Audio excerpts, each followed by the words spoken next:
Kjaerbye, Glaive, Dupree, and Zipnix. And it's really funny when I look at you, Jason, I go, which name stands out on the paper? It doesn't really apply to Astralis. I'd assume you'd just say all five. No, but I mean, if I had to pick one of them, I mean, personally, with the kind of style that I like to watch play, and it's Zipnix, obviously. I think he just plays such a smart thing. But I mean, touching on something Duncan said earlier, how they always make the right plays as a team. Part of that is because as individuals, they also make the right plays. And there are situations where you'll see mid round, if they don't know what's going on, they'll have someone actively search it out. They, like Dupree on Nuke at times, like against Navi, he would just be, they'd be calling for rotations lower. He'd be the rotator.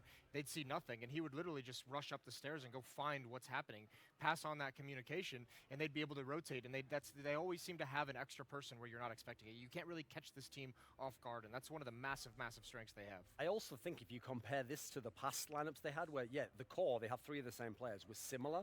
The key difference is the balance between like levels of aggression and passive play and defensive and offensive style. It's really nice because they do have those players who sometimes are going to get a bit crazy. I mean, Kjaerbye's an obvious example. Glaive, the in-game leader, actually, in his individual game, he absolutely takes ballsy risks that, in terms of the overall strategy, it might be a set default, but he'll take the wild push out and he'll run through a smoke. Yet then you've got your Device and Zipnix are the very disciplined players who are going to play it. And I think Dupree's kind of going between the two. He's trying to be like the valve to decide which it's got to be for the match. And I'm so glad you mentioned the ballsy in-game leader for Glaive, the one that has kind of started a lot of the success we get to see now from Astralis. We actually spoke to him earlier ahead of this grand final. We get to see now what he's had to say. I think we had the most problems against North. We played a pretty bad game, and I felt like they played really good. We some kind of came back, but in the end we couldn't win the game, and they played really good. Navi was a strong team. We knew that before. When me and Sonic watched demos, they looked so good. So we knew we had to play our A game to win this match. And I'm glad that we played really great, because else it would have been a different match. Faze is the same team that we played in the last final. They are a really strong team. They have really good individual players. I think we have to rely a lot on teamwork and just use our good strategies. And I hope that we will have as good individual performances as them, and I think we will win. That was Glaive. Now, I'm actually rather interested to know where the odds do stand on this. Our bookkeepers who've been sponsoring the event for the last week are EGB, and they have been providing the odds. I'm intrigued to know what they are saying. Okay, of course, even the Astralis the edge, but not by a large margin, giving some faith to Faze as well.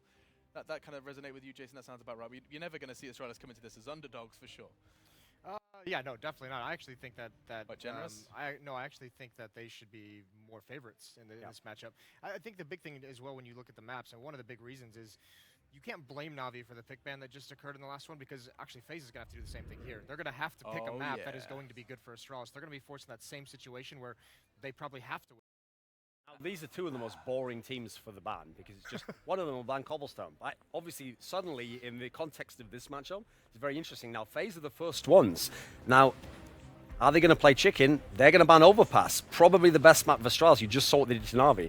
Now, do Astralis go ahead and ban Cobblestone, or do they, as Yanko suggested, dare to say, let's do that second rotation, because you know they're not going to pick it, so they have. They've taken out Cash, which is the map that the guys from FaZe beat them on when they were over in Katowice in the final. So at the moment, FaZe is picking maps that they have not beaten Astralis on. It's so weird to see Astralis not ban, like there's no Cobble ban. And to tie in what Jason just said, you would expect FaZe now should pick Mirage or Train. Now they've gone with Mirage. It's a map where it's kind of in the middle for the guys from Astralis, whereas generally you've seen people banning it against FaZe. FaZe always liked it. I mean, I know today they had a bit of an up and down game against Hellraisers, but it's one they feel confident on. But certainly Astralis, we saw them against Fnatic, can win this map. Now Astralis, logically, you'd think, can you dare pick Train? Surely it's got to be something else, because if you pick Train, they've gone with the Nuke pick. Now, we know they're good on Nuke. We saw that. I mean, it was the last map we actually saw them play. But here's the thing. This is one of the rare instances where, unlike Navi, FaZe is actually decent on Nuke. They've played it sometimes, they've been good on it, and we saw it in the Katowice final, and that might have been a very different Nuke if it wasn't for that crazy 1v3 by Dupree, which really kind of stopped the bleeding there and stopped us going to the fifth map. So one of them is going to ban Cobblestone. I think Yanko's right. I think they can force Astralis to do it, because why would they want to play Cobble as the decider? But this is where FaZe has done a really weird move. I think they're scared at this point, because they've gone with it. Now, you would expect that you want Here's the thing. Do you think they actually go for Train Hill or do they go for Inferno? I think they might go for Inferno as the decider because we haven't seen a whole lot from Faze on it. Astralis lost on it in this tournament, but it was in overtime.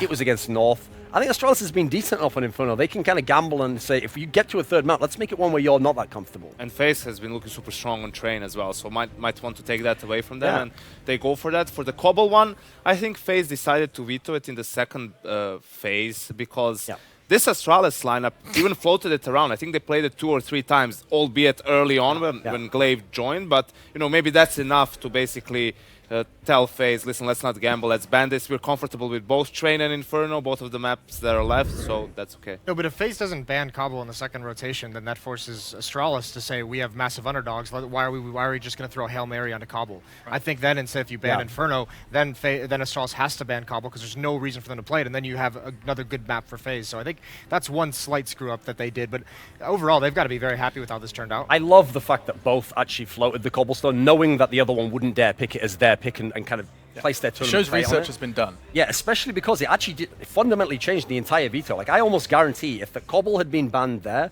if it was the guys from Faze who banned it, then I think it would have been a cash ban still, and as a result, it would have been a first pick overpass for Astralis, so that would have been a great map for them. I think if it had gone the other way, if it had been Astralis ban Cobblestone and Faze ban, as it was overpass here, then they could have gotten obviously Mirage and Nuke. Like, I mean, it's kind of the same as it is now, but I think it's more for the Astralis side that it's interesting. Well, and also, FaZe just watched this Nuke match. You can be sure. I mean, they just watched Astralis play Na'Vi. Now, what's that going to tell them? What can they take from it? What can they adjust in that short period of time to take advantage of that? Will remain to be seen. But I mean, I don't think they're going to be scared of Nuke by any means. It's not. No, it's not. On the contrary, I think these are FaZe's 2 favorite maps, Mirage and Nuke. I think I got a chance to take a look at Kyo's interview after the semi-final against Hellraisers, and he actually said we were super surprised. He was referencing Carrigan's tweet that they would pick Mirage because Mirages are like best map with Nuke. Those are our 2 favorite maps, probably, and Train being there. So we were super confident coming into the matchup. The thing with Nuke and FaZe is a lot of the times it's banned against them as well because how good they are on the map. So I actually think both of these maps are very strong for them. So, I mean, there you go. If ever you wanted a revenge from your Katowice Grand Final loss, having 2 of your best maps in the map pool for a best of 3 is certainly that. FaZe already having bested a very exciting looking G2. They best Hellraisers on home soil. We saw what that did to them. They've even beaten SK in a best of 1, but this would be the biggest and best feather for their cap. And this also shows me the difference in mentality between old Astralis with Carrigan and this Astralis with Glaive. Because the old Astralis with Carrigan, they've even admitted in interviews, they just went for comfort picks. And even if something was strong for an opponent, they'd say, we'll play it as well because at least we're comfortable. Yeah. In this team here, I mean, they haven't got their best map because of what happened in the pick ban. Arguably, I mean, maybe Nuke or Inferno is going to become a second best map. Most people would probably still edge it to Train and say they get a lot of wins on that one. They're playing right in the middle of their map pool in this entire best of 3, and if they're going to win, that'll kind of really reiterate how deep this team's strengths are. I think if we assume that no one will like underperform or overperform individually, like carry a whole map for their team, I think this will actually come down to the in-game leaders and who makes better reads, because we know that Carrigan likes every now and then to go for a blind call, like a gamble based on his read, like on Mirage, for example, a fast A-split 2-2, like contact play straight off spawn, ramp and AFs. On the other hand, like it's up to Glaive to read whether that's going to happen, to maybe go for a different CT setup. So I feel that it's going to be like a chess game of sorts here, and if Carrigan can come out on top, that might be FaZe's way to upset here. Please wrap your prediction into that one for our first map of the series. I'm not going to force a series prediction upon us because we already just said that you think it's going to be a ridiculous coin toss, but give it the first map. It is going to be Mirage to start us off. You don't want to do it? Jason, you go. Jason, you go. I'll let Yanko have some thinking time. Okay. I'm going to take Astralis on this one. That was swift. I like that. Yeah, I mean, I just don't see a lot of weaknesses in this team at the moment. Not to mention that semifinal they just played was ridiculous. They're playing in really, really good shape right now. Yeah. I don't see FaZe outside of massive efforts out of Nico and then everyone else playing exceptional, them winning.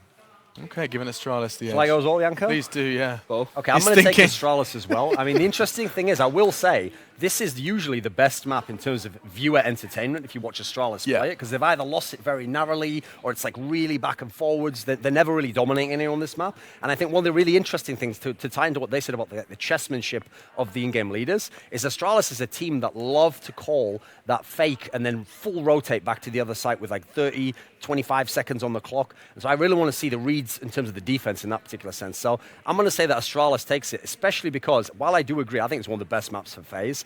The problem I have with Faze is I don't buy the idea that all 5 of them are going to be at the level I saw against G2. Yeah. I think they just got all the gifts they could want at that point in time. So if Rain, who at the moment I've only really seen be fantastic on training, he's not going to be playing that. If he's not there, I think that I have to edge it over to the team of Astralis.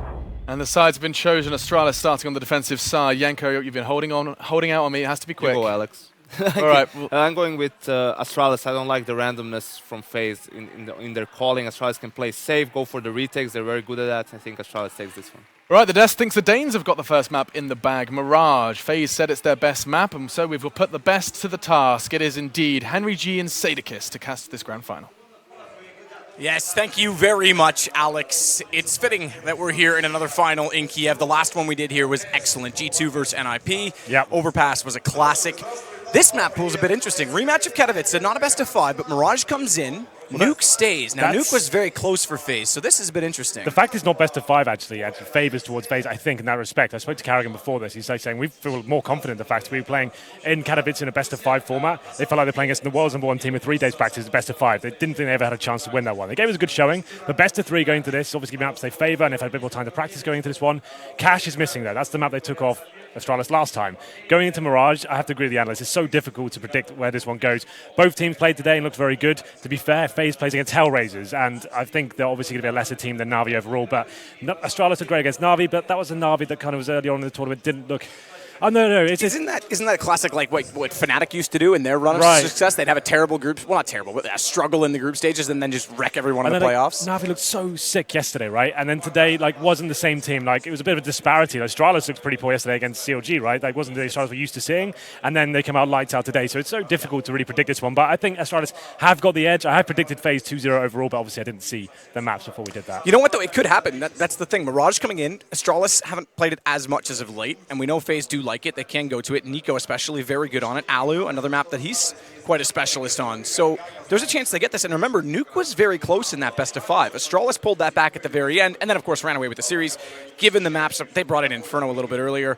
It favored them, again, like you said, the lack of practice. But Faze definitely have a chance in this. It's interesting. I think that their map pools actually line up quite well. I give Astralis the edge in just about all of them, but not by any huge margin. Exactly. That's what makes it such a great grand final. In terms of firepower, they're pretty equally matched, right? We've got tons of superstar players on the server right now, arguably some of the world's best. Device for Astralis and Nico for Faze as well. It depends who really kick off here. Device, he was playing absolutely amazing earlier today, but if Nico arrives on this particular map, we could go into Inferno. I really hope it does. Carrigan told me as well at lunch earlier, he goes, if it gets to Inferno, we've got some secret tricks coming out that no one's seen before. So look out for that. So hopefully we do get to see that and see some fireworks go off on that third map. First time you and I, by the way, have seen Mirage all weekend. We saw a ton of Inferno. Yeah. This is the only map we haven't four seen. sets of Inferno in one day. Yeah, plus I think 2 the next. Yeah. It's great. It's been a new map's being played. Remember when Nuke first came out? We barely ever got to see it, right? It was like a month after it came out before we actually got to cast it. Well, to be fair, I mean, Nuke was one of the ones that wasn't played much to begin with. Yeah. So to come back in, you wouldn't expect people to jump all over it, whereas Inferno was played quite a bit when it left. Well, here we go. It looks like we're ready to get into the pistol round. It's the best of 3, the grand final here at Starladder. Faze versus Astralis. Faze will be kicking things off on the T side. They only have 1 smoke. Normally, it's going to be at least 2 going up against it. And here comes the countdown. Oh, this is going to be a good grand final match. So much firepower available for both sides. Look at Astralis' buy as well. 4 sets of armor. Glaive, he's got the smoke and defuse kit. Here we go. And start it immediately. Kerrigan in toward the palace, but the rest of his team go over toward B, bomb included, and Kiyoshima wants to be the one to go the deepest in toward the B apartments. This is so standard now. This is a system Carrigan's bringing into this team. He wants to sell fakes and show presence towards sites by himself. He's happy to die, happy to be the sacrifice and actually stop rotations going over to a particular bomb site. This instance, he'll be it towards A. He'll throw a smoke, presumably towards CT spawn, flash over. His objective is to get 1 kill at this point. You can see his teammates ready with the bomb in B apartments, but Zipex, he's baiting a Dupree. Look at this setup right now. They kind of anticipate this might be coming in, and they'll probably stay true to that setup for a while. Going back towards underpass here.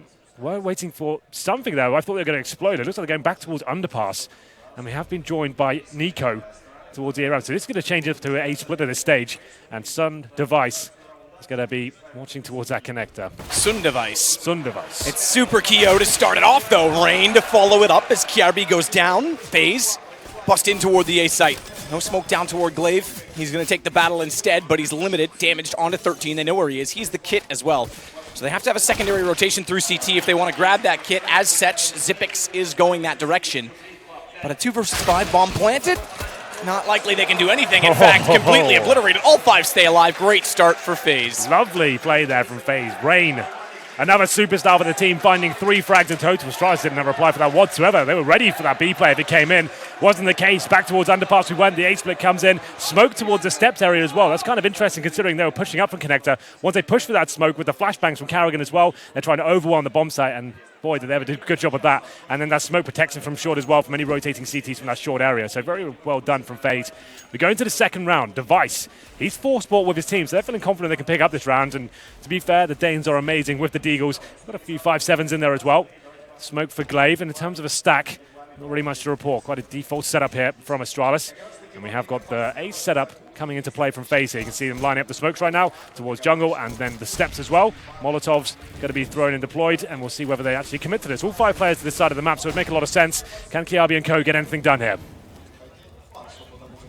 Glaive up close with the B250. Dead shots can't really bail out there, especially if he's going to face off, because into a shadow, they'll be spotted immediately. This is more of a contact play now. They're trying to bait out any nades the CT's had, trying to provoke a reaction, but CT's still in their positions. Same setup they always had. Xyp9x is the only nade left, though, over toward B. Good shot from Rain. He's definitely a key to this. If Nico's going to be playing the way he has all tournament, we've said it all along, he can't carry alone. Good shot from Device. That'll take the bomb down for a moment. But it's Rain that's got to complement Nico in this entire match, in this entire series. Device limited to 14, can't battle onward. They'll take the bomb to a safer spot instead, just to eradicate the risk of the fact he does have a Deagle, and they'll find Xyp9x rotating in. Should be a pretty straightforward round 2 for Faze. This is so important for Faze. You remember that game against G2, Matt? They lost against the Pistols, what, 5 or 6 times across the map? It was actually insane to watch that one. And now they're actually managing to step up here. Another clean sweep for Faze, only losing 1 player there. It was an interesting approach, I have to say. The fact that they dumped all the utility towards the A side, went for that full execution, waiting for any sort of reaction, see if they could provoke any sort of rotations. It kind of makes sense. If you've got players holding towards middle as well, you see that kind of smoke play and Molotovs being chucked towards the A side. You're going to be pushing off towards short, pushing underpass, and trying to get there as quickly as possible. Faze didn't get in here for it, went back to the contact play after they used all the grenades at that point. Rain, he's doing great so far, hits that opening shot. He goes down in the end, and so does Karrigan, but to be fair, it's an overall clean round. It's going to be Astralis finding 2 kills and saving the UMP into round number 3 here. That's in the hands of Dupree. He's got head armor as well. Device saved his Desert Eagle, and he's also got armor, but it's not really enough to really do much with. To be fair, like we said, Faze have been struggling in these anti-eco scenarios, but so far so good. They've been doing nice. Oh, this is a nice feature. Look at this map there. Nice. I do like it. That is cool. Bit of augmented reality there. It's true. That's true. My entire life is augmented reality. Yeah, that's true. But it's all simulation anyway. So that's a good point. Yeah. I'm living in a simulation in the simulation. Is that Inception? Yeah, that's dreams, really. But yeah, it all counts. It's all kind of the same thing. Well, it's Kiyoshima that wants to try and use the AK to open up onto the B site. Dupree with the UMP. Carrying that over. Him and Device saving the armor.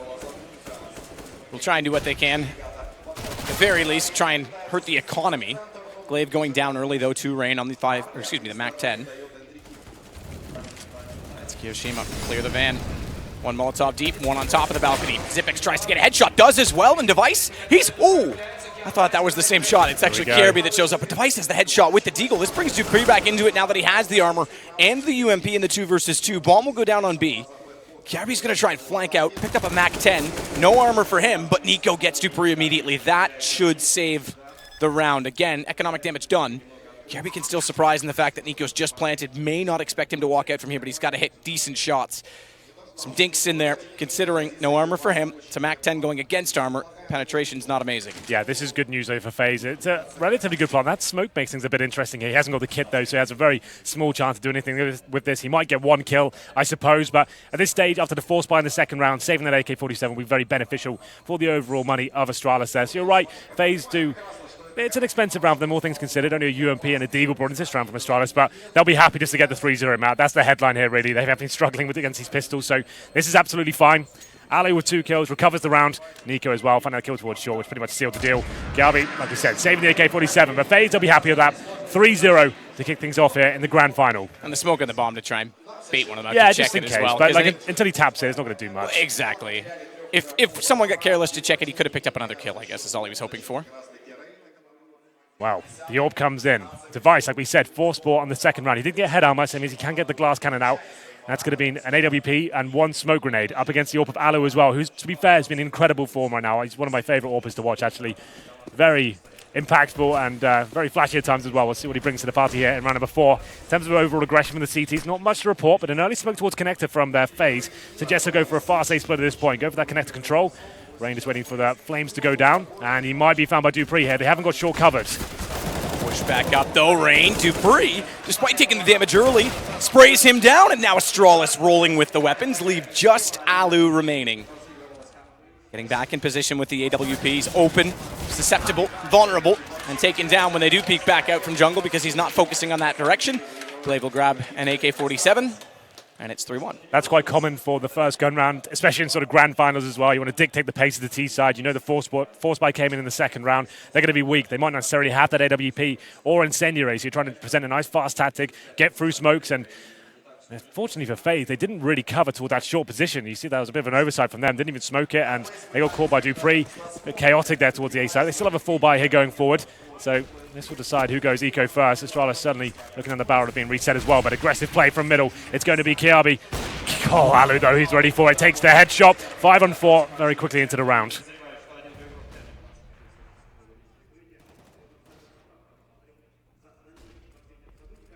Great start. Yeah, that's not bad. They know the situation. This is where I said Alu's quite good on this map. He's very good in middle as well with an AWPT side. Not something everyone still has on their side with the amount of smokes that go down there now. Speaking of smokes, Device nearly hits the shot. The only opportunity he had with the amount that are now out inside of middle, including that of connector. So he'll rotate back around, then in fact going to go all the way to B. Zipix will take short. He'll take back side of the apartments. It gets Zipix back into contention a lot sooner and gives them a bit of strength to try and hold off what could be a connection take. That's a great shot from Rain because that opens back up exactly what I just said. Forget it all. Yeah, well, Astralis had to work there, but it's going to be D-side commitment now up to Device.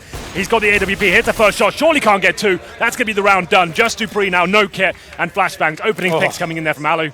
Bit of a fumble on the plan, but Carrigan just wanted to make sure he was safe and his teammates are set up. Yeah, well, he saw the teammate come around. Yeah, I think he thought it was the CT. Well, yeah, that's a nice round there from Faze. You can see what Astralis are trying to do. This grand final is going to be aggressive play and trying to surprise your opponents, and Kiabi tries to do that, but you can see the awareness coming from Alu. Didn't go for the initial mid-pick there, waits for that to come in, and Kiabi goes down. This is a very reactive map. It's similar to Cash in that respect. As soon as you lose that advantage, especially on the CT side, it goes down to the 5-on-4. Someone has to work hard. They have to find some information, try and work a pick coming in.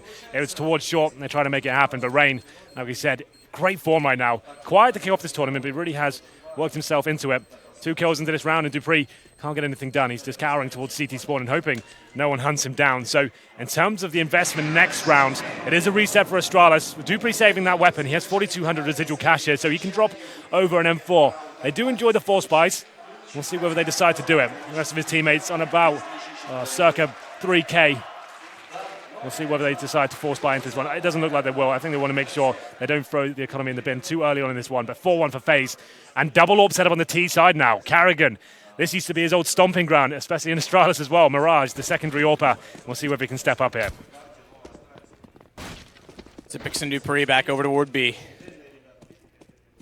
Dupree with the M4 has to try and open things up immediately. Zipix does get some information, but flashed off, nearly gets hit by Carrigan. Dinked up, though, through the wall. Carrigan's got to run back. A lot of damage inflicted there. 96, and Carrigan runs away with his tail between his legs. Luckily, he's got the AWPs. He can hold angles, and pistols have proven to be a problem for Faze here. They take the initial headshot, but then lose the frag. So Kiyashima looking to rectify things as he walks towards B, trying to find that shot. He knows there's only a P250 there, so he's confident to take that duel. Dupree now, the only real weapon here for Astralis. Goes up towards the window and might decide to pick towards middle itself, but I think it'll just be more focused on the short position at this stage. Starting to try and open up toward bench again after he had to swap out, obviously, as we saw with that AWP. Carrigan can't afford to stay there. Decent lineup. I like that. Yeah, that's going straight in past the site onto the position at bench. Yeah, that tight corner, I think. Yeah, so anyone that's trying to wait for the drop down out of windows. Don't jump against effects. Don't need Sure Keo did see it or not, but Yeah, it's I think definitely a risk. Either way, wrap around onto short. That's where Dupree is with the M4. Gets one, and Device was able to get one with the Deagle before that, so it actually works out well to give the advantage to Astralis. Remember, the HP becomes a massive factor. If Zipex finds another headshot, or that, the bomb, Kerrigan running in with an AWP, this could be a huge problem for them.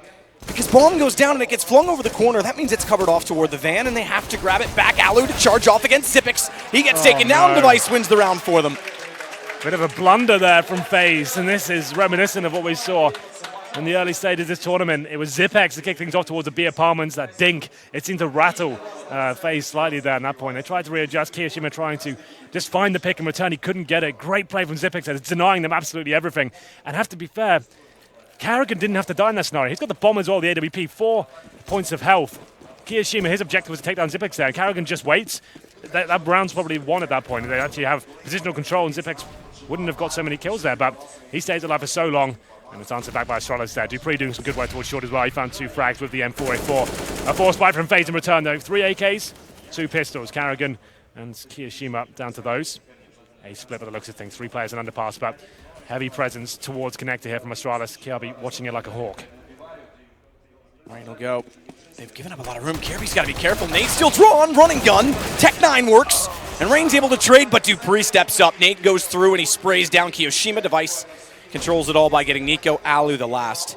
And the money gone, finally, for Faze. So Astralis should be able to build on this, potentially tie the game, if Alu doesn't pull something out of a sleeve. Corner, and Dupree watching it. Yeah, well, Dupree's come here to play, and he stepped up once again with a final kill. 3 in total from short there. Once again, an oversight towards that position. Dupree just mowing them down. Are they not considering smoking that, or even throwing a Molotov so he doesn't have that sort of positional control? That's kind of insane. He's done that twice now. It was the fast play against from Faze, and it seems like that set piece they've got, they're focusing towards the underpass, having 2 players towards every side of the map as well, and Dupree's loving it. He just peaks at the right time. As soon as his teammates take the aggro away, Kiabi goes down, McGlaive finds 1 frag. Dupree takes that opportunity to push off towards that ladder room, finds 2, and that's it. It's going to be a full EK here for Faze, a chance for Astralis to tie things up, and it's almost certainly going to happen. No upgraded pistols at all, 5 Glocks. Towards the Palace, just going to try and rush out, and they haven't got anyone watching them for now, so they might get away with this. At least get a trade. Glaive finds 1, and he's just finding some comfort in the smoke there as Device does some work.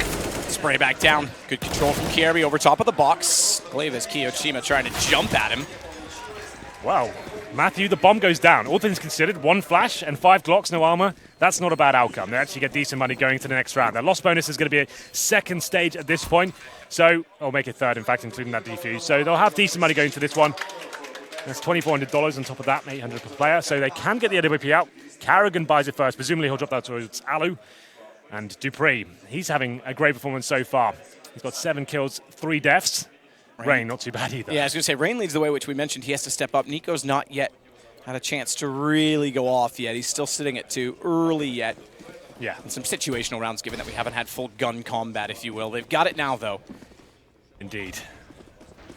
Single op either side. UMP for Glaive. Let's see how he elects to utilize that. Certainly has the money, but trying to carry it over and build up the bank. Yeah, close A round. Perfect position for it. He'll actually be on the A side, relatively alone. Dupree's pushing forward short again. He gets punished by Rain. He's waiting for it. Here's the jump.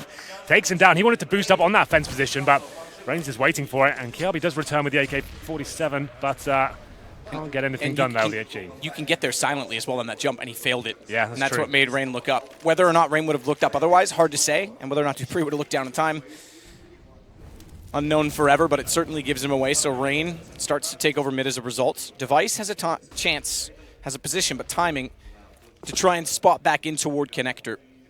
Well, they have the 5 and 4, and as we said before, it's going to be a reaction coming in, and Kiabi steps up, finds Rain there to equalize the situation. We're going towards A, though, and Glaive, only with that UMP, can he find anything here? Oh, reverse fire, but Kerrigan was looking for him. Could have worked out, but Kirby rotating out of connector early will bring Device to watch the cross with the AWP, and it's Zipex that has to go in through CT. So those entrances, enough to get the bomb down. Flash goes in, and Kerrigan has to hold station.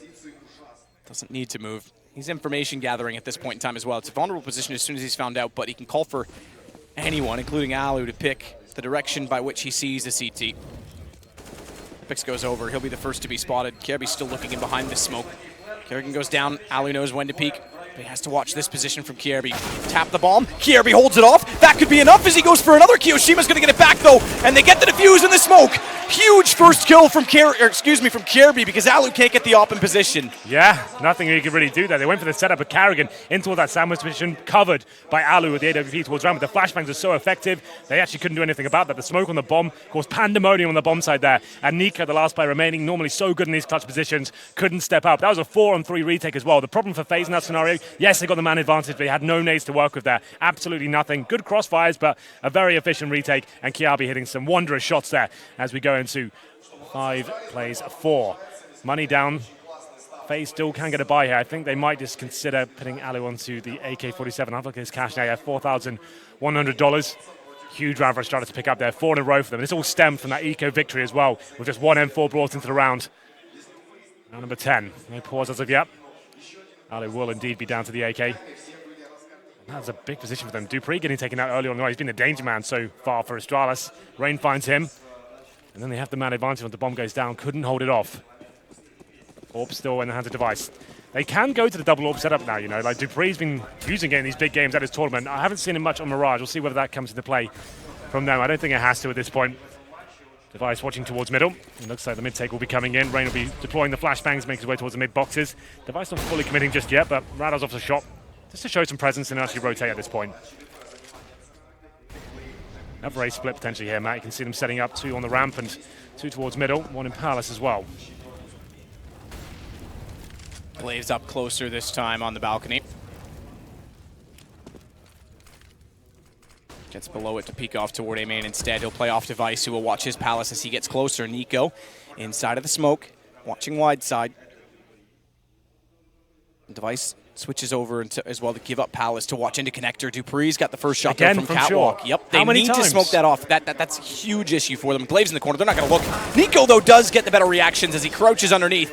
And Kiyoshima gets Device. So the 2 players in A go down. Kjaerbye backing off at window will give up the site for the moment, but Dupree rotates all the way around after getting the first kill, knowing that it's going to be A.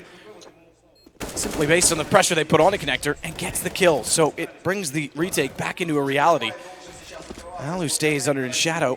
Get caught off from CT, but Kerrigan, good positioning, will get Kjaerbye immediately when he enters toward the site. Xyp9x to follow it up. Could catch off Kerrigan in return. This time he makes up for going down early last. And Dupree will sit back to hold the AWP. 48 HP. He's not entirely safe towards CT. Yeah, trying to save his orb, but that's a nice shot there. And Kerrigan takes a bullet in return. He goes to 14 HP. Alu and Nika. Now, their money's not in a fantastic position, but Astralis certainly can buy into the next round after winning 4 rounds in a row, pretty convincingly as well, to be fair. So they've got, even before the money comes into the next round, they've got 6 scale on each player, now 7. 5-5, FaZe 4-1 back. They really need to watch his short position though. Rain consistently getting taken down there. 1 smoke will eradicate that risk and they'll be absolutely fine. Dupree's having a lot of fun there, but Kerrigan gets towards jungle, stops already taking frags, and he had no awareness. He's actually in that position, so good job from him. 5 plays 5 now. We're going to round number 11. Good spawn for Device. He could go towards Palace. He doesn't usually go in that position, but certainly an option. Might just favor towards connector. Let's see if he wants to mix things up. Certainly capable of doing so. And he will indeed just go towards the connector position. This looks like a different round, though, from FaZe coming in. No presence towards A whatsoever at the start of the round. 3 players towards the B apartments, and Device watching middle once again through that smoke.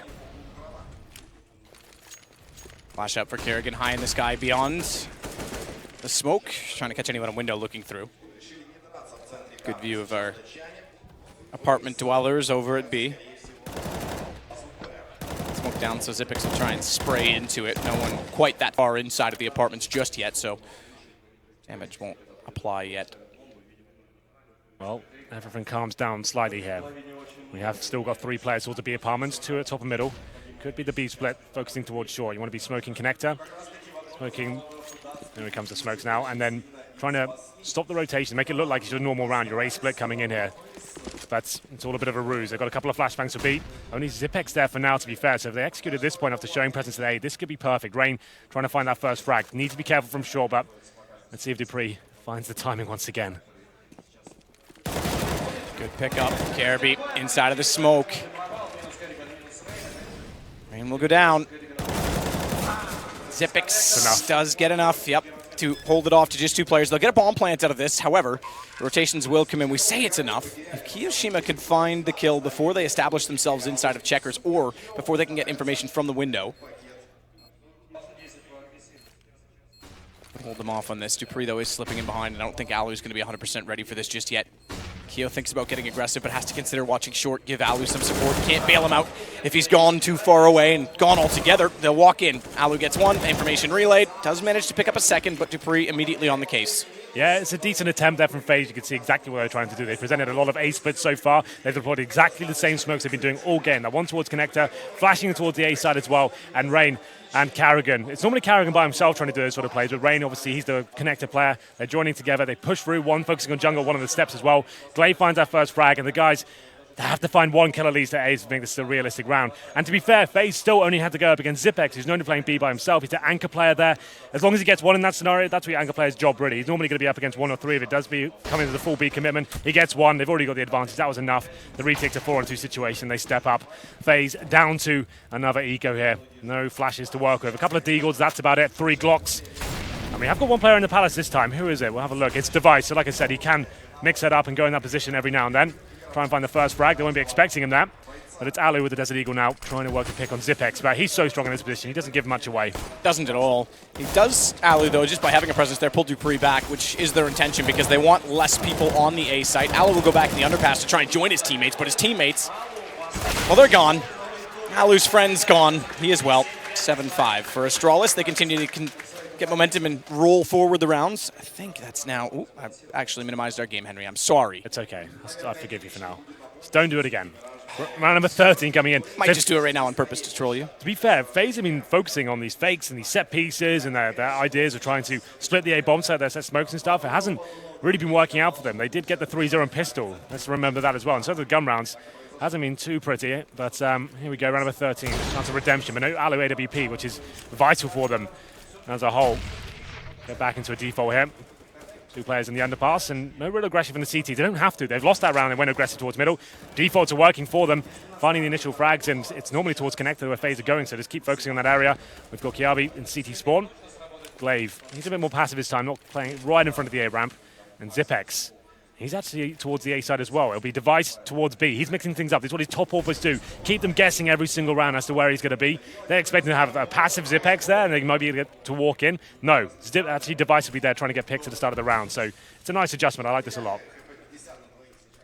Smoked off Dupree, still waiting to see if there will be a boost. Rain will get inside of it. I think he does.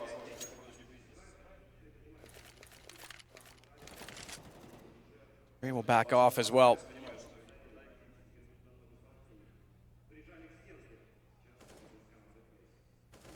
This time it's Device. Oh, Dupree goes down though. Rain actually makes that work inside of the window. So 16 HP, but he can push in through the vents. This pulls the CTs back. They have to consider both approaches. It creates space on A. Meanwhile, the bomb goes on to B, and Device able to hit the shot. Does nail that one onto Kerrigan, but now Rain's cutting off rotations, and Device has to step up to find Alu. Can't do it. That's the kill from Alu to take down Device. He can be a real nuisance in those positions. Get 1 frag, but they overwhelm him, and Alu takes a bit of a risk running around the corner, but Device can't land the shot. 4-on-2 now. The CTs probably have to save at this point.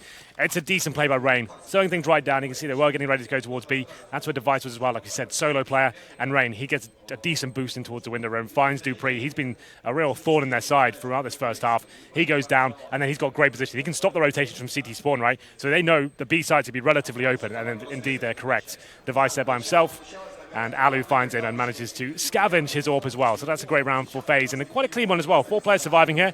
Their money's not great. I'm not sure they should really go hunting here. It's going to be Zipex punishing the first player, and Nico will find him in return. Nico's been relatively quiet, I have to say. I haven't seen much from him. 5 kills so far after 13 rounds. And one of those was just then on the exit frag, so hasn't had an amazing amount of impact so far, but Kiabi, he purchases the AWP. This is the double AWP setup. So Dupree, not known as an AWP traditionally, but he's trying to bring that in. I think in the current CSGO meta, I've been tweeting about it recently, this is going to be a very important part of CSGO in terms of the CT side. A lot of top teams are doing this right now, and you need to at least have the option for it. They had it with Carrigan before, and now they need to find someone who can pick up that secondary AWP role.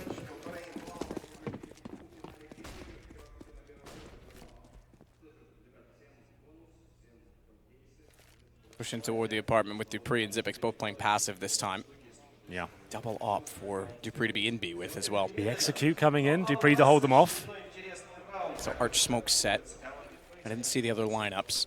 Yeah, I think they're both of the Arch Smokes have been going in. Oh, that looks like a failed smoke. Like, Nico's laughing about it. He completely whiffed it. Oh dear, it's actually left in front of him. Ah, that's unfortunate. That's not great. So that might cancel their plans. He saw him just laughing about it. It's like, yeah, this isn't a good game for me so far. At least he's patient with it. Some people could get a little on edge early. Sure. Nico can't afford to do so. That's a lot of utility gone. There's only 2 smokes, to be fair. They will make their way back towards A. And Carrigan was there originally. He was waiting in towards Palace, and he's actually swapped up with the guys who are in the B apartments. Kiyoshima will be with him. This could be another fake. And they've been focusing a lot on these, but you have to find the frags. It was Carrigan and Rain that tried it towards the A side before, and this is a nice little boost. I like this. Yeah, if we could see him B right now, they've got a boost set. Get to Dupree. His position was on top of the wall, on top of his teammate. Could see the window, but they give it up as they go. Still have the information, but the flash out. Dupree's got to back off. Xyp9x stays to the corner. We saw Kiyoshima trying to pre-spray that bomb on A, though, so they'll fake it despite losing their execution early. Now Nico's got a kill. Rain getting Kjerby, it works. Failed smoke, they think they're off of it. Then they go with force toward B. 2 players actually enter the site, and therefore they actually commit Astralis to weakening up the A site. Not only that, Kiyoshima stayed alive for the lurk. He'll take down Device. It's Xyp9x left versus 4. Has a kit, no further nades, no further HP either. Good shot from Kiyoshima. Yeah, he had to be a little bit careful there, but a nice flank and a good overall strategy from FaZe. I think we're going to the last round here. What's the money looking like? Both teams will be able to buy. Ooh, no, I don't UMP think for Astralis Dupree. and a 5-7 for Glaive. It's not great. So FaZe actually still is half away with these last 3 rounds. And let's talk about that strategy once again, focusing on a lot of fakes here on Mirage. It was Carrigan and Kiyoshima making their way towards B. They get 1 kill, and at that point, Nico and Co strike at A. They do a very good job. The opening kills coming in from Nico after there's some fumbled smokes towards the B side of the map. And Carrigan now, he's got the AWP watching for the cross. That's an easy shot to be fair. I thought he'd hit that all day long. And Rain, he'll make up for it towards middle, take down Device. He's getting ready for Dupree. He knows he's been pushing onto short to try and make up for those positions. The spray from the UMP. Rain hides in the corner. Has to, but they get Carrigan back. So finding damage. At the very least, watch out inside of the smoke, though. Alu is there. Dupree not expecting his presence, but it does call for Xyp9x. Fast-paced back and forth. 2 HP left for Rain. Bomb planted on A in default. Rain will eventually go down as Kjerby was sent out to find him. Better position from Nico. Cuts off rotation. It's down to just Kjerby. No kit. Jumps to window. Just makes it. No kit. Yeah, problem. And he's making a lot of noise because he has to. They hold it off. Faze is going to take the first half. 8-7 T side. Their map choice, they brought it in this time instead of where they went in the last cache because it was banned out based on the way the veto went. Yeah, I'm impressed with FaZe after that half, actually winning the pistol, getting the 3-0. They did get ecoed once. That's been a problem for them throughout the tournament, but they've recovered and actually won it as well. Some nice fakes. Rain looking especially sharp, but Dupree in equal measure. We're going to take a quick break before the next half begins, but not go anywhere. We'll be back with the CT for FaZe.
It's a rematch of Katowice with a different map pool, best of 3, not 5, and Mirage, not played in Kato, is where we start. FaZe might be somewhat happy about that because they start with an 8-7 half coming off the T side. Yeah.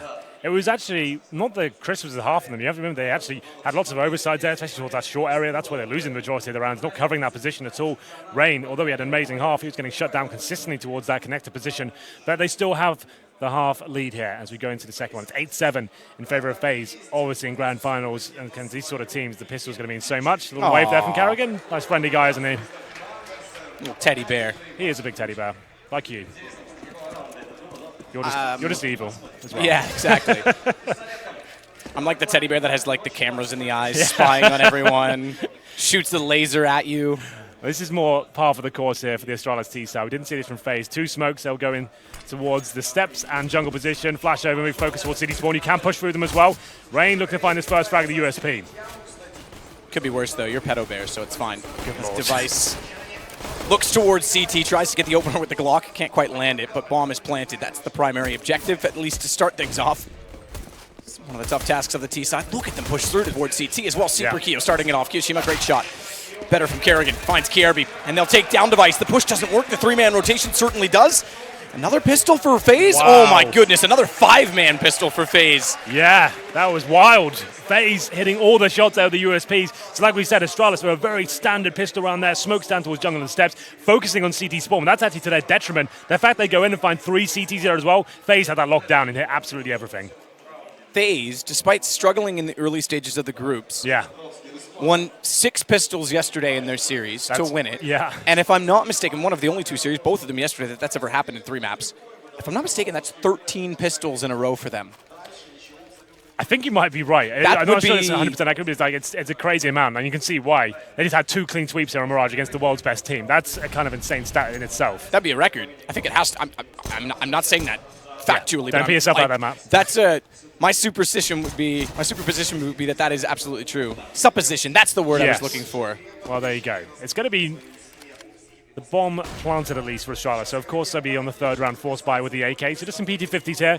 If they get the plant down, that'd be so idyllic for them, but it's very unlikely. We did see FaZe manage to do it with a rush towards Palace and getting out, and Astralis didn't really have a position to lock them down, but without the flashbang, really, that's almost impossible. See what they can do. If they can get an overwhelming play towards Rain, but doesn't allow it to be happening, he gets the first frag quite convincingly there to find Glaive, and he wants a bit more here, farming some cash. Zipix is down to 12 HP as well, but the flashbang from his teammate doesn't seem to affect him as he finds the bomb as well. Just gets enough vision back. Only took 1 bullet. Oh, watch the reload though, Device. He's scared to go further than that because he knows he's being watched from CT as well, but that's going to be bombed down as you mentioned already, and confirmed as Rain goes around the corner, just spot it.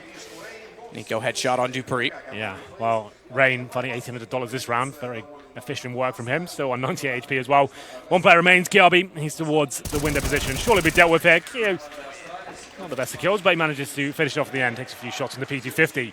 And there it is, 2-0 though. But this is the round that really counts. Astralis didn't get a plant down in the second round, but they got it in the pistol, which means AKs on the 3rd, certainly possible. Up against FaZe buy of 3 M4s and 2 UMPs. It's quite rare to see the FAMAs these days, to be fair. UMP is completely overwhelmed the meta right now, but we'll see whether they bring anything aggressive, whether we want to shut down that first kill from the AK. As we get into it, round number 18, a chance for Astralis to fight back here. Flash will go in through connector so they can try and peek out.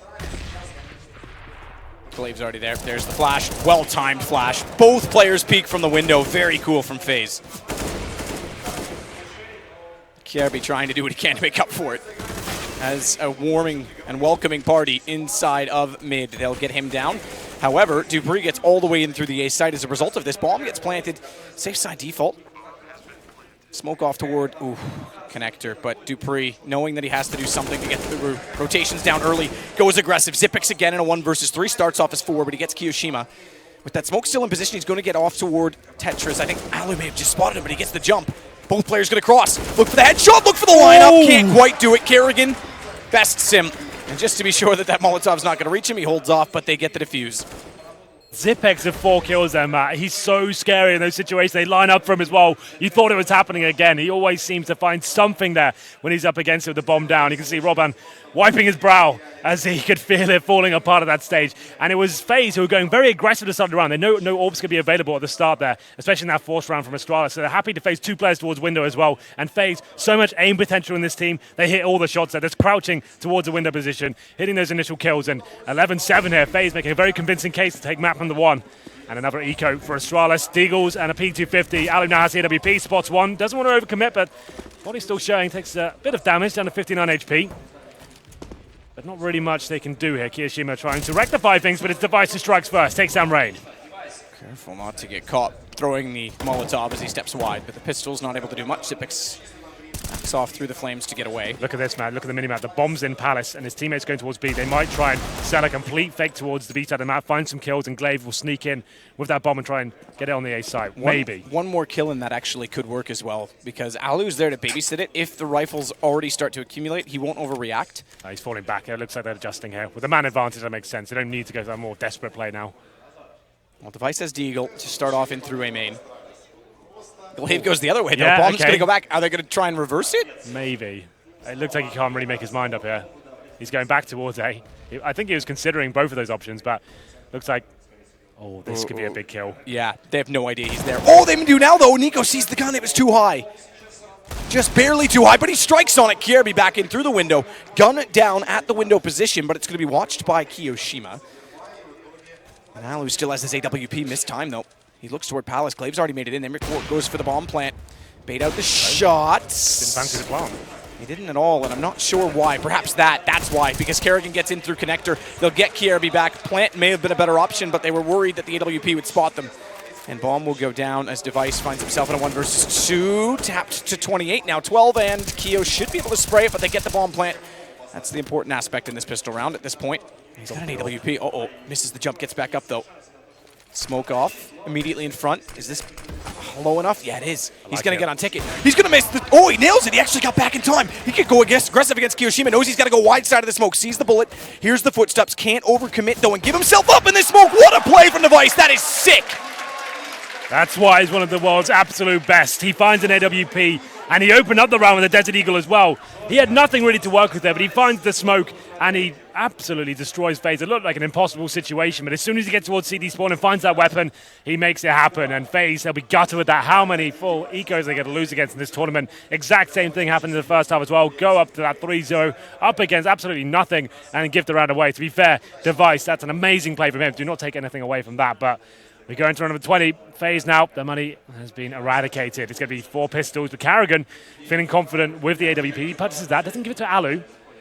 He fancies himself. And like we said in the first half, this used to be his old stomping ground. Very good. He actually took over main AWP duties on this map for CT4 Astralis occasionally. It depended on what time of the month it was, but, you know, depending on the form Device was in, they did mix it up on this map. That smoke serves 2 purposes. One is he could try and shoot above it, which he did. But he was obviously way above it. I think he was trying to sell the fact that he was toward A main or somewhere along those lines to get the bomb covered off, CT covered off. I'm not sure if Kerrigan could see where the smoke came from, though. That's the only thing I couldn't catch in that. But either way, what a round. Yeah, well, the fact he pushes onto the side as well, CT did nothing about it. So well read. Brilliant stuff. And a Carrigan now, he has to make a frag happen. He's got that AWP fully invested into this round. He's towards the underpass right now, but this is interesting from Astralis. 4 players towards the apartments. And it's going to be Faze. We're very scary with the pistols as well. Kiyoshima waiting for them, gets the first kill. Time to reset. Low on HP. Zipix goes through the flames to get the kill back, but it leaves him on 11. And as you mentioned, pistols are already effective for Faze. 11 HP. He'll get taken down quickly. Glaive, though, catches Kerrigan, who misses the shot on the op. Therefore, it's down. It is just the pistols remaining. Device having an absolutely incredible day. Yeah, today has been wild for him. So good. Semi-final, obviously, included in that if you're just joining. Played Have this morning, beating AV. Have you seen that screenshot of his previous tournaments over the last year and how everything's a positive rating in terms of HLTV? It's absolutely nuts how consistent he is. Hasn't had a red rating in over a year. Yeah, you can't deny him that. You can't deny that he is world class, especially when he switched to the op full time and the amount of work studying heat maps. That's when that team where didn't really make sense. That's when they were in that slump. They couldn't work out whether they wanted to keep the orb mixed up every single time and try and force on the Carrigan. And I think this is the role he needs to be on. He's one of the world's absolute best. So good and intelligent with the AWPs, the full package in that respect.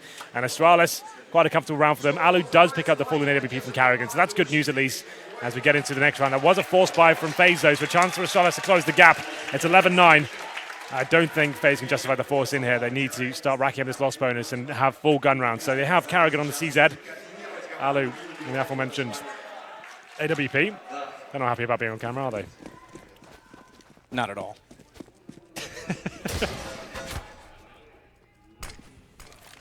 Smoke Nice down, moves. Alu beats it. That's very good. That's a sick jump. That is so impressive. Alu flashed off though. Are they expecting him? Quick to the corner as a result, but has to back away. The op alone for Alu. Armor for Rain. Alu getting in position. They know it's there. They know it's up, but they don't know it's directly inside of the site. Karrigan follows it. What a shot, Alu, as he turns to his right. And it's all FaZe. And they've got a second gun picked up. Karrigan had the AWP. Rain gets one on Glaive. But it's a 1 versus 4 for Device. Knows Alu's on the site. He's going to push him out with the Molotov. Looks away at the wrong time. Alu missing the shot, however. Bails Device out in that sense. A little bit of luck. Bomb, however, still down, and they continue to push. Lots of noise. 3 of them there. Device could do nothing. Great round. Yeah, they went in that round. It was 1 AWP. They still won away. Roland will be very happy about that. They've had a nightmare against these pistols and finding some luck with it themselves. Alu with a lovely shot there on their side itself. Astralis focusing heavily towards B. Didn't really go into the full default at that point. Actually found a bit of a stack there. They probably wanted to ascertain where the AWP was before they really committed to that point. They knew that was saved. And a bit of a blunder. This was lovely from Alu. He doesn't get that first kill, but that second no-scope to completely wreck Dupree there with the headshot as well. Amazing. And here we go. Double AWP set up for FaZe. 12-9 in their favor. Full buy coming in after the eco in the previous. Still a buy available for Astralis, of course, but this will be their last if they lose this round. It's a decent buy with the AWP device. And Kiyoshima trying to find some wiggle room here towards short, but smoked out for now. That's a smoke FaZe were missing, to be fair, in the first half.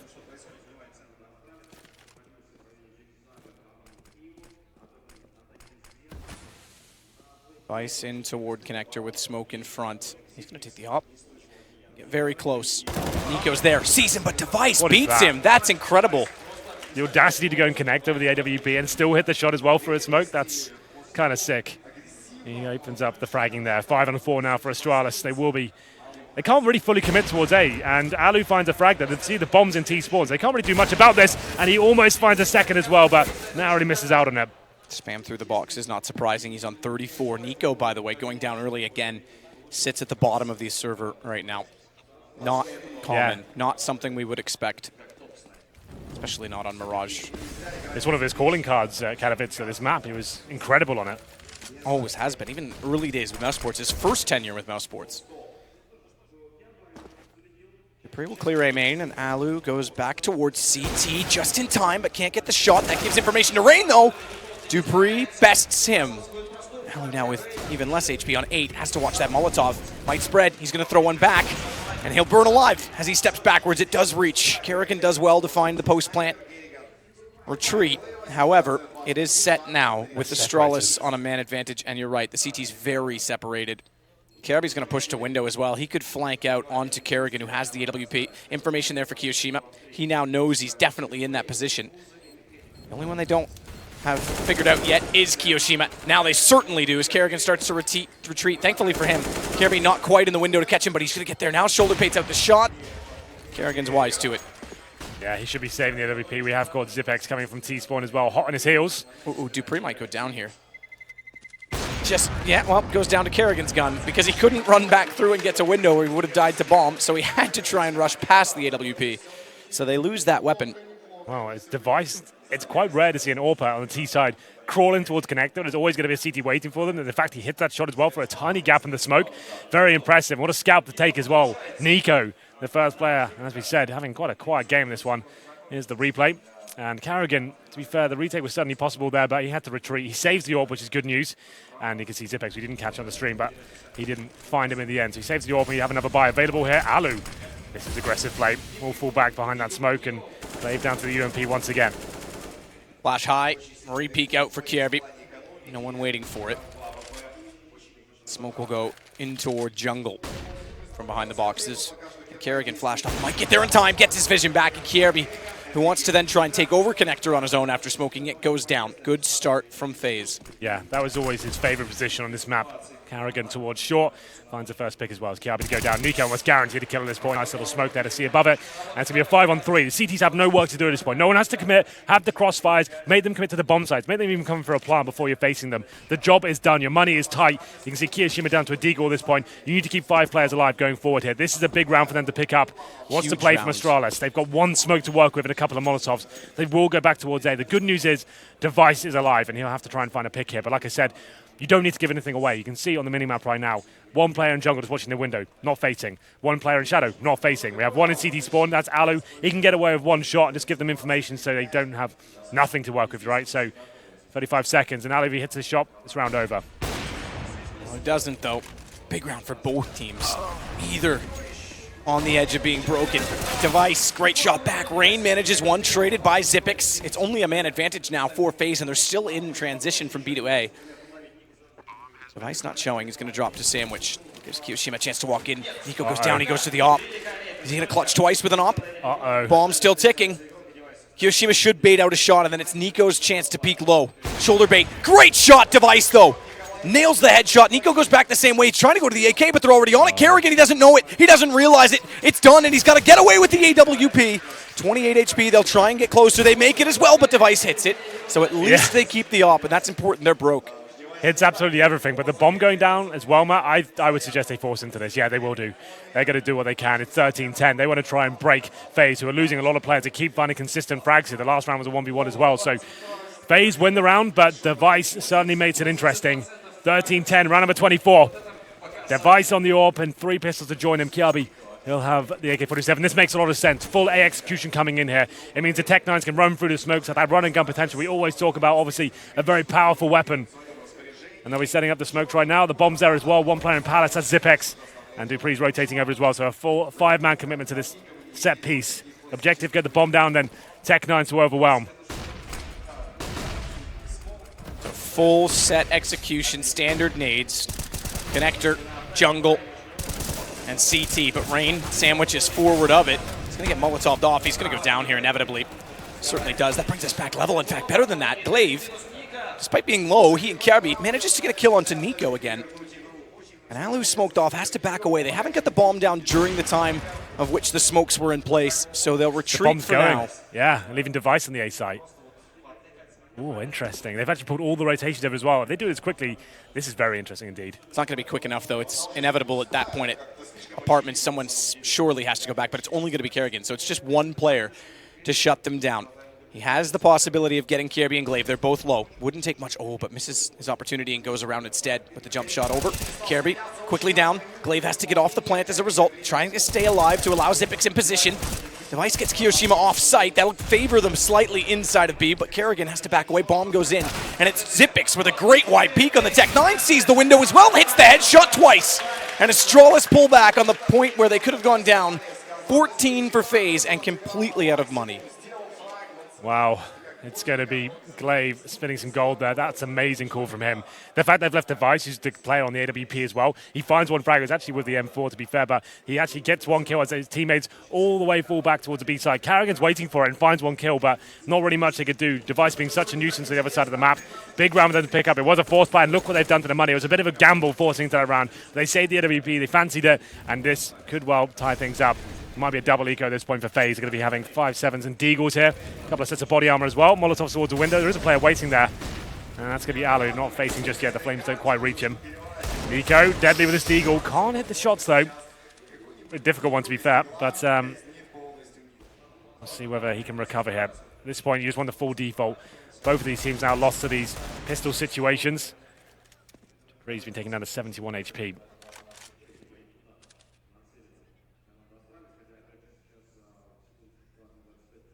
Device will be in position toward top middle.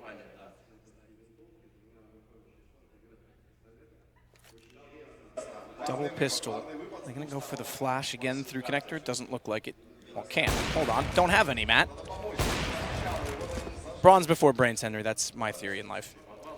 Nico, though, it's backing off, trying to get the shot with the deagle before the smoke goes in.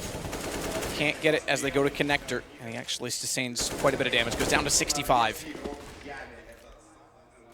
Rain's in a good position, though. Great position. Good tag on Zippix. He's on 40. Rain might chase him down. A good pre-fire from Zippix when he does so. Great shot up close from Device as well. Very quick reactions. Kiyoshima, we saw it for a moment, was waiting at CT to try and swing out and catch them off. Couldn't do so.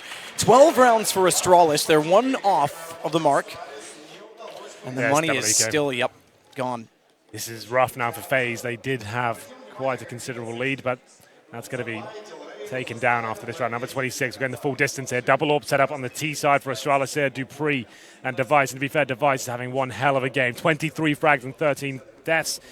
Glaive is calling up perfect T side as well. The fakes that are coming in, and just the awareness he's got has been incredible so far. I'm enjoying it a lot. But FaZe still managing to have the victory at this point. Full eco, of course, we said Money was in a horrible position. They'll have third stage loss bonus after this one, so $2,400 on top of around the 2K they have. It'll be okay. Only the best advice. Glaive's got to be careful here. Smoke down so that they can't get him behind and flank. They were pushing Horseshoe, and he had the bomb. Well, he had to. There was 4 of them. If he goes down with bomb and T-spawn, that could be a huge problem. They will get Device's AWP. KRB backing off, knows that they're inside of the apartments, but they'll ignore it for now because bomb makes it toward the A site. Little tink there from Kiyoshima. Takes KRB down to 43 HP, but it's still the round heavily in their favor. They do get an AWP for Alu, but that's all he'll be trying to do now. It's going to save that weapon as he holds up on the B side. Good kill from Dupree to find Nico because he was the only one that could have spoiled plans on A. Yeah. So that does it. That'll be it. That'll be 13-13.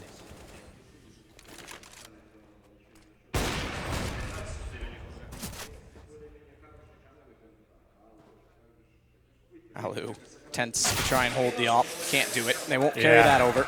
That's huge from Astralis. The fact that they just keep whittling down the economy. Ali wanted to save that for sure. You can certainly... What? Dupree. Oh, he did get to it. Okay, I thought he didn't get to that second op inside the site. Yeah, he's got it. Picked up the AWP, and we go into round number 27 here. We haven't had any pauses yet, from what I can recall. But Ali still can buy, but certainly a weaker one. In terms of the grenades, it's going to be 2 incendiaries and smokes. And we go into another round here for the CTs. No real aggression. They haven't presented much of an adjustment as of yet. Alu will be toward that connect position, playing in front of the smoke. Device will be challenging, but falling back for now. I think Dupree actually may have left that up there, and that's carried over the single. They didn't want to go for the double. Happened right at the end of the round. It looked like he missed it, but either way, underpass. Dupree going. Alu's ready, though. He likes this position, loves that angle, but Dupree, incredibly good accuracy. A single bullet, and the op gone. Good night, Alu. It's Nico, though, to step up, and he knows he has to do something here. It's a weak buy overall for the CTs. Finds the AWP, very proficient with that weapon himself. He'll be falling back. That's an early kill. That's such a gift for a T-side of Mirage. Like we said, we know it baits out reaction for the CTs. I'm having a look right now. Carrigan's left B open. This is a bit of a gamble now. And that looks like where the Astralis will be heading. So he's gone towards the kitchen. He's only got the M4, no nades whatsoever. He's playing towards that window position, but what can he really do from there? Very difficult to make frags as the M4 towards the window. You might do a little bit of damage, but most teams will jump across that window, smoke you out almost instantly, and you can see another great call coming in from Astralis here. Smokes towards the A site, bomb ready to go towards B. They could even sacrifice his player with the man advantage as well. Just be sending Zipex in, as usual, try and find one frag as they get ready in B, and no one there whatsoever. This is working so nicely. What a call from Glaive. Zip backs off after a few shots. They realize it and head toward the B site. One man could spoil it all, though. Nico gets up with the AWP. He recovered. He's got a chance for another. Device smartly burrows his way into the corner and says that's enough. However, Nico knows he's there. Great shot. Rain as well could catch Zipex. He knew he was trying to fake inside of A. Does. Wow. It's just 2 left to find. Dupree and KRB in behind the van. Nades will land. KRB's got to do it all himself. Takes down Nico on the up. Gets another. Looks wide. Sprays in. Kiyoshima goes to 20, but holds it. And Faze just barely going to pick up a round. You're getting a masterclass in CS right now. It doesn't get much better than this. After Astralis calling the perfect round, Nico's been quiet for so long. AWP in the connector. It's 5-on-4. He finds the kill. The rotating player in as well. And I have no idea how he hit that shot in Device as well. Device, to be fair, he got himself in a really awkward position, and he thought he'd had enough. The flashbang looked good. It was a nice jump over. And that second shot, though, that was nuts from Nico. How's he hit that? Just about get to the pixel, and then Rain as well. Like we said, it was a full fake from Zipex towards the A site. They called that. Rain's waiting for him to come back. He had to come back at some point, right? The bomb's down towards B. He gets it, and somehow, out of nowhere, Faze win that round. It was a perfect call from Astralis, but Doesn't pay off for them. Nico, this is what we wanted to see. A bit of aggression now. 2 players pushing up. Rain and Nico. Quite a deadly duo. Can they get anything done here? Not quite. Device ready. Oh, perfect nade. 32 left for Device. Max damage as it lands not only hitting him, but on his feet.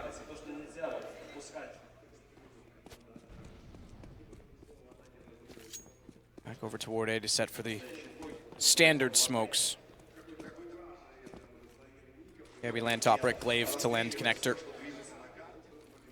Actually, Glaive to land CT, excuse me. I think that one just, okay, it did make it look like it bounced shit light that time, even though the lineup looked correct. It's Device to start it, though. Rain gets one back, but he goes to 19, and his trick of playing reverse firebox is up, so Zipix easily able to grab him on entry. Slight gap, watch the gap as well, because Keo's there to deny the plant.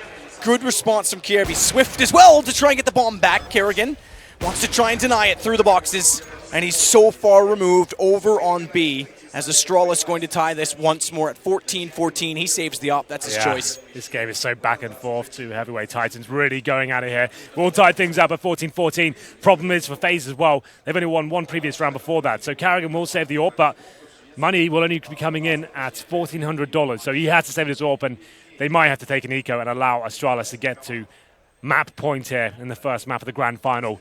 And one of the grand finals is setting up to be here. Device playing out of his mind. That's what we want to see. 25 frags for him, 15 deaths. Rain as well. He really is coming to life. And Nico, he's one of the names that really has to start coming to fruition for FaZe if they want to have a chance of winning this better 3 at least. They have got the lead, and now that's been subsided. 14-14. Carrigan found. You didn't catch on the stream, but he is dead, I assure you. Glaive finds him at the end, and that's going to call now for the full eco. They have to allow Astralis to go to 15. They can't buy around this. Let's take a pause, discuss our options. But I think that has to be the call here, Matt. It'd be a nightmare to force into this with Deagles and 5-7s and almost give them the win on a plate.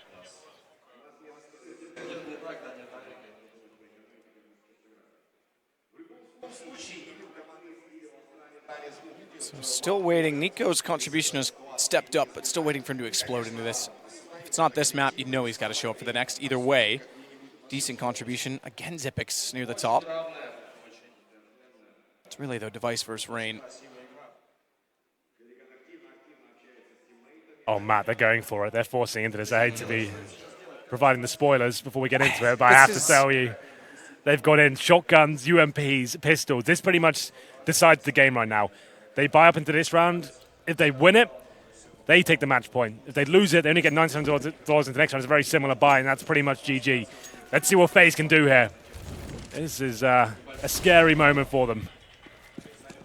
This is characteristic of FaZe, though, right? If they want to play with that randomness. I don't agree with this at all. I completely understand it, but it's of all the teams that would do it, it would be FaZe. I'd expect to try it. Just go loose as possible. Jump shot, mag 7.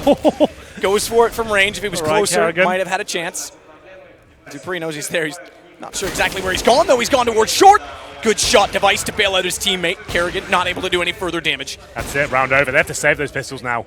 Save the armor, save the upgraded pistols. That round's done. And the kit as well, for whatever that's worth in the next round. $400. They're not going to have much more than that. They only get $1,900 on top of this. So, okay, that's rough. And that's why I'm saying the force buy didn't really make sense to me. It's such a gamble. If Astralis play it correctly, flush you out, trade effectively, they're going to take this round hands down. They get towards short, and Carrigan desperately trying to make something happen there with the shotgun. The long-range shots, to be fair, at that point, once he gives his position away, they're going to strike. They're going to take him down all day long, push it short. They know there's nothing there.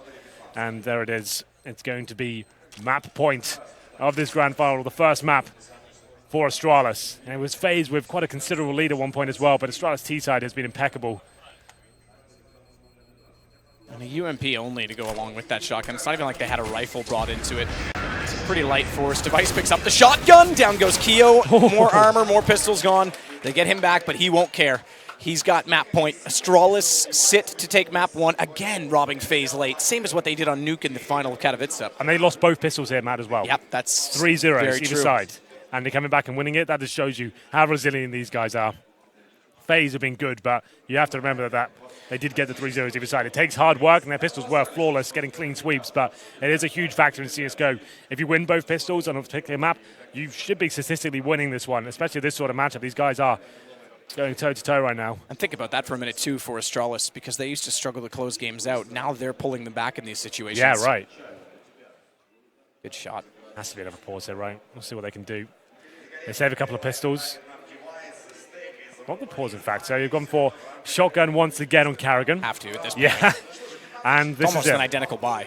So let's talk about if they had a Vika in the previous round, it wouldn't have been the best buy into this one, but at least they'd have had rifles and UMPs. They'd had something to work with here. Now it's another rough buy. 2 UMPs, 2 pistols, and the shotgun on Karrigan. Do they have what it takes? Well, Astralis give this round away. They shouldn't do. On paper, this should be theirs. It's gone the full distance here as we expected to. The device. This has to be the full default. Don't give too much away, but Kiyoshima so good at the deagle, doing some damage here. They're trying to take him down. He takes Kiabi down to 58 HP, but he can't find the frag just yet. Glaive forced away. All inside of the site. From the Deagle side of Kiyoshima. Nico will do what he can to try to get back inside of Connector and get some establishment or information at the very least of mid. Glaive and Device will wait and patiently wait as well. It's not them that needs to force out the round. So Bomb's still in middle with Glaive. As Kirby starts to advance, he shouldn't get too much trouble for doing so. Nico as well has gone back toward the east stairs and side of the site. Smoke, Molotov down, flash over for a chance to peek. Double flash, wants to try and fully blind them up. But on the edge of the flames, Kierby able to best him on the AK. Alu, next chance in line, downed as well. This could be it. Rain will fight forward, grab an AK-47. He still has Kerrigan on rotation, but he's well off. Just coming through Checker now with the shotgun, and Rain is going to be Molotoved off. Evaporated by flames as he has to try and work in late. Down goes Kerrigan. It's all Rain. They know exactly where he is. Nades, Molotovs forcing him in, and Astralis will take map 1 of the grand final. A close one, a great one, 16-14. That really does stem from that clutch from Device, I have to say, right? The fact he gets that massive round when they had 1 AWP and pistols, he comes back, an amazing clutch and brings him back into it. Faze, they really need to sort this issue out. For others tournament, they're losing to these full pistol rounds, and Device, he played a hell of a game. He's been great today so far, and he finds a victory once again. As we said, losing both pistols, winning 16-14, they're not jokers anymore, they're winners. And they managed to pick up map number 1, and quite a convincing performance. Faze will be quite gutted to that one, I have to say. Device looks like he's mic'd up as well, so I'm sure you'll get some content from Astralis at some point in time from this. Incredible game, though. Starting off Faze, again, just like on Nuke, Mirage comes in instead of Cash. Just like on Nuke, though, they come so close and so shy. Yeah. Like on Katowice, and now it's Astralis that could easily take this in too. It's a great series, though. I want more from Nico. I got to see more from Nico early. Yeah, that's the problem. He was quite absent there. He had a couple of big rounds. He got Faze back into it. Be fair, you remember when he came towards underpass, he had a BP. That got them back on the board. That was enough in terms of coming back into it, but it wasn't enough to win the map. His performance wasn't that great, in my opinion. But hopefully he can bounce back on Nuke, and maybe we'll get that illustrious Inferno. I really hope it gets to it. I do as well. I certainly do, especially if we're going to have this level of Counter-Strike the entire time. Guys, Desk, did you expect that sort of comeback, that sort of mentality and resilience from Astralis? It was an outstanding T-side from the Danes to get that victory. Thanks very much, Henry and Matt. You've been gifted a treat of Counter-Strike to cast, and we'll be getting that second map with you guys once we've broken it down. I say we, yes indeed, Thor and Moses and Y&K are going to be the brains to understand exactly and hopefully shed some light for you guys at home on how that victory came to be. And by the skin of their teeth, Yanko, we have got Astralis taking the first map. And I mean, 16-14, Faze getting both pistol rounds. I assume a lot of our discussion points are going to be about how good Astralis look. I mean, they had to grind out this win all the way. You losing both pistols and not converting initially in the force buy really means that you have a much more difficult task ahead of you. And Astralis, even despite winning a couple of those force buys, even in the gun rounds, you could see that they really had to fight for it. Yes, it took some of the heroics, but I think in the end it did come down to some of the calling. Like, how did Glaive decide to approach the rounds towards the end of the game on the T side? For example, that force buy that they had with the Tech 9s, the rotation towards B, and so forth. It's obvious that Astralis really is at a very, very high level right now. Yeah, this map should be known as the Great Escape, because everyone else, when FaZe went and won the 2 pistols, inevitably fell. I mean, the exception being G2 had that, I think it was overtime win, wasn't it, on Nuke? So that, a very, very close one at least. This time, though, as Yanko says, it was all the calls. Yeah. The only real player who had like exceptional performance, probably Device, maybe.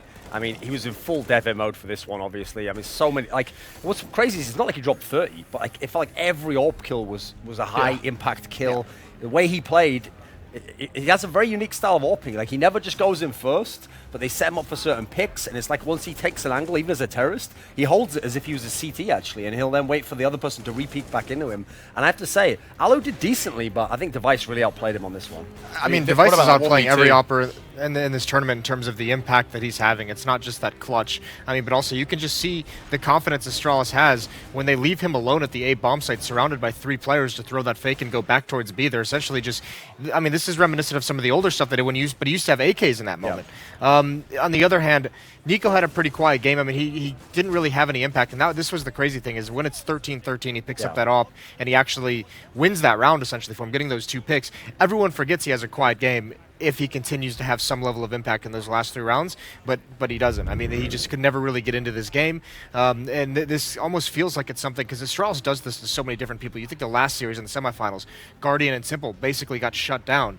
I mean, Astralis, they have to have some way that they look at individual players in the other team and find ways to actually consistently shut them down. And you can't look at this game and not mention Faze's anti-eco play. Like, at this point, I can't remember, actually, if I've seen throughout the tournament a team so abysmal at playing out those rounds. Like, the number of times they lose a round.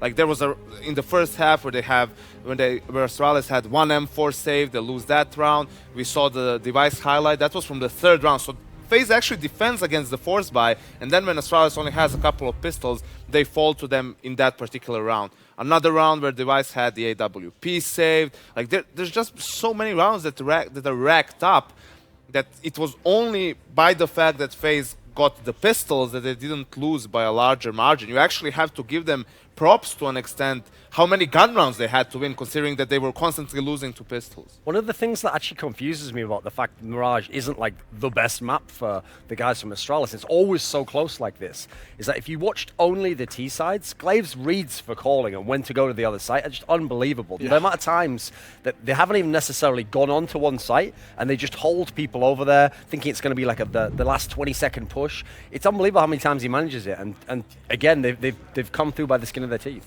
An outstanding call. That round in particular I'd like to explore a little further, Jason. I mean, this is when Glaive made the call with 1 AWP, 3 Tech 9s and a rifle, and they go for a full A execute. What's his thought process behind that? I mean, obviously, you have a lot of confidence in Device, and it comes down to not only him being able to be aggressive and get picks, but it also comes down to the fact that he is so good when they're entering into the bomb site. If Device just finds 1 kill with that AWP, they get into the site, and with the full execute, I mean, with the smokes up, if they have that 1 kill, if they force the retake, then all of a sudden, you have a chance, and you have Device far back in position with the AWP. I mean, this is the crazy thing with Device, is every single time he was left in like a 1-on-3, a 1-on-4, you're just like staring at the monitor and just like, oh god, he's going to do it. He's actually like, he's in perfect position to be able to actually win this. Yeah. He keeps giving himself opportunities to make phenomenal plays. And also the thing with that round that you mentioned, it also depicts how good Astralis is at adjusting, not just throughout the half, but in a round. They went for that execute, wanted to push up with the Tech 9s, and Device can take long-range battles, but then it took them too long to get into the site. They actually didn't even get to the site. The smokes passed, didn't have any utility left, and they realized there's too many angles to cover without a smoke to get into the A bombs. You can't even plant the bomb realistically. So they rotate all of the Tech 9s, just straight run towards the B bomb site, have Device there trying to make some noise, because at that point the Faze guys are scared a little bit of him. Even, you know, they don't want to give him an easy duel, and you can see how the timing was just right before, I think it was Kerrigan, rotated back towards the B bomb site to defend. It's also I mean, at a certain point when there's no more action at that A bomb site, the Faze players have to peek to get information, and that's when Device is just waiting with the AWP. So I mean, they're kind of setting a trap for him in that regard. If there's any younger players out there or newer players who want to learn some kind of AWPing, they're not going to be a primary AWP necessarily, watch a player like Device, because the key thing is, I don't think if you could have some sort of training drill to test every range and every type of shot, I don't think he'd even be like a top 5 AWPer in terms of like raw, mad skills, you know, like you see with Henny or Guardian, the insane shots that they hit on a daily basis. But he understands perfectly like what ranges he can hit and what shots he can hit. You even saw it in that actual clutch that he lost where they just diffused it. He's not the sort of player who can just run in and then no-scope the guy and then spin onto another guy. So he, even though he lost it, he gave himself the only chance he could to win actually, which he set up 2 medium-range shots, and it just so happened they just went for the full diffuse of that. And he never goes for the hero play in a sense that he realized that he had maybe a 10% if that chance to win the round. He goes for the higher EV play, shout out to DDK, and saves the AWP, which then in the following round was the Tech 9 rotate back to B, and because of that AWP, Faze was scared to challenge. If he dies, they know that Astralis probably doesn't have enough money for an op, and maybe they're aggressive in their peaking and try to take them out while they're stuck around Tetris. Now, we did see the head-to-head. Nuke is our next discussion topic that we have to venture into, and I assume it's going to have to be relatively brief. Astralis, I'm sure, chomping at the bit to get this grand final underway again. Duncan, we'll start with you on this one. Nuke is a map that Astralis have, I mean, would you say that they have claimed the top spot now? They are the best Nuke team. I mean, I know you mentioned Virtus Pro, but surely, given their performance here in Kiev. The thing is, I still believe in Virtus Pro. Like, I think that was just, look Okay. at Virtus Pro. It wasn't just that one map, was it? They were terrible in the whole tournament, pretty much. I mean, they never got it going against any of the top tier competition. So I think that was just a really bad day for VP. Like, if I had to bet right now, if my life depended on one new game, I'd take VP to play this game. With that said, I think what you've seen is the guys. It's not going to happen, though, is it? Your life depends on that. That would be a game show and a half, wouldn't it? But in this kind of setting now, yeah, I do think when you take VP out of the equation, they're certainly rising through the ranks as tournaments go by. I mean, early on, I thought it was just like, okay, well, they've got Optic without a leader. They just don't know how to play the map. And then later on, they're playing other people. They played, obviously, Faze and beat them in Katowice. So they're gradually kind of knocking off the opponents, working their way up the rank.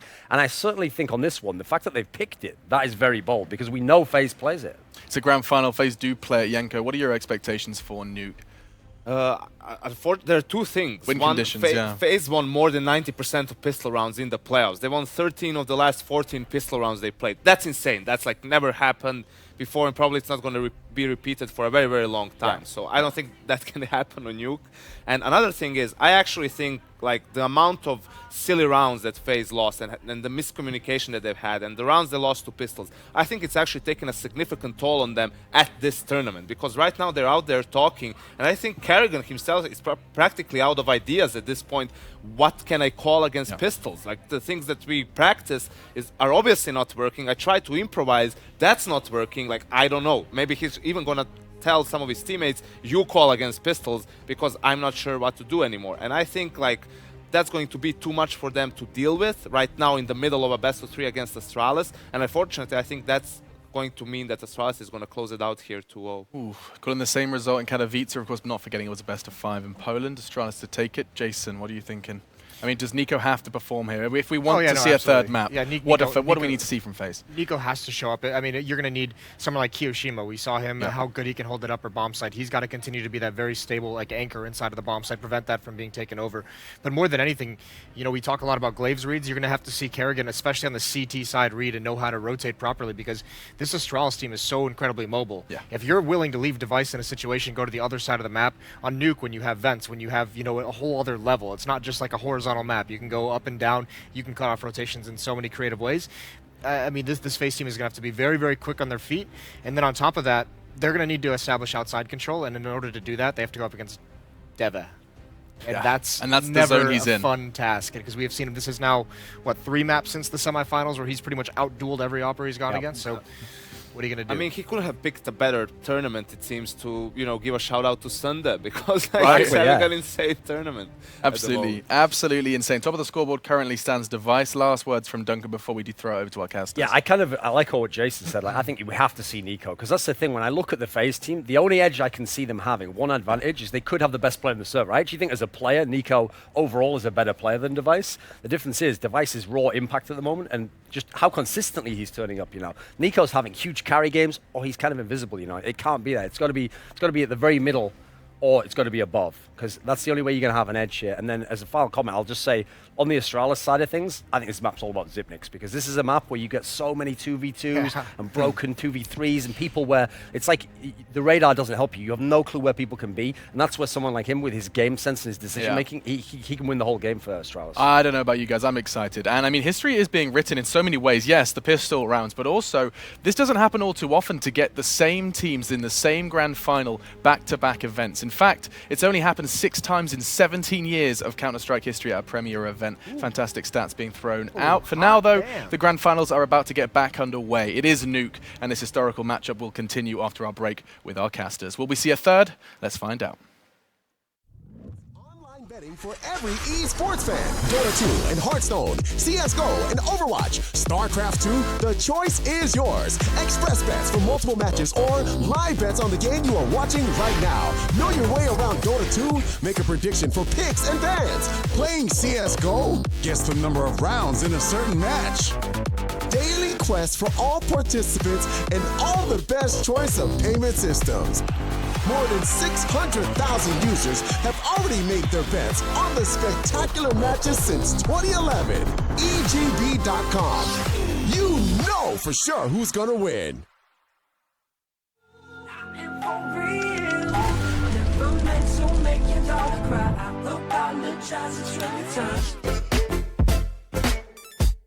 Yeah.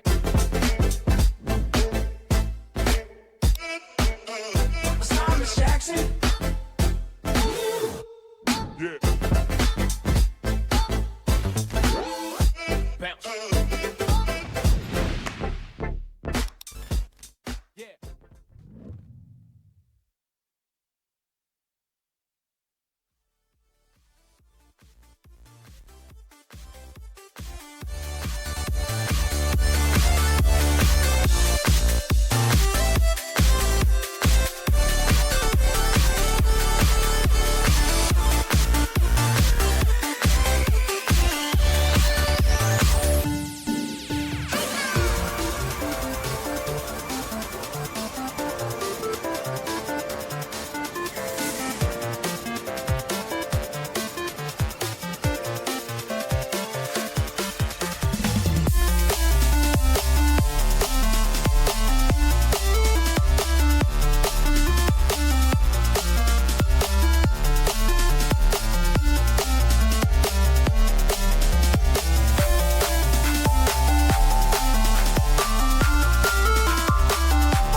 Well, Astralis steal away map number 1 on Mirage. We head to Nuke. They won this in Katowice. They could try and do the same thing here, but I maintain FaZe was very close to actually taking that map at that time. We'll see what happens, Matt. It's certainly been a great grand final so far. The first map delivered on all fronts. 30 rounds seen, 16-14 scoreline for Astralis there. And FaZe, they actually won both pistols with the 3 series. That was a big factor there. They're going to need more of the same here going forward in towards Nuke. They stand a chance of taking this one and actually getting back into this, and maybe we'll see Inferno. That's what I'm hoping for. Inferno will be so nuts between these two teams. And here we go. The ninth round is going to be completed, or actually underway, that means. So we'll have a look at that. It's obviously quite a CT-sided map these days. It's balanced out. I'd say you want to be starting CT, and in terms of the stats, it's just edging towards CT slightly. But Kirishima opening things up, and hopefully we'll be getting underway momentarily. Comes. So, Device, all right, Matthew. Device. I think we have to talk about him in general, right? The fact he's looked so amazing today. Dever has certainly showed up, and Nuke is another specialist map for him. He's the outside AWP, of course. If you continue the sort of form we saw in the first half, the first map, I should say, FaZe are in a lot of trouble. Nico didn't really arrive. That's their secret weapon, and we'll see whether it works out for them. The huddles will come in, and map 2 will begin momentarily. Well, Nico will call for stay. They're going to go CT. Not surprisingly on Nuke. So it works out this time that both teams won the knife on the other team's map choice. So it actually works out to get the side they want. I prefer that normally. That's the way it should go. Your opponent's map, you get to pick the side, right? That's the way I like it the most. But not a huge deal. Zonic, of course, giving the pep talk to his team. Glaive, I have to say, the tactics he was calling Mirage was just beautiful to watch at times. Like the fakes, he was bringing in the rotation calls as well, baiting FaZe into situations that are unfavorable towards them. To be fair, they were covered a few times as well. Nico found that amazing AWP round to shut things down, but going to take more wondrous performances from him to actually manage to step up here. He needs to really arrive now. He needs to be the differentiating factor to make sure they can actually step up here. Rain was really good. Rain was great. He's been quiet in the early stages of the tournament, but he's really found some form now. Alu as well. He was decent, but he needs to be a little bit more on the scoreboard, I think, to actually challenge Device here. So the huddles finish, and FaZe will be sat down. Interesting, this team, since they come together with Nico. 2 events, 2 grand finals. That's certainly sending out a message to the top sectors of CSGO. They're getting up there, the top 3 team now, I'd say. It's going to take a few more lands to really prove that, but the fact they're coming in and giving the world's #1 team really decent run every final, 16-14 in that first map, and they had the lead as well. Arguably should have taken that first map. And 3 out of 4 finals now for Astralis. Semifinals in Vegas, which were still a great semifinal at that. VP able to best them and then take the trophy. They've gone off since. So too has SK. Both fallen off the performance, but Astralis is definitely world #1 with the consistency they've had. Yeah, won't be going to Cologne, but got their sights on the major. I think that really solidifies it as the Astralis era at that point. We'll see whether they can step up and get back-to-back majors. That's what I'm hoping for. We'll step in for them at Cologne. Yeah, we're going to form a team. Well, we already have a team, remember? Yeah, that's true. Yanko, you, Moses, Chad. Yeah. Watch out, next event. And then me. You're only as good as your weakest link. Yeah, so we're screwed. It's going to be Nuke, of course. The ninth round did conclude. It's going to be FaZe starting on the CT side here. That's what they need. It's like I said, it's a more balanced map these days, but starting the CT side, the defensive side, and allowing the pressure to go towards Astralis certainly is going to be beneficial for them overall. Pistols so far for FaZe have been great. They've had 2 clean sweeps so far, and I think someone tweeted out. You said you thought it was like 13 out of 14. I saw on Twitter people have been 13 in a row, wasn't it? So at this tournament, I think it's 13 out of 14 pistols they've won. Wow, that's incredible. Yeah. I think they would have had to play more pistols than that, though. I'm just thinking about I that. saw They played 5 games in groups, if I'm not mistaken, because they knocked out SK. 10. So that's 10. Then they played 6, so that's 16. And then they played 2 this morning. So since they started winning them, right? That's probably the last. That's when his stat begins. Anyway, let's get into it, shall we? FaZe on the CT side. 4 sets of armor. Alu with the defuse kit in here. The crowd getting hyped up now. Astralis. We'll see what kind of buy they're bringing to the table as well. Do they have any Superman mentality? They don't. 5 Glocks here, and it will be an HE grenade to suggest they'll be needing out that squeaky door. Actually, Device, we're using it to, that's quite nice, quite interesting. Using it to actually take down the skylights there. Not wasting any time, as they'll set up for a smoke as well, and flashbangs to go towards upper. This will be an upper play. Kiabi to lead the charge as he gets in towards the upper side. Good shot. Glaive tries to dance back around. Bomb dropped. And again, FaZe. This is incredible. Best pistol team in the world, perhaps, with that kind of consistency. What is that? A 14th.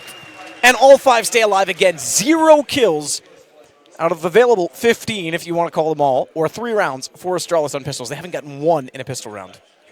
That's a crazy stat. Another clean sweep. That's so rare. Anyway, Faze defended towards the other side. You can see exactly what Astralis are trying to do there. Device, he goes towards the upper roof outside.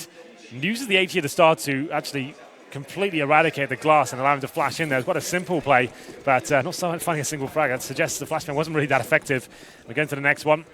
Force by, of course, no bomb going down. It's going to be Zipex trying to find anything he can towards main entrance, but the first kill coming in from Rain. Good job to take down Device. Big scout to take, but Zipex fighting back with that Tech 9. He finds the kill and brings it to a 4-4. But look how much damage has been inflicted. The nades at the start of the round. Just disastrous for Astralis there. Extremely disastrous. Despite starting off by getting Kiyoshima down. The HP pretty low. Flash off Rain, can't peek. But Nico still toward backside of second vent. And at the backside of that second vent, he can pop out and try and control this as they push toward him. If they get toward the, especially with bomb, if they get toward the vents and get down below, they could do well here. But Kiabi's actually got the bomb heading over toward ramp. They weren't able to spot them, though, down below. So if they push back in ramp, they could do all right. Dupree does get found out, tries to fight off against Nico, manages to make it work as well, and then gets away. He'll go try and support Kiabi. Kurgan's already rotated. Surely they've got to try and get this bomb in position. Perhaps they think they've sold the rotations, brought Kiabi back, they want to go upper instead, but Alu, he's still on top of the hut, and Rain was watching very carefully from main entrance. They've got the information required now. That nade could be lethal. Dupree sees it, hears it, one or the other, backs off, doesn't matter. Spray down, bomb dropped, and that'll be the round. Good job by Carrigan, yes. Round secured indeed. The Famas finding those low HP players towards ramp. They hit Zipex in lower as well. They're trying to overwhelm the CD player, maybe get a trade there and get the bomb down, but that's not going to happen now. Zipex, he might just want to die here and get some cash. If he gets 1 kill, the UMP, that could be something, but he won't get anything. Low HP coming up the ladder. Rain finds him, and they lose 2 frags, but overall quite comfortable for Faze. Carrigan sealing the deal. Round number 3, that was the force buy from Astralis, so this will be the full eco. Bomb planted that previous round, that's a bit of an issue, so see what they can do. Maybe throw the bomb down the vents. We'll see if they pass the bomb to the very best spawn. Doesn't look like they will. Cameraman good as ever. Finding the girls wherever he can. Looks like Aurora. The singer, that is. No one knows who she is. It's fine. Jason and I are enjoying that comment. Smoke goes out to the outer position. Do they try and push up close? Perhaps no. Just push in through main instead. Nico with the UMP. A double nade inside of the smoke. Make sure that they can't try and rush down with the pistols. They've shot at the skylights, but they have no flashbangs to do anything with it. What's the idea behind that? I guess it's just keeping things consistent. We talk about that idea, doing it every single round, just to, it's not weird when they actually use them. It's you can't really get too much information out of that. So, Device. Wall banging with the Glock. Ambitious. Not going to do much there, but it's something, I guess. Rain will spot them. Good headshot. Receives one, however, has to be a little more careful, but Nico comes back out to help. They each find 2. However, Glabe's gone undetected. Kerrigan, good rotation. Swift rotation, smart as well. Doesn't want to give up the bomb plant. They know outer, covered off, upper as well. He just rotates down, checks it, and finds him. This is certainly classified as a bit of a bonus round here for Faze. Got the Famas and 2 UMPs here, a clean sweep in the previous round. Lots of money to work with when we upgrade in these SMGs. They pick this round up. Fantastic position going forward. So Astralis, they bring out the 5 AKs, of course, can't afford the AWP. It's going to be smokes across the board. Nuke, not one of those maps you need the AWP, especially on the T side. You can operate at full capacity with just 5 AKs here. Device certainly capable of using that weapon. Let's get into it, shall we? Round number 4. They'll be trying to focus towards outside. A fast move from Dupree as well. Finds one of the CTs, and Nico can't do anything. He'll be falling back and actually taken down. Glaive, 5 on 4, just like that. They can slow things right down at this point now. I thought they might try that push last time. It seemed inevitable. Faze would test the waters eventually. Nico going down. Fortunately for them as well, Kiyoshima is going to get locked into a corner. No rotation towards Secret to try and get the shot on Silo and free him up, but Dupree decides to back off anyway. Actually found one in return on Device. Good rotation again from Kerrigan. Playing very well at the ramp position. This time not rotating early, actually catches them. That will give them the transition toward lower. Is there a rotation back the other direction, though? Kiyoshima, he's just gotten in toward main. Actually, take that back. He has gone down the vents. I thought he was above on the minimap. He's there, but can't find Xyp9x planning inside of the smoke. Good shot from Kerrigan there for to find Dupree. Great start for him as Rain gets Xyp9x. They could actually win 4 straight this time, not just 3 straight. CT side as well on the nuke. Kerry pulls back one where he can. 1 versus 3. Feet He's spotted, and Alu should be able to take him down. Should be, I say. Doesn't seem he will. There's time in this for Kiabi still to work with. No Bomb kits. ticking, no kits, and they're on top of it now. They'll chase him down, and they've got to it in time. So they will be able to hold on based on Kerrigan pushing. Got a bit dicey towards the end. But Kerrigan, a very good job, like you said. A ramp player normally by themselves, if they can find 1 kill in the transition towards lower and stay alive as well, he's played it perfectly. He actually gets 3 kills in total as he comes down towards lower, behind the terrorist at that point. And you can see what Faze were trying to do at the start of the round. Use those lesser weapons towards outside, push aggressive, try and get a trade, at least something going. Didn't work out that way, but Alu managed to answer back a few seconds later. 4-0 though coming in for Faze as Astralis couldn't really get rolling in the lower bomb side. Kerrigan shutting them down. The former in-game leader for Astralis indeed. Another buy though for Astralis available. 4th stage Lost Lotus and the bomb going down means they get 5 AKs, but not really much to work with. Might just be the outside smokes here, try and get secret control. As Xyp9x looks towards main entrance, spots Nico and gets headshot in return. He goes down to 7 HP. He had the lineup, but could not find the shot. Device will start to work in towards Secret. Rain is backed off, should know that they're down there, so puts pressure on Kerrigan to rotate early. He's already gone, but he's alone down there at least for now. Rain doesn't dare retake stairs in behind the Secret entrance because he knows they'll likely stop up to take him down. Good find from Kiyoshima to get Dupree pushing to the vents late. Well, the standoff begins at 4-on-4. Glaive has made it down towards lower and Device in the vents as well. So they have got positional control, waiting for any rotation to the CTs. Nothing down in the area whatsoever, but the bomb, that's all the way in T-spawn. So in terms of great control they've got towards lower, can't really capitalize just yet. And Rain looking to challenge, but he gets his head blown off from a low HP Xyp9x as well. That's a great shot from him. Timing everything there as the smoke dissolved. Alu, though, gets to heaven. Bomb dropped. They didn't get it down there with the last 2 players, so even though they had Secret, they had no access. They forced Kerrigan down onto the ramp as well on rotation. He went to control. Bomb may have been able to slip in that direction, but they didn't read it well. Alu's still waiting for this. They're going to try and come bail out the bomb. And he spotted Glaive's shoulder originally. Oh, timing. He's trying to bait that shot. He wants the fight, wants to get him out of position so he can cross, but now it's Device to strike instead. Kiyoshima's forced back in the hut, and now the bomb enters lower. He'll cover off this rotation if Kyo even dare go down there. Yeah. It should be a kill for Device. It's when his fast outside play comes into fruition. Device has drop down, should be an easy frag, but apparently not. Kiyoshima stepping up now and makes this a possibility. Bomb yet to be planted. It does go down. He does significant damage towards Kiabi as well. Can he find the frag? Does indeed. Pre-fires door on the entry. Device giving it up, lets the entrance in. Tap to pull Glaive out, and he's got it right to think that he's going to be door. Glaive goes in, but manages it. And Astralis find their first round. A 4-round reset. Important that he keeps the AK, but they lose everything else. Yeah, that's the problem. They go into this round, potentially going to play on a UMP as well. Sure, they get the win, but Kiyoshima doing significant damage to their money going forward. It was actually a really nice round from Astralis overall. This Kiyoshima doing a great job to make it so close there. He actually had the chance to win that as well. 2 frags coming in. That vent shot as well towards Device. I thought Device had him for days at that point. So there it is, the UMP for Xyp9x. Round number 6. The orb coming out for Alu once again. And if Faze win this, that could mean double eco situation for Astralis going forward. Depends whether they get the bomb down, of course, but here we go. Whole shot in the door.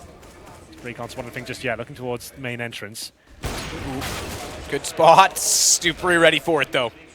So even though Glaive goes down, Dupree immediately there to avenge his teammate. Astralis looking to put a lot more pressure on the ramp than what we're used to seeing, and I like it, I have to say. I still think it's an area where you can exploit many of the weaknesses in the defense, the CT side, forcing them to rotate. With that trade, they'll start to control the pace as well. So in terms of the utility map to actually get the bomb down here, no smokes. They have got Molotovs, and they'll be presenting a contact mentality towards ramp here. But Kerrigan defensive as ever. Like we said, 1 kill will do. Can't get it this time. Kiabi, nice shot to take him down, and they take the man advantage as well. It rotates immediately. Gets the op toward the vent, but Astralis smartly has already backed off of that position, and with Kiyoshima going down from Device, finally getting around it outer. He's going to be smart to hold off Nico. They'll hear the tags. That's going to have to try and be a save, and smartly as well, they're going to go towards Secret and try and cut those off. They should expect that, anticipate it, as Device is waiting above into the corner. I expect Rain to look this direction. Good shoulder peek does anticipate. Yeah, baits out the shot to take down Device. They will indeed be saving their weapons at this point, but they're looking to see whether Nico can find anything here just to keep the money modest for Astralis. We know it's poor. Like I said, if they lost this round, it'd almost be a double eco situation for them. Crowd are screaming for some reason. I'm not sure what's going on. They sound excited.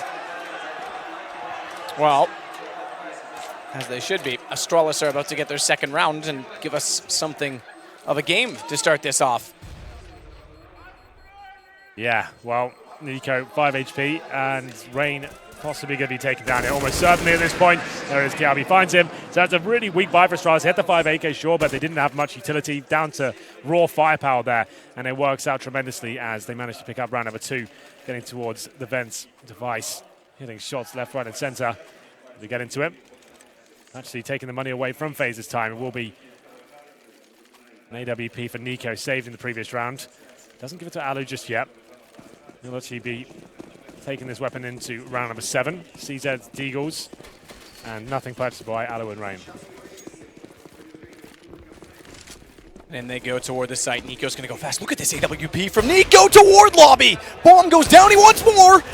He tries it, and he goes back again.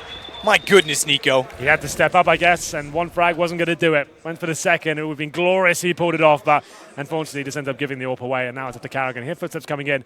He'll do very well to find a frag here. He's going to be overwhelmed by Zipex, but does take him down. Good work. Gets away, not quite. Glaive will punish him. Nico is looking as bold as Simple used to look. Right. In the way that he's just taking fights that no one else would take. Rushing with an op toward HUD. Why not? Had bomb temporarily, Had to but step up, I guess. Well, someone has to in this situation. There's not much available to them. Money in this particular round as well. He could have fallen back right and actually gone maybe towards outside or ramp and try to funnel them as to where he wants them to go. But that's not the Nico way. Saving this AK, they get rained down, is going to be quite important. Due to the fact simply that they will be able to buy in the next, but it's going to be quite limited. It's not perfect. So Kiyoshima will strengthen that tremendously just by keeping this gun. Yeah, that should make it a nice full buy. They get third save lost pen. It's got just over 2k per player as well.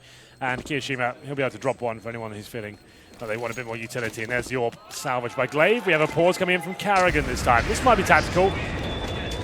Just to decide whether, yeah, it is tactical. Just to decide where they're going to be going with this buy.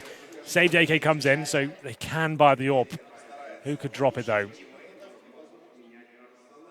Actually, Kiyoshima's the only player that could drop the AWP. He buys up straight away with all the nades, and now he can't do it. So that's not even an option. Kiyoshima maybe pulled the trigger a bit too early there at that point. I think dropping the AWP was actually quite a beneficial idea for Alu, especially. Matt, can you work out what's going on in here? No. No, I expected maybe like Navi had walked into the crowd or something along those lines, but seemingly not. Well, 4-3. Astralis getting themselves in towards Nuclear. If you are just joining us, where have you been? It's been a great grand final so far here at StarLadder. Great tournament so far, to be fair. I've been enjoying every single day of it. It's Astralis winning map 1, 16-14. An amazing display of tactical play, I have to say, from Glaive especially. Some of the calls he was making that T-side were phenomenal. Very cool stuff. But here's the final buy from Faze.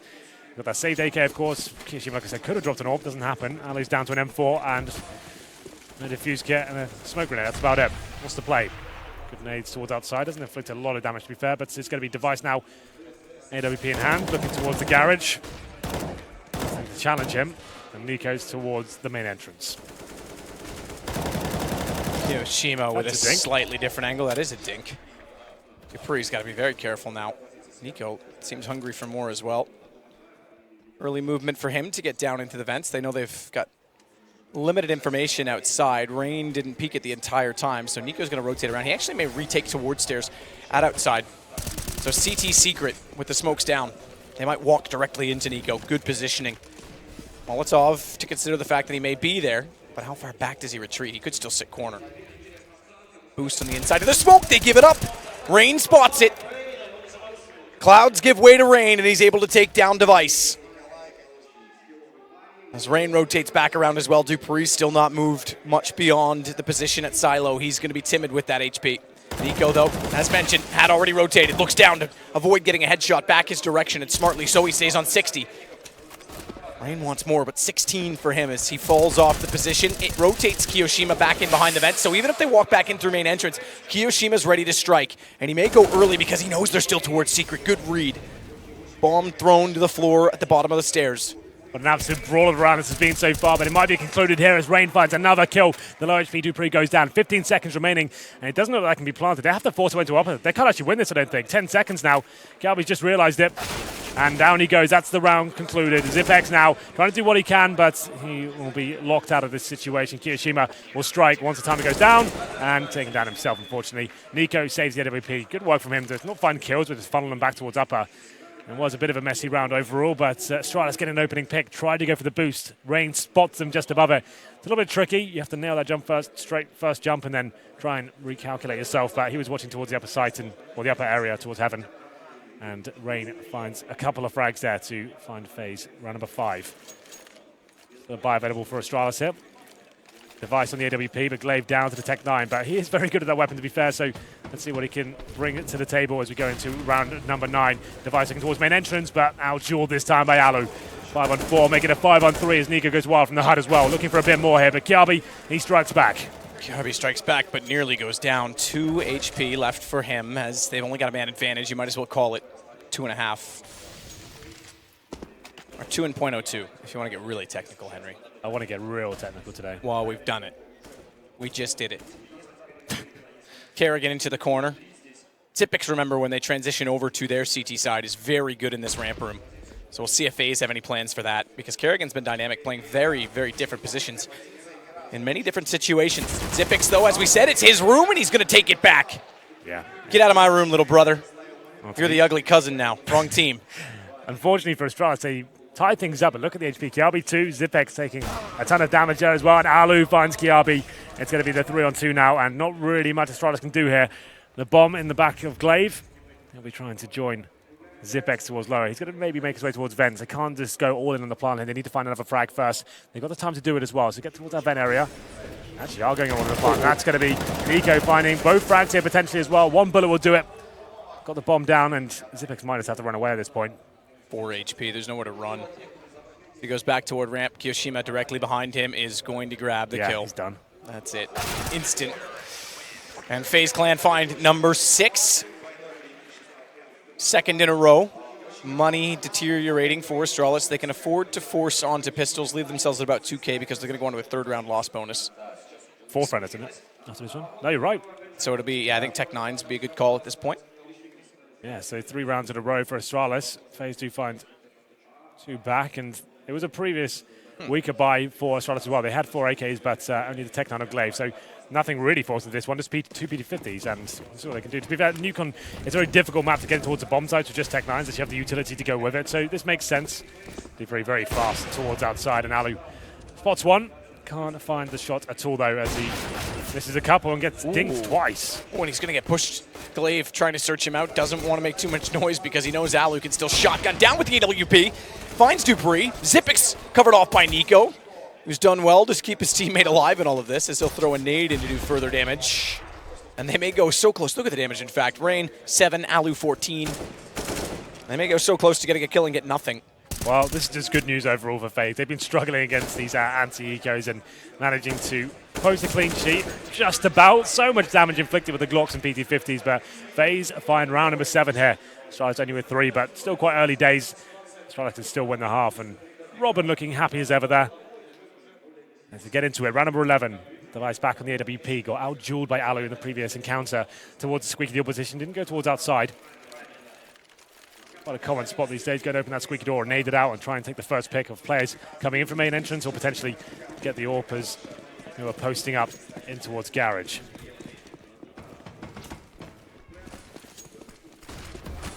Glaive will go quickly, but Device blinded temporarily in the smoke, has to back off. Now they start to round Big Red.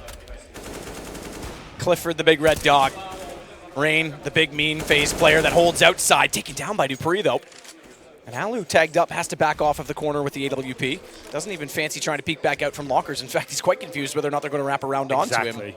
He's got so much on his plate right now. Players all around him. Dupree, though, will be trying to find the next pick. Kerrigan will backing him up, so he's watching his flanks at least. And Alu can just concentrate on the window. But look, it's not an ideal situation, has to be said, in the locker room with just the AWP and Glaive homing in. This is the better part, though, is that Nico's here as well, so they can't quite wrap Catwalk. He's looked away, and Glaive is searching, knowing that they're likely somewhere nearby. He'll hold position and wait for further information. Device may be the one to try and spot it as well. They hold the angle with the op. Glaive goes hunting. Nico's still not quite looked around. He's still in the rafters looking to the inner part of the site.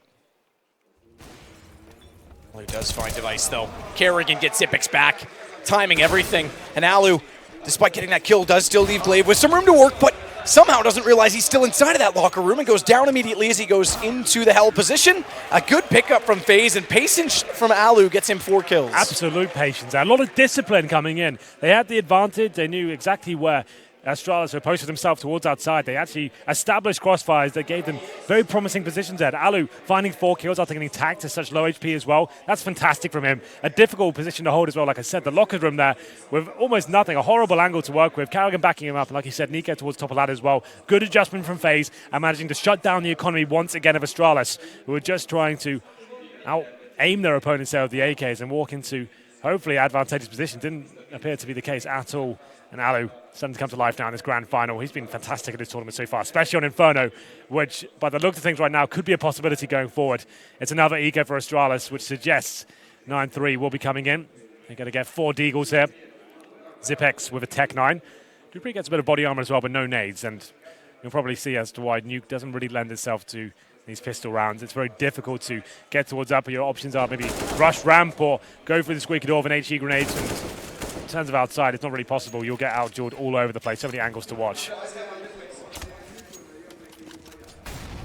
Molotov in toward Hut. Zipex watch window with Tech 9. It's Rain, though, that's going to spot them jumping down already at the outer position. And he sets a very passive, deep hold. Good shot from Rain. Lovely stuff from Rain, and doing more damage here as well. Headshots all over the place. Done damage towards Glaive as well. They might find a kill and make it 2. This gets interesting now. Very. Kiyoshima's under pressure with the smoke in front. They've gotten by Rain. Good shot back toward the door. That nade could be enough, but Glaive is aware of it, and he'll go hunting instead. Will to stay alive. Good read. And he expects utility deployed his direction. The HP is very limited still for Astralis.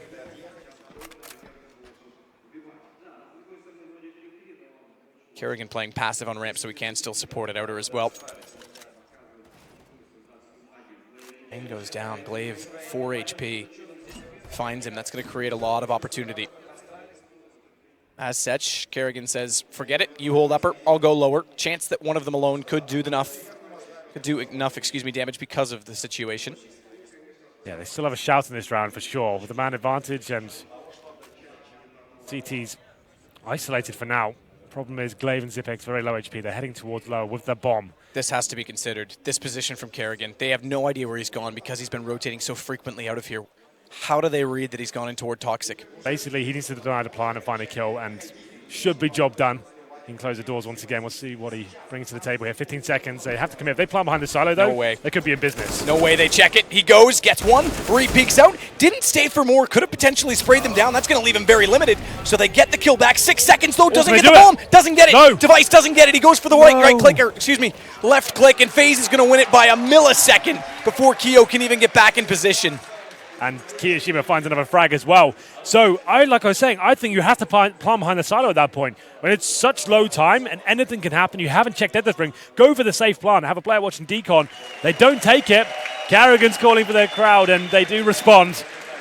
And he steps up tremendously there. It was a 3-on-2, full eco for Astralis. And like we've been saying throughout this grand final, these are the rounds of being eluding Phase. After getting the first 2 frags, a couple of Deagle replies from Astralis come in.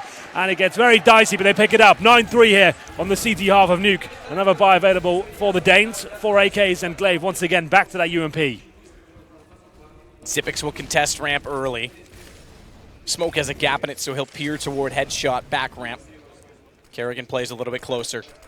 What a round. What an interesting round. Got the kill back when it looked like Kerrigan could have traded. Speaking of, Kerrigan gets 2 that time before he's traded. Bomb grabbed. But he's done another tremendous amount of work as Nico will get Dupree. It's a 4 versus 2. Alu. Bomb down. Glaive gone. Minute and 14 may not even matter because Device has to try and get all the shots back. Can't do anything to bait out. Alu stays calm, composed, and gets another kill. Alu's getting in his zone right now. This is what we come to expect of this guy. Very, very good stuff. 12 kills leading the charge with 12 kills and 6 deaths. Device, on the other hand, after a phenomenal first map, 3 kills, 11 deaths. Hasn't really had a chance to get the AWP out at all. Nuke, it's not really a big AWP-centric map on the T side especially. He hasn't really got rolling at all here. 10-3, double digits achieved. And Carrigan, what a spray down that was. Good stuff. And Alu, just to finish things off. Call as you like.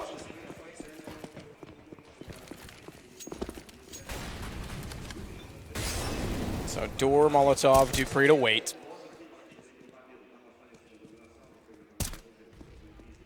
Astralis. Although it looks sunny in the sky, keep wanting to go outside where it's raining. They might be best to stay inside away from him because he's got Glaive down. Nico follows it up with a 2-kill, make it a third. Gets Device in the mix, and just as quick as that, it's another round for FaZe. They go 11-3 up as we head into round 15, a very impressive CT side. Yeah, very, very impressive. Since losing those spell of 3 rounds in the mid stages, they've had a clean run of this one. 11-3, 7 rounds in a row, I believe, as well. Actually, maybe 8. But auto sniper coming in for Carrigan. Is this a good idea? I'm not so sure. It's maximum loss bonus for Astralis. No bomb going down, though. Still will be a tight buy. Kelby on the Galil. Glaive with the Tech 9 here. And auto sniper for Carrigan. Where does he go? That ramp makes a lot of sense. That's where he plays. You just spam through the smoke and shut them down. You don't really need to rotate at that point. Just hold mounts 1 and hopefully find a couple of frags for that. I haven't seen it at all this tournament, to be fair. I haven't seen the auto sniper come out. I think we did see it once. It's got out of fashion a little bit. It had a bit of an era for like 2 or 3 months. It was coming in quite frequently. We definitely saw it once. I can't remember what game it was. It was in group stages. But it's normally one of those Hail Mary plays, right? You want to mix things up completely just when they're trying to adapt to what you're doing. Maybe you've had some success in one particular area. Pull that out and just send a message out in the last round. I have a sneaking suspicion. Go on. Is this where we see the Anders right-click smoke? Which one? In ramp that you can see underneath of. We talked about how we haven't seen that yet, and it for actually Carrigan, could be viable. Yeah, with an auto sniper especially. He's heading that direction. No, he's not going to do it. It's on the pillar, the yellow pillar. If he drops it in, he could look underneath of it, but he doesn't go for it. Instead, Astralis again will go toward outer. Rain's still here. They go outside, right? But Carrigan's rotating with the auto sniper towards lower. He'll be ready for them. So it's a full commitment. 4 players towards secret. Just Zipex holding the lobby area as well. Carrigan has the potential to shut them all down here. He will be facing and challenging. Put on the hard hat. He's going to work with the nail gun. He's got 2 already. Kirby gets it back, but damage done. Is it significant enough? Is it enough to hold on? Molotov goes down. Device catches off Nico. Kirby smokes inside of the site. Device has a chance to try and get to that smoke to plant, but they have to bypass Alu, who's waiting with the missed shot. And this time they go for the safe plant. Rain's going to push around. Kirby low enough, he's easily able to find him. Checks the door, closes it again immediately, so the option exists to go there again later. 40 seconds down to 32, but it's all under Rain. Zipex and Device. Zipex going to relocate. Try and wrap back around to control room while Device will wait in decontamination. Rain going towards Zipex, who smartly stops up. At least they get a 4th round on the Astralis side, but now it's time they have to get a pistol. Very good stuff from FaZe, convincing, I have to say that, after winning that clean sweep pistol. They managed to get the 4-0, and there was a spell of rounds for Astralis and found them 3, but ever since then, Alu, great performance from him. All the clutches seem to be going in favor of FaZe as well. Carrigan with that great play in the 3-on-2 towards lower, kept their heads above water. They've got a very good first half score here, 11-4. Here's a replay of that aforementioned pistol, but Matthew, do we think Astralis can come back from this one, or will we be seeing Inferno? We will find out after the break.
Well, Astralis may have won the first, but Nuke is going all FaZe Clan. 11-4, they started things off very well indeed on their CT side. Can they convert that? Can they bust through and take Astralis down with pace?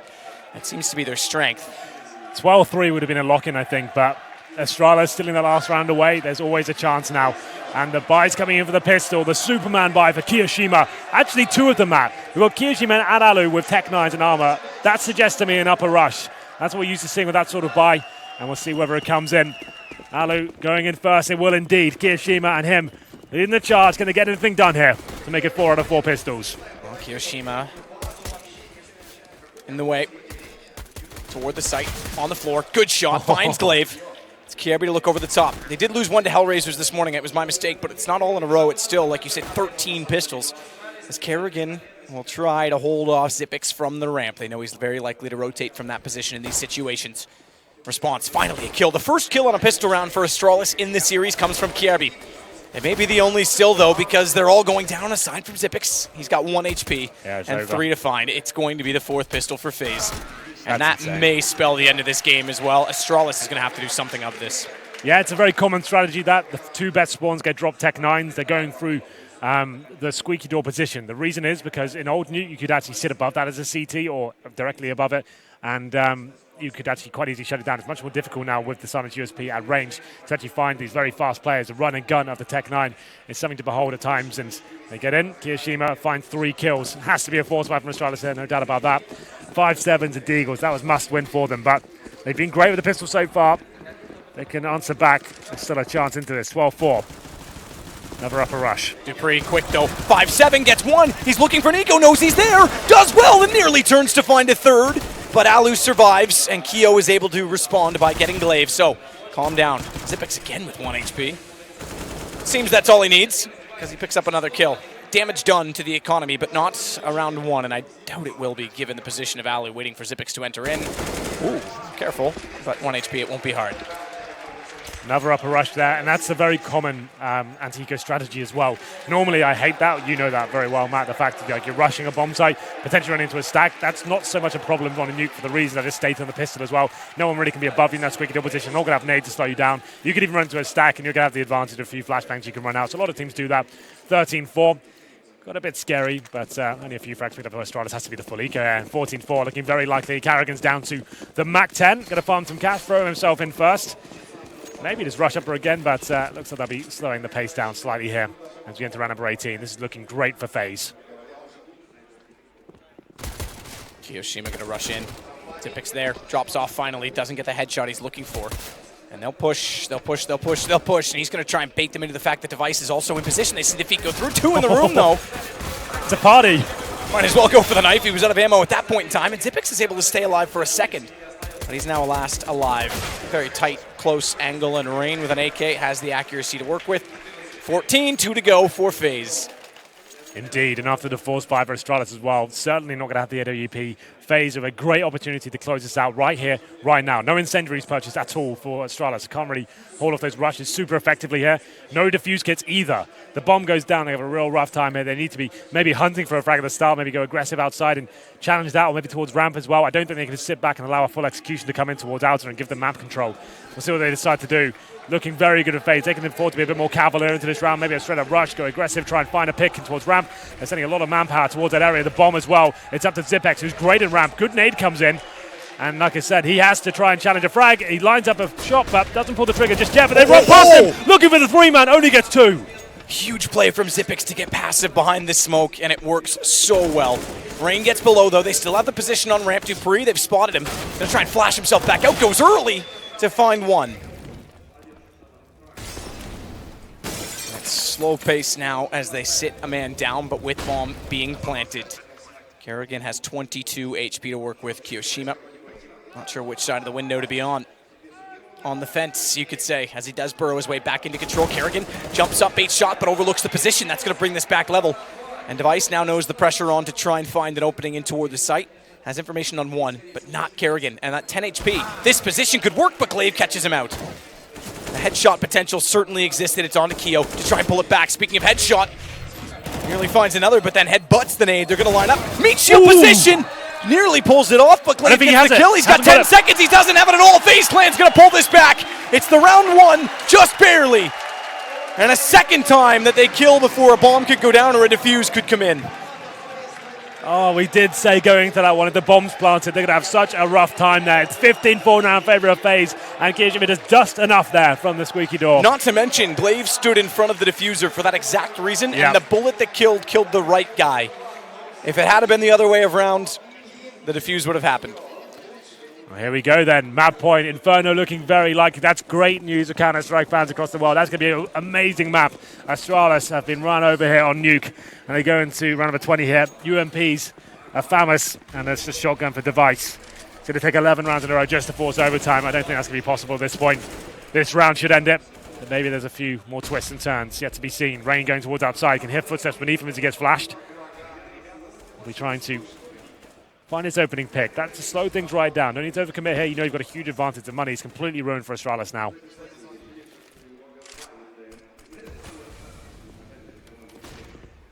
Alu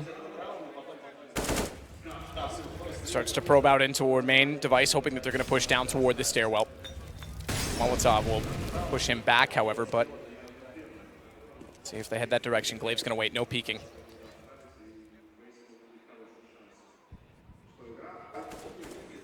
Rain goes, Device waits. Rain AK changes the angle. That's going to make things harder for Device, especially from this sort of range, but he's going to back off with Alu getting Zippix. Toward Heaven, around the corner, player waiting, but good read from Alu to turn around. Glaive from that range on a UMP takes both Nico and Alu. Device hesitant inside of the position in the ladder, trying to pop up with the shotgun, but Dupree's able to bait off that rain. They know exactly where he is as Glaive backs away, and he gets a third with the UMP. He's so good at that weapon, isn't he? That's why he buys it so much. He's happy to have more grenades and use the UMP. 3 kills obtained, and they managed to at least stay alive for a few more rounds here. FaZe, their money's not looking too great. They don't need to force into any of these rounds. One will do it, so don't try and force your way into it. It's not required. It's such a huge bed of rounds here, so they'll just go some Deagles and Tech-9s, a bit of body armor as well. A chance, though, for Astralis. You can never discount them. They can always come back. For Rightfall's Device on the AWP, so they're back in the driving seat. This team FaZe certainly closing things out with just pistols here. Kirishima have a chance, but Device, he opens things up with the AWP, and over at this point, he might get the third, but Nico will be running away at this point. So smoke down for Keo to try and find a chance shot in that case, but try and find Zippix. Yet, ooh, careful. Nico puts Glaive on 7. He'll back off. Device comes back out though, and AWP makes no mistake. So you said 11 rounds in a row, Henry. Yes. Ooh. Miraculous.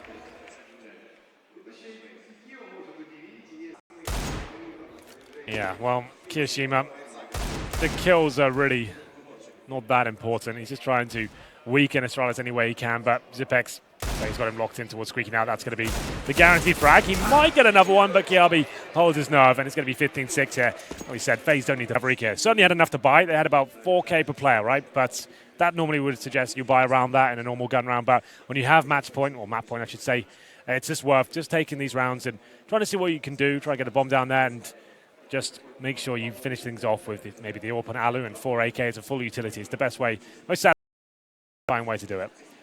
So Tech-9s across the board. A few smokes to work with as well. We've got the armor, certainly a partial buy at this point. Smokes in fast towards up. They might just go for a straight up rush here. Good lord. Great shot from Keo. Don't like this, not like this. Rain, he gets Dupree as well. Glaive's going to be on the precipice of trying to walk back down. Keo gets the shot up. This could be it. Tech-9s, pistols as they take Zippix as well. It's on to Device. And I think Device knows things may have frozen over. Flash in, AWP. Bomb planted, and FaZe Clan going to force out Inferno. You wanted it, Henry? They do it in convincing style as well. Device overstepping, has 2 to his left, 1 at door, 1 at the window. As soon as he walks in, they'll all swarm out. Good first shot, all things considered, but FaZe Clan do it, and it's Inferno as our decider. It is, and I'm so happy about that. Nuke wasn't as hype as we was expected compared to Mirage, and you can see what it means to the FaZe guy, though. They pull one back. Inferno, where they've proved themselves to be masters on as well, especially Alu. I'd suggest he's one of the best Orbers on that map right now. It suits his play style down to a T.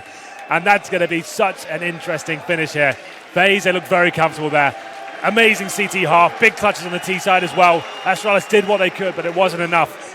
And Faze now looking like everyone's warmed up. Nico's arriving, Ali's hitting shots, and Rain continues his good form from Mirage. Yeah, Rain was excellent outside. And Astralis put a lot of pressure in that position. Kerrigan did just enough at ramp to rotate and be unpredictable. Yep. Very smart in that sense. It was a very well played game. Alu, don't need to say much. I think it was pretty clear. Hitting op shots.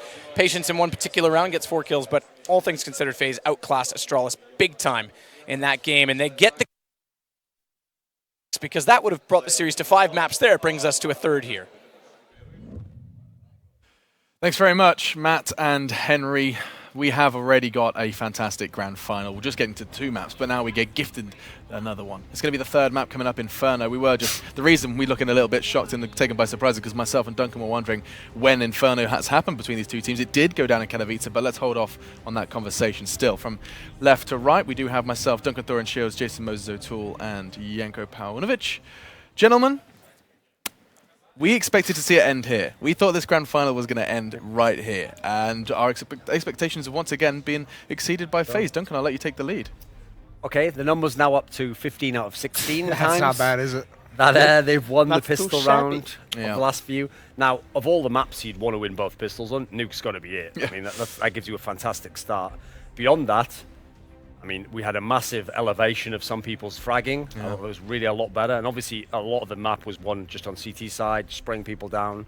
I mean, the CT side looked like a bit of a clinic, didn't it, Jason? We got to see just solid holds from almost every single member of FaZe. Yeah, I mean, Keo is such a big part of that as well on the upper bomb site, but also, yeah, very good rotations, and the big thing was that Duncan highlighted it in the pregame, was the fact that, Zipnik's on this map, when you get into those clutch, those, low man situations, I mean, you can see here, people are winning these on the FaZe side of things. They're actually winning the clutch situations, and on the CT side, that means you get to keep building economy, you got to keep having your buys, and it also keeps anyone from Astralis, this team, to build up any kind of T-sided rounds. They don't get to eventually reset you and then kind of skyrocket. And this was just solid and consistent throughout the whole thing. Nico had some very good rounds. We saw some of that Nico impact, and that's what we needed. We need that. They need Nico to have a big performance in every map, and especially now looking onto that 3rd one for the championship. Did Astralis even win a clutch in that game? It felt like they didn't. I don't think they won an anti or a force buy either. I think this was actually one of the few maps where FaZe actually did really good against the Pistols. Yeah, I think that's a big deal, obviously, for this map, and also the fact that Rain was able to have a significant impact on yard in gun rounds, meaning that you see how Astralis, when they smoke, they don't run towards secret, they walk, so that Rain, playing from garage, can't have sound cues, but Rain was aware of that, and at times he made either kills or a lot of damage through the smokes as well, and that's important not just because you get an advantage in numbers, but also a player that you kill, maybe a player that has utility saved, and you spend 3 smokes to get across yard. You need those smokes and molotovs once you want to plant the bomb to maybe smoke off ramp, maybe molly the vents, or just put the smoke on the side so you can plant inside of the smoke. And that's something that can really disrupt your execute once you get down to secret. Not even something that you'd often consider when you're picking up kills like that. I guess that's a Nuke-specific analysis. That's why Nuke is very, in that sense, utility specific, because you need mostly 3 smokes on yard to get safely towards secret. There's no worse feeling as a terrorist team getting down secret successfully and getting to those doors and being like, all right, let's take the site now, and just being like, who's got a smoke? No one has anything. That is like the sinking feeling in the pit of your stomach. Mine's on my body on red container. Go get and it. it's literally that feeling where you're just like, yep, we lost this round. We have nothing. We have nothing to do from here. Absolutely. One of the interesting things, as we obviously not for this map because we have to look to future tournaments, is we've seen Rain on every time that they've had a game on train. He's been a really big time player. Kiyashima showing up every time they're playing Nuke. So they're starting to establish a couple of maps here where they've got players that are particularly strong at certain spots. Of course, referring to Keo and that upper site. I mean, Janko, you got to watch this game and, of course, the prior one where he has been hailed as fantastic on that CT side. Is there anything specific that he's doing oh so well? Positioning? Is it simply the fact that he's doing it solo? I think it's also his awareness of the situation, being that he's alone and knowing like where the opponents have been, what is the first point of contact that he should be wary of, right? Because when you're upper and chaos is happening all over the map, you're not sure where you're supposed to watch main, door, hut, or even heaven in certain situations. And he does a very good job of like playing to the best of his abilities. And you saw there that Glaive was highlighted as one of the match's best players, the map's best players for Astralis. Is that an indicator that that was kind of a one of the win conditions, or rather loss conditions for Astralis is when Glaive's at the top of the scoreboard, you know something's gone wrong, or is it not the case I mean, for the the thing Danes? is, on this particular map, because he is the guy who takes a lot of the aggressive entry positions, especially usually when they're spread out on the map, he'll be the guy who goes up the middle. I just feel like of the few rounds that we're getting, he's kind of leading the way in that respect. Whereas, like, one of the reasons Device had no impact on this map is because he is such a passive player in general, and he couldn't get any openings with the AWP pretty much. I mean, we've seen Guardian got shut down when he was on Terra's side with the AWP. That nuke is very, very difficult. This is a map where it's really difficult to have a high impact on the T side. And we didn't get to see very many of their CT rounds. I mean, that's one of the big things. It was such a good first half, and then obviously that's where the benefit of being able to win pretty much every pistol comes in for the FaZe guys. And of course they win with a Tech-9 rush. Yeah, why not? Of course they do. Now, I've just been told to throw it to a pause, but I'm actually not going to do that because I want us to have a little bit of time to talk about Inferno, so I'm going to be a bit of a rebel, but I feel like we have to get some words in on our next map. Henry's words at Yanko were, Alu is the best AWP on Inferno. What do you say after that statement? Well, that's a strong statement to make. I think when he's on fire, he can be one of the best hoppers, that's for sure. He can be a bit streaky in his performances.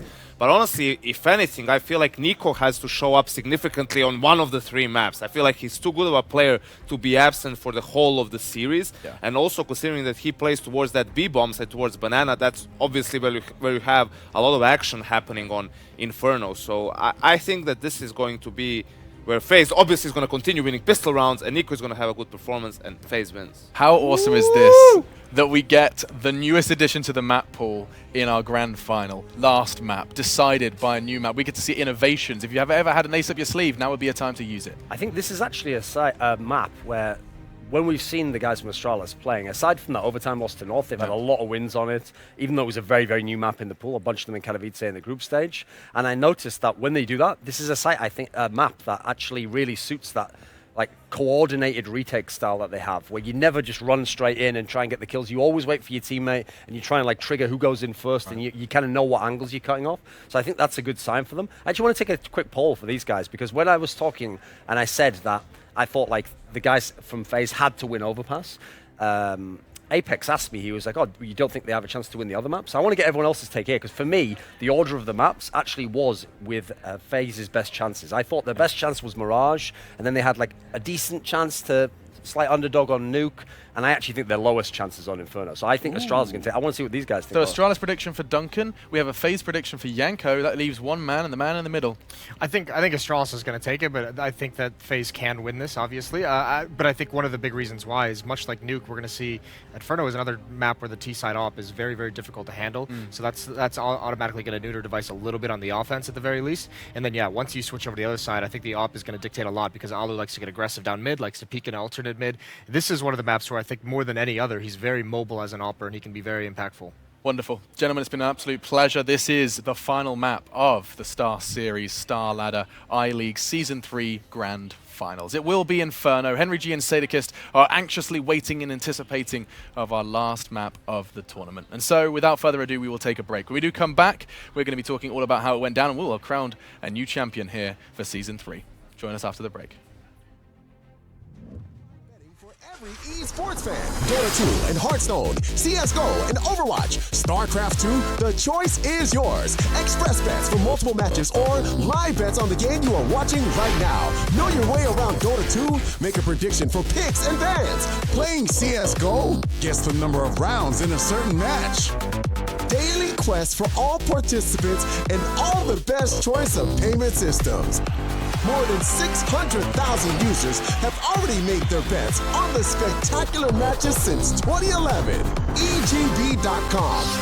You know for sure who's gonna win.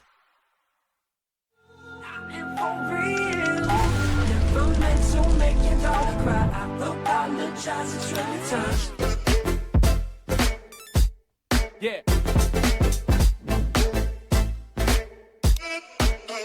Thomas Jackson. Yeah. Bounce.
like water.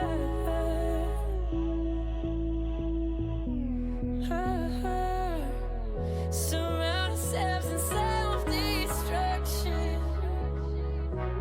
Self-worth. Need someone to come reconstruct it. You know it, you got it bad. And I got it bad. We got it bad. Now we're back to that feeling we never had. Just pretend. Catalyze my catatonic mind. Give it life until it burns too bright. Burns too bright. Consumed with levels left inside.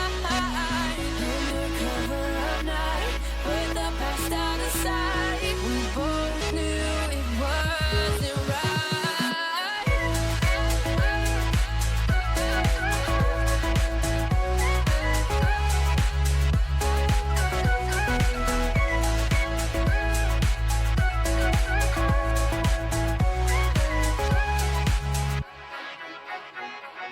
That's what happens when gasoline plays with matches. Whoa. And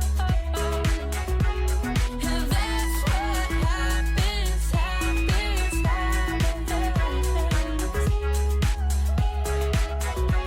And that's what happens when gasoline plays with matches. Whoa. And that's what happens. When gasoline plays with matches, you get burned.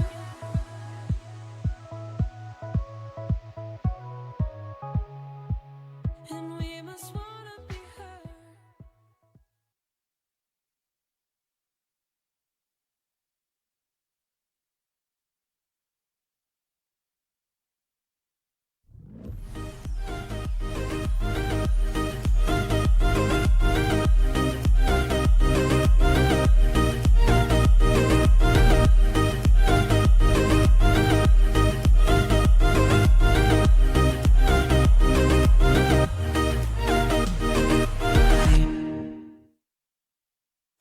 A good look back at some of the events throughout the weekend. Some surprises. Virtus Pro and SK for the second straight tournament down in groups. CLG, Hellraisers making it through, and Hellraisers to a semifinal as well. It's been great, but we arrived with the same finalists we had in Katowice. Faze versus Astralis. Faze this time claim Nuke, but we go 1-1 in a best of 3. It ends here. This is it. It's Inferno to decide. What a map to decide on as well. Both teams very well versed in this one. Astralis with an interesting approach to it, especially on the T side as well. They like to be very loose and very fast and stick together as like a 4-man unit and have one player kind of lurking the other side. The thing is as well, I spoke to Carragher, I walked over to the venue with him as well. He said if it goes to Inferno, he's got some new tricks up his sleeve that he's going to show here in the grand final. Interesting to note, because I think, if you remember the format of the best of 5, if they won Nuke, Astralis obviously, we figured they would lose cash. They had chance to bring Train in as 4th or fall back on Inferno or take Inferno to win the series early. They went with the early pick of Inferno, and they knew they had them comfortably. If FaZe has worked on this map, that same obstacle for them doesn't apply, it doesn't exist, and therefore FaZe could be in a good position if that is true, Henry. It's, however, Astralis that will win the knife and therefore start out likely, I would expect, on the CT side, and they have claimed that. So the huddles will come in. We have to say, FaZe Clan, their secret weapon on this map, not necessarily Nico, it's Alu. He's so sick on this map. The aggressive orb star towards middle, it's very difficult to shut him down, and we'll see whether Astralis can rise to the occasion. They've always had it on the CT side, though, and no slouches to this map either. So this is going to be an explosive finish, and FaZe, what a great job they did on Nuke as well. Completely blew Astralis out of the water there after a very closely contested Mirage. This one decides it, though. It is a best of 3. Best of 5 last time. FaZe felt like it didn't really favour them because they're going against the world's #1 team with very little practice. Have to win 3 maps there. And best of 3, they fancied their chances here. Certainly doing a good job so far. T-side start for FaZe. Lots of teams going for the banana rushes. I think we've casted FaZe already on this map, and they actually opt for that approach. There's 5 players threaded towards B. It's quite unlikely the CTs will buy HE grenades in the pistol round, especially. They might send 3 players there, but the way FaZe have been playing in pistol so far, Matt, you can't really argue with any of their approaches. The way they keep consistently winning them and getting clean sweeps as well, it's looking fantastic for them. And that's been a downfall for Astralis especially. I think just about won Mirage. That was very good, to be fair. But Nuke, losing those 6 rounds at the start as well, that was obviously influential to the final map score. Hugely. And surely Astralis. You can't. Look, there's only been 2 where someone won all 6 pistols, and in both of those, despite that they lost the game, they won the series. I can't possibly say we're going to see a new stat to someone win all 6 and lose the series. Can't imagine. So Astralis has to get at least one of them. Yeah. We'll see whether it's meant to be. That'll be discussed in their approach as well. CT side on pistol normally send maybe 3 towards Banana start and challenge the rush, but looks like the huddles are over. We're getting to the final map here, this grand final here at Star Ladder. Fantastic tournament so far. The Swiss format always delivers exciting games and big matchups here. And like you said, some huge upsets throughout. Teams of Virtus Pro, SK, NIP not making the playoffs. All leads here. Faze versus Astralis. Faze especially playing above expectations. Nico joined the team. They were always like a team that did very well in the group stages and then always flopped out in the playoffs. That seems to be reversed. They're making grand finals and a chance to win this one as well. We're currently level pegging at 1-1. We'll get into this momentarily. Matt, I hope you're excited, as I certainly am. Definitely not, Henry. I'm totally bored. Why would I ever be excited about this? Well, of course I am, Henry. This is the thing, right? We used to had this plague of having awful grand finals in CSGO. Recently, though, they've all been nuts. Yep. Last 5 tournaments. Stemming from the major as well, it's been fantastic ever since. Before that, you go back to last year, New York was excellent here last time. Oakland was good. Oakland was great. Major was exceptional. That's probably the greatest final ever. And then we've had decent ones ever since. Well, all roads lead here. It's going to be Faze T-side, 4 sets of armor, Karrigan with 1 smoke. Like I said, that does favor the Banana Rush if that 1 smoke for CT spawn. And we'll see whether Astralis send heavy manpower towards that side of the map. Get into it. Timer expires. 5 sets of armor for Astralis. No defuse kit. Here we go then. And immediately, Astralis send a device to mid to try and find information. Quick 2-tap as he drives by, waits to see if nades will be deployed. There is 1 player still for Faze over toward. Good start for Glaive. Finally, they get the opening pick on a pistol, but there is Kiyoshima over toward the apartments who could prod for information and try and find a pick to open options back up toward A. Big kill to take down as well. Nico's been eradicated. They did send 3 players towards the start of Banana. 1 will be rotating. That's Kiabi after Glaive finds the opening pick. Like you said, finally we get something to work with on the pistol for Astralis, an advantage. That's been rare. Haven't even been getting kills in the last few maps. 5-on-4, and we still have the smoke for Karrigan. They'll be edging back towards middle here. We have some apartments control from Kiyoshima. Only 2 players on that side of the map. Kiabi obviously is in Speedway, just working out where he needs to be. 1 smoke for Kiabi to go toward B. This will try and be a pitch. But as we already mentioned, Kiabi's left that side of the map. He's gone back toward A. So the early stack and strengthening positions from Astralis no longer apply. Even if they hold those other 2 there, they're still in a decent position on A. Kiabi as well, getting up close to the cubby. They have no Molotovs to force him out, but they're going to bust out from apartments. Alu, Rain, Kiyoshima, Dupree that waits, already dinked up as well through the box, has to back off in the sight, puts pressure on Device as they flash out to get by. 3 as well, goes for the peaks, does hit it, good shot on Rain. Needed to as well, Dupree's going to need the help, but Dupree maybe doesn't because he finds the shot on Kiyo as well. Just when he needed a pistol, they can step up here. It's going to be Karrigan, and a clean sweep. It finally comes in. Astralis, after finding the first pick towards Banana, that's Glaive. Funnels him back towards middle. Karrigan tried to do what he could towards the B side with that smoke, but didn't really force that much rotation. Device holding strong in the pit. A decent crossfire established out on the A site and managing to hold off and deny the plant as well. Buys come in. Astralis will be going with 4 UMPs and Device, of course, getting 2 frags there. Will be on the M4A4. Forced by of sorts from Faze at the moment. There we go. Fully committed to this point. Alu gets armor, but only a Glock. Is that worth it? I'm not so sure. Might as well just be full eco at this point, but we'll see what he can do. Maybe picks up a Tech 9 from a fallen comrade. Round number 2, focusing towards second middle. We have got full Banana control for Glaive. He's got towards that car position and managing to Molotov off the bottom as well. He'll be comfortable to be there by himself, and that forces Zipex to rotate off. So they have a strong A setup here, and that looks like where Faze will be focusing this round towards. They have 2 smokes to work with, so once they have apartments control, could smoke off by the pit, maybe the bomb site itself, and try and funnel out of the apartments area with 1 flash, the same flash everyone uses off the chimney to find the first pick. Dupree will be waiting for them though, backed up by Kiabi, who's on the bike right now. Kiabi We'll move down though. Flashed off. Good timing on that flash. Molotov goes in. Kiabi manages the crossfire with Dupree. He's gone though. And there's a lot of players trying to push Kiabi's position inside a pit. Successful is Nico with the Tech 9. He'll upgrade immediately onto an M4 as a result of that kill, and the advantage goes to Faze. It does indeed, and now it's in for the retakes. We Zipex and Glaive with SMGs. 3 kills to find, though, taking damage, and Nico finds his 3rd frag of the round. Zipex now coming in from quad. He doesn't really have many options here. He uses the smoke towards the pit position, but he should be done for here. He has got the kit, but no nades remaining, and smoked out once more. Still going to try it. Gap in between. Nico goes to peek it. Alu sprays in. They know he's there. No flank. No one going around from top of middle. The time is continuing to expire. He'll fade off it. He has to. Great round from Nico. The pressure at apartments to cut off that crossfire works extremely well. Yeah, they get out just before the incendiary lands as well. Astralis, that goes 1 second earlier, they'd have probably been perfect for them. The smoke towards library, that isolates the CTs waiting towards the A side. One on the side, one on the pit. They find equal trade to begin with. Then Nico comes into the fray, finds 3 kills, one very pivotal one towards that pit position. And then the M4 comes in his hand. And he's been quiet in the series so far, but turns into a monster for the second round. Force buy from Faze there. Of course, the Astralis will try and force back in return, but after winning the pistol, Faze converted all of them to 3-0s. Astralis, they're not going to do the same here. And they'll come in with UMPs, Deagles, CZs, Glaive on the P250. This is looking unlikely for them. Let's see whether Zipex and Dupree can get anything done with the SMGs here.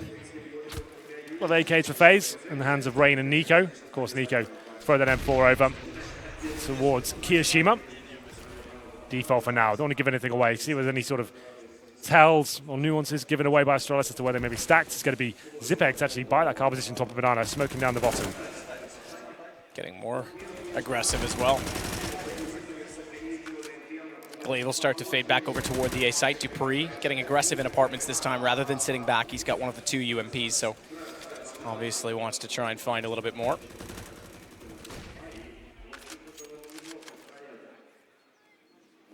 Device going to start to rotate as well to get closer to Dupree and back up in the quad position as they start to approach. Deagle, but no armor, needs the headshot. Rain's crosshair placement slightly to the left goes, didn't quite see Device backing off. Glaive's got to get around the corner, just barely does. Thankfully the Molotov down gives him the time. Counter smoke as well, he wants them to commit. He wants this pistol to be effective. They hear it hit him though, Kerrigan realizes it, sprays in. Device is very limited, great shot! Turns around, can't find Kiyoshima in time, but look at Zipex doing work as he flanks in back in from the top of middle. Limited by the Molotov. Kirby can't beat the smoke from Moto. But 2 versus 2, and still a chance in this. Zipex has a kit. Yeah, and 2 AKs now, but that's a big nade kill. He tries to reach for the AK-47. He's punished for it. They might just want to save these AKs. They do have the kit, you're right, but time ticking away. 20 seconds now. They'll try and do what they can. They will commit by the looks of things, but Faze playing this very well indeed. Crossfire from pit and side. Kyo peeks it perfectly, times it, sees them both. Kirby's got to run from that. Yeah, gave it a go. The AKs, a lot of one-shot bullet potential there, of course, but good positioning from Faze and a perfect face from Kiyoshima. They're going to sit in the pit now and survive. One of the few maps you can stand so close to the bomb and get away with it. And Kiabi will say the AK-47, but it has to be an eco for Astralis going forward. It's now 2-1 in favor of Faze. The force ban in the second round brings them the first round victory and a decent hold on the second as well once the bomb goes down. Force by evades. Faze there. We're going to Astralis saving the AK. Some CZs coming out. I don't really think they can bring much more to the table than that. They need to have decent money, and Dupree and Glaive, they've only got exactly $1,900. They'll get 24 on top of that next round, so they can't really justify much more than the default pistols. Zipex gets the P250. And Kiabi, what kind of damage can he inflict this round? He'll be heading towards the quad position, maybe boosted up at this point, I would imagine. Looks like he will be. You can see Dupree getting him up there. Makes a lot of sense. See if Dupree can bait him in just enough.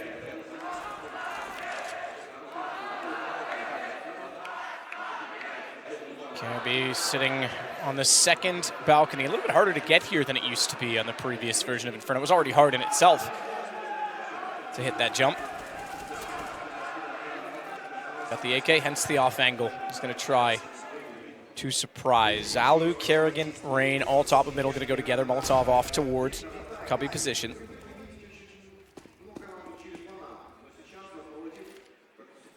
What are the tricks, Henry? We still waiting for... I'm going to say it's on the CT side, I'd imagine. Like some one-way smokes potentially. He said he's got something that hasn't been Team seen before. secret boost. Maybe. Yeah, you never know. I haven't seen that being used in pro play at all, really. Takes It's a such a big huge commitment of yeah. 4 players, right? It's not really worth it. No. Speaking of boosted up, though, they are sitting elevated inside of B, but Nico's had enough of that. We said he would arrive eventually in this series. He certainly has now. Keo, he doesn't want to give up the star position. He's going to take Nico out of this one, but Alu does get KRB back, and it's Dupree left against 3. I think he'll leave it at that as well. His money's weak, so this makes sense for him to save the AK-47. He had a chance, finds 1 kill, but Alu gets him right back through the smoke there. It was Nico. Good work as he came in towards the B side there. Thrown in first, he finds the first 2 headshots with the AK, and 3 players surviving for Faze. 3-1 after losing that pistol, striking back straight away. So like we said, $2,400 on top of this, what Astralis already have. Certainly helps that Dupree saves the AK-47.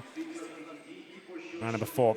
Goes in favour of Faze. Going to be 3 players surviving. Karrigan, Alu, and Kiyoshima. You won't see Alu bring the AWP in too often on the T-side. Not a lot of teams do. It's like, if you're high rolling, doing really well, maybe pick an AWP out. That's when you bring it in. Or if you're a bit desperate and the defaults aren't working out for you, you want to try and get that first pick Gun in your barrel favour. spotted. How does Alu not see that?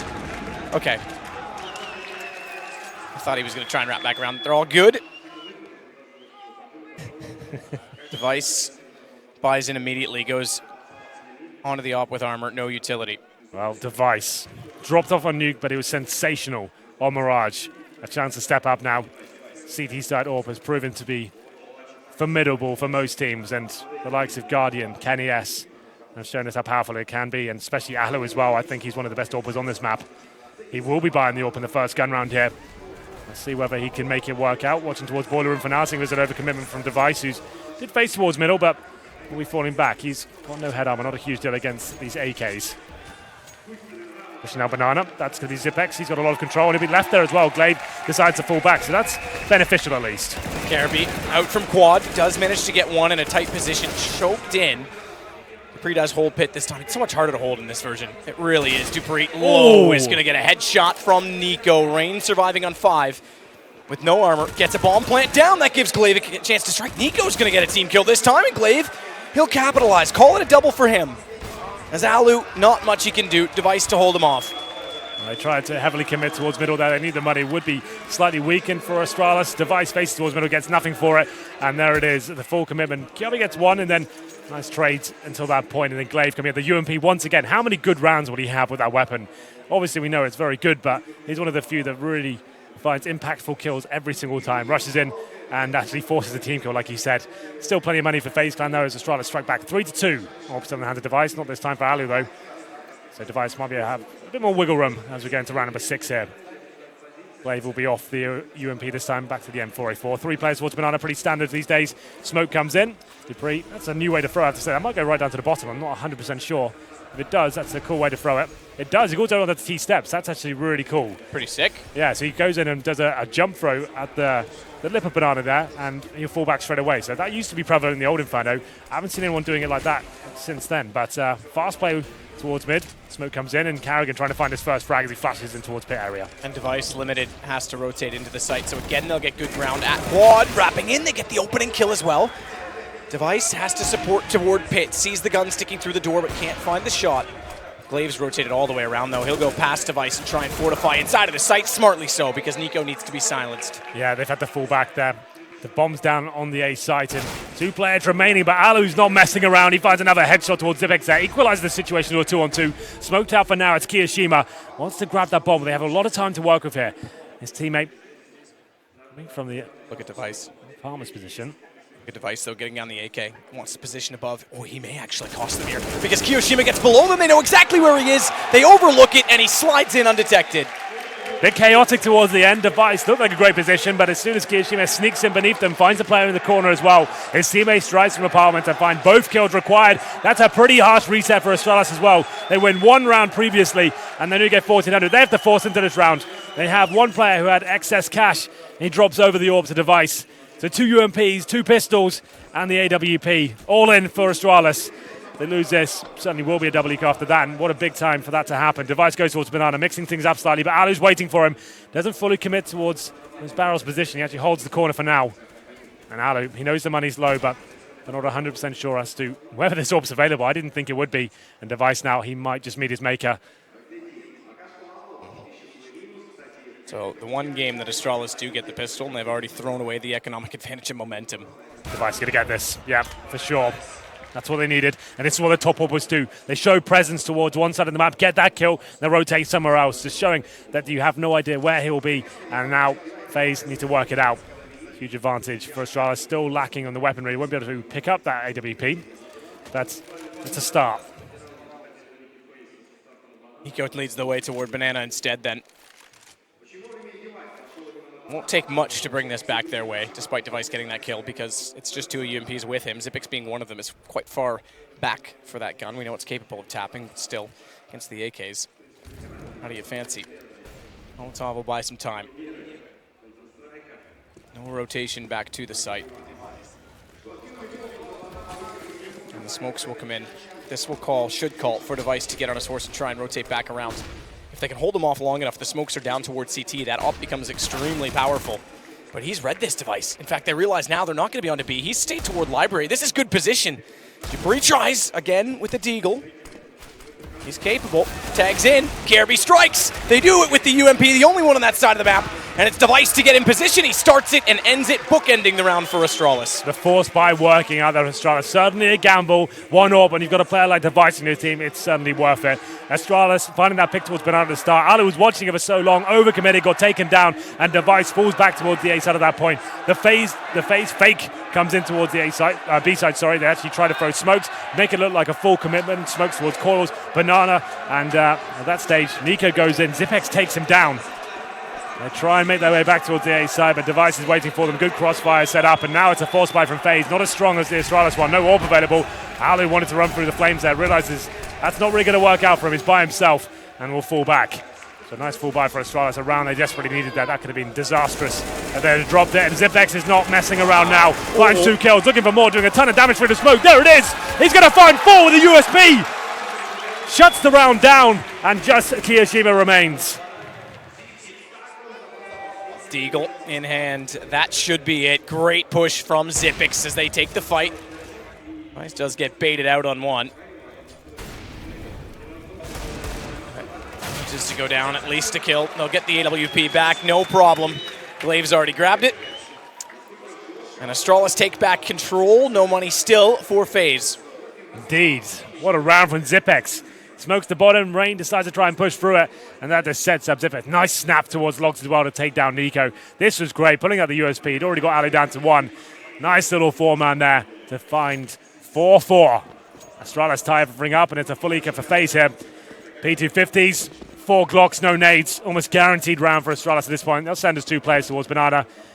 Doesn't need anything too special at this point. Device shutting down middle. Can't hit that shot, but he does spot Rain.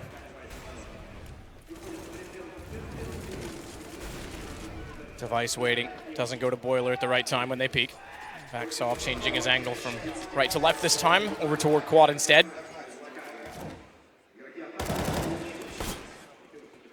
Glaive will try and spray it into the smoke as Kerrigan continues to try and take over top middle.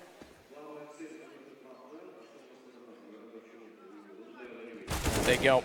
Crossover, jump shots land on the way by, but Xyp9x wants back into it. KRB gets all 3 as they look his direction and don't cover off Quad. It's good for KRB to find a 4th. They won't quite get the ace. Dupree will close it instead, but very straightforward against the pistols. FaZe not able to collect a bomb plant, but they will still have the money with the bonus. Yeah, that's pretty much to be expected in that sort of round. FaZe with no nades, no armor, just the basic pistols there. Getting out towards the apartment, shut down by KRB. There's the FaZe logo in T steps. Let's see if it helps him out going to round number 10 here. 5-4, Astralis take the lead. First time since the pistol. 5 AKs, no Alu AWP, but Device, he's starting to get warmed up here. Kiabi as well for getting the 4-man. He kind of pads his stats a little bit there. Device, where does he head towards? He'll be towards top of middle once again. Xyp9x aggressive with Banana. Glaive will be joining him. Just waiting to see if the commitment comes in for FaZe Clan as of yet, but they do have a decent buy, still with 5 smokes remaining. They'll wait for that smoke to go down, and Alu, oh, it gets dinged through the smoke there. FaZe is spotted by Xyp9x, and that's an early advantage for the CT side. Bashes go up in middle. Nico will start to push that direction. Rain's already made it onto, I think he's on the second balcony to look inside of the window at Boiler. Does appear that way. We see it now. He's right back over. He's going to go in instead and look down into the doorway as they get closer to trying to take over the A site. Zipix with an early rotation as well is in CT to watch Arch. That way, if they do wrap around without smoking, he'll see it and warn Glaive, who's near the site with Dupree. Device, therefore, anchoring alone on the op. And this will be a full execution. They're already set for smokes. Look at the setup from Astralis. This is very common for them these days, not showing any presence towards middle. They're happy for Faze to get that and saying, okay, we'll have one player at Arch, but... This shot, though. Device, though. That one player, they've relied on Device to hold it off. They're going to try and sell the fake still with 2, but go back to B. And the fact that he misses that opening chance does mean they have to pull Zipix in soon. They missed the Molotov to Nubox. That's the one we talked about for SK that they struggle with ever so slightly. They used to be able to do in the old Inferno before the skybox existed, before the lack of the door. Look at Zipix go. Gets in position in time, and they'll cut off the bomb. That's the round. That is the round. Just Kiyoshima remaining. The A setup not required. He went back towards B and got completely overwhelmed there. Zipix playing very well so far. Finds another 2 kills with the AK. Didn't take any damage there whatsoever. Nothing really inflicted at all towards the B side. The execution completely shut down. And Kiyoshima, with the last player remaining, can't get anything done. Take a pause. Good time to do it. 6-4 now for Astralis. The money's not great. They save 1 AK, sure, but in terms of loss bonus, they're only going to be at the 4th stage. That's $2,900 on top of what they already have, which was 0. So 1 AK saved. Kiyoshima can't drop on the T side. He gets no money for saving that weapon. And they could force into it. I think that might make sense considering maybe just a partial buy, considering they get maximum loss bonus next round, get the Deagle's body armor out, try and use the AK-47, see whether Kiyoshima can get rolling in that respect. But ever since that flurry of rounds for Faze after winning the pistol, Astralis really have come to life here. 4 in a row for them. And the pause comes in for Faze just to work out what their play is here. All in or just a partial buy?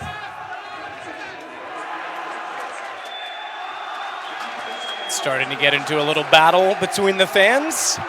We heard lots of Faze chants earlier on in the series. Now, some Astralis mixing in with it.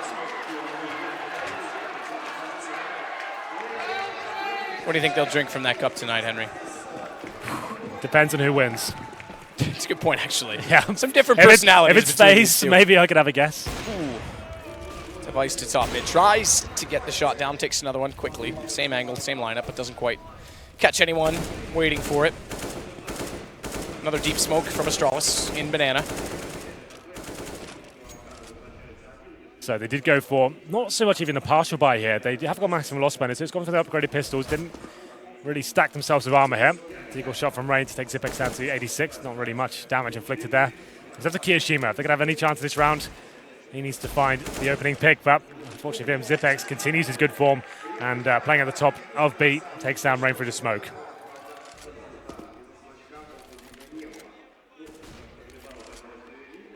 Zipix getting closer. Smoke and a fade. Spots one, but doesn't get the kill, so he knows he's likely to back off. It's wiser. Him going that deep, though, did call for the early rotation. If that had worked out, if he could have secured the position, it would have given such a fortified defense, but they do pull Glaive back as a result. Crossfire with Glaive.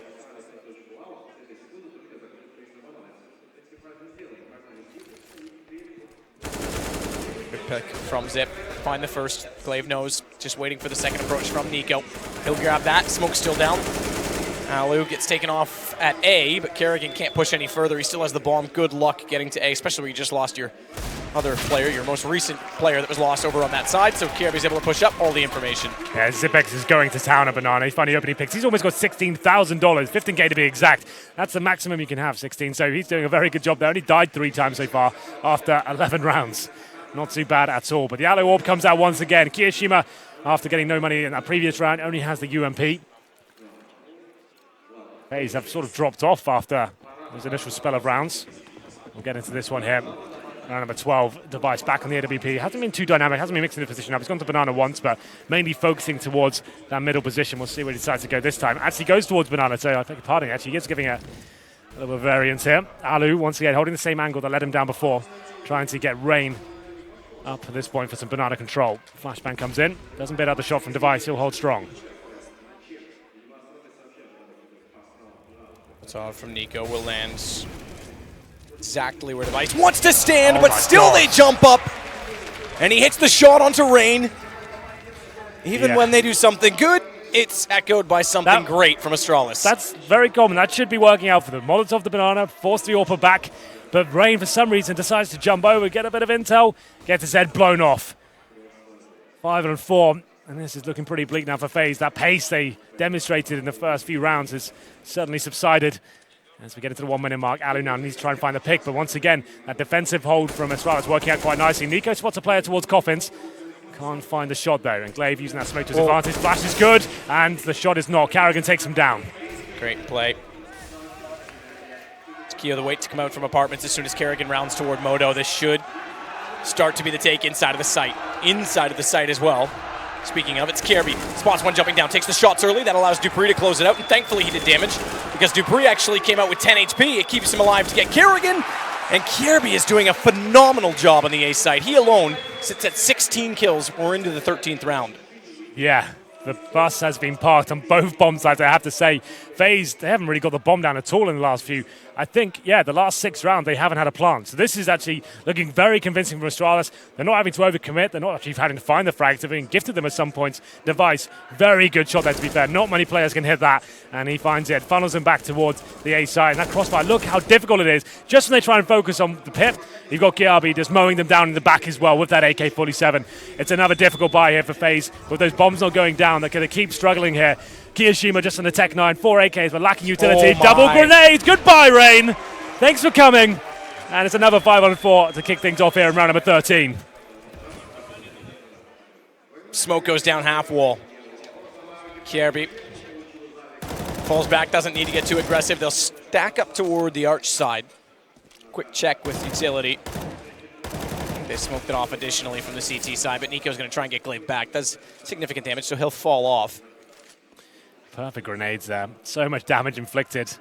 Difficult to find a kill with just 2 HGs, but in towards Logs, it's going to do a lot. So Kiyoshima can't recover the weapon just yet. Still down that Tech 9 and Device, holding Arch once more. Let's have a look at what FaZe have got left. 1 smoke, that's it. Have to go for a pick. Does Alu feeling brave? He's going to straight up face this. He's got a flash to push Device back. What's the plan here? Waits, Device, flashing himself. He may fancy a rotation back toward B, or does he go library? He does go B. I think he's going to stay towards CT. I don't imagine, he's going to go maybe the whole way. I thought he would stay at least CT for information and maybe watch the cross, but he's now out of position considering there's 3 AKs and a Tech 9 going to be attacking 2 players in B, on A, that are both in pit. Dupree's had trouble trying to find the angles favorable because the nades have been strong against him. He goes down yet again with only 1 kill, but it's Kirby again, who's been excellent here. 2 kills once more. Bomb dropped. He looks for Nico. Headshot lineup. He just needs to stay alive. He knows it's all about being efficient, especially with 7 seconds. The round's done. He can't plant. He can't do anything. Nico with 12 HP could go down after time as well. Watch as that expires. Oh, and they get him right after. That is so good. Oh, that's so damaging. Another bomb not being planted there. That crossfire in A, even when Device is not there. Kiabi so good. Look at all the money established for Astralis as well. It's round number 14, but they've got so much to work with here. And FaZe, it's an opposite story for them, I'm afraid. They get the 3,400, the pause coming in. This is looking rough now. They haven't really shown anything at all since the real gun rounds began. They had success in the early sectors, but that's about it. This Kiabi is not giving anything away at the last moment. Such a good shot. They're taking Alu deny the plant as well. And Nico, he gets a couple of frags, but even when he gets that one, 6 seconds remaining, couldn't plant. So well done from Astralis. They're looking incredibly sharp right now. So what's the play from FaZe here? Nico, he dies after the timer match. So he only has $600 with his kills in the previous round going into this one. Looks like they're forcing it as well. Kiyoshima buys up with the AK-47. Nico can't really buy anything. Tech 9 for Alu. This could well be an 11-4 after FaZe found that early lead. Robin's trying to rile his team up and get them into this one. They can't find any success. Like I said, the bus has been firmly parked on either side. They're not getting anything in towards even a clutch situation at this point. This is looking phenomenal. What's the play now? Device back towards middle. Dupree with that same smoke. Oh, he's misthrown it. Okay. Didn't jump. But an equal exchange towards middle at least. Something to work with here for FaZe, but one of the AKs down. They're going quick. They're already through the smoke on A. Kirby's in the apartments this time. Change for Dupree because of the stack early. Good headshot. He'll now hold the halls on his own and knows they're likely behind him. That confirms it. Certainly sees Kiyoshima's head. Smoke out. Try and hold his position so he can walk out and see the planter, but the smoke doesn't go far enough, so he doesn't have a gap. That will allow the plant. They've got decent position. Alu's picked up the AWP to work with. Keo waiting, sees it. Kirby can't do anything. Confirms further information, but it leaves us as 3 versus 3. They're going to go fast. Astralis. Tech 9 works from Rain. Locked off toward the quad. Zipix first in as Alu sits with the gun barrel, shows, tries to spray through the box, manages it, look for the headshot, but he's low on ammo, has to switch Tech 9, and Faze will find 5. A faster, more assertive round there from Faze. They get the trade towards middle, taking down a huge scalp in the form of Device. A misthrow and smoke from Astralis as well made things a little bit confusing for them. They wanted to keep 3 players longer at B, maybe more than they had to. And then Faze, they find that initial exchange in middle and commit. I think that's what they've been lacking so far. Just picking a position and going as a squad and allowing the top superstars like Nico and Rain to find shots. They've been shut down one by one so far. And this is looking much better for them. They have a nice full buy here after winning that previous round. And it's been 9-5. And a strong chance to find the last one as well. Device wants to face towards T-steps. Alu's waiting for him. Doesn't commit to the angle. We'll be falling back at this point. It was much better from Faze, I have to say. Looked like more confident in their ability to actually get on there and overwhelm the CTs. And they know there's going to be quite a passive hold from Astralis at this point. So again, with that deep smoke, Xipix starts to evaluate and investigate, more importantly, the bottom of Banana, make sure no one does push into the right side. And he backs it off. And he himself actually will be the one to rotate because they're going to leave Device again to try and hold it solo.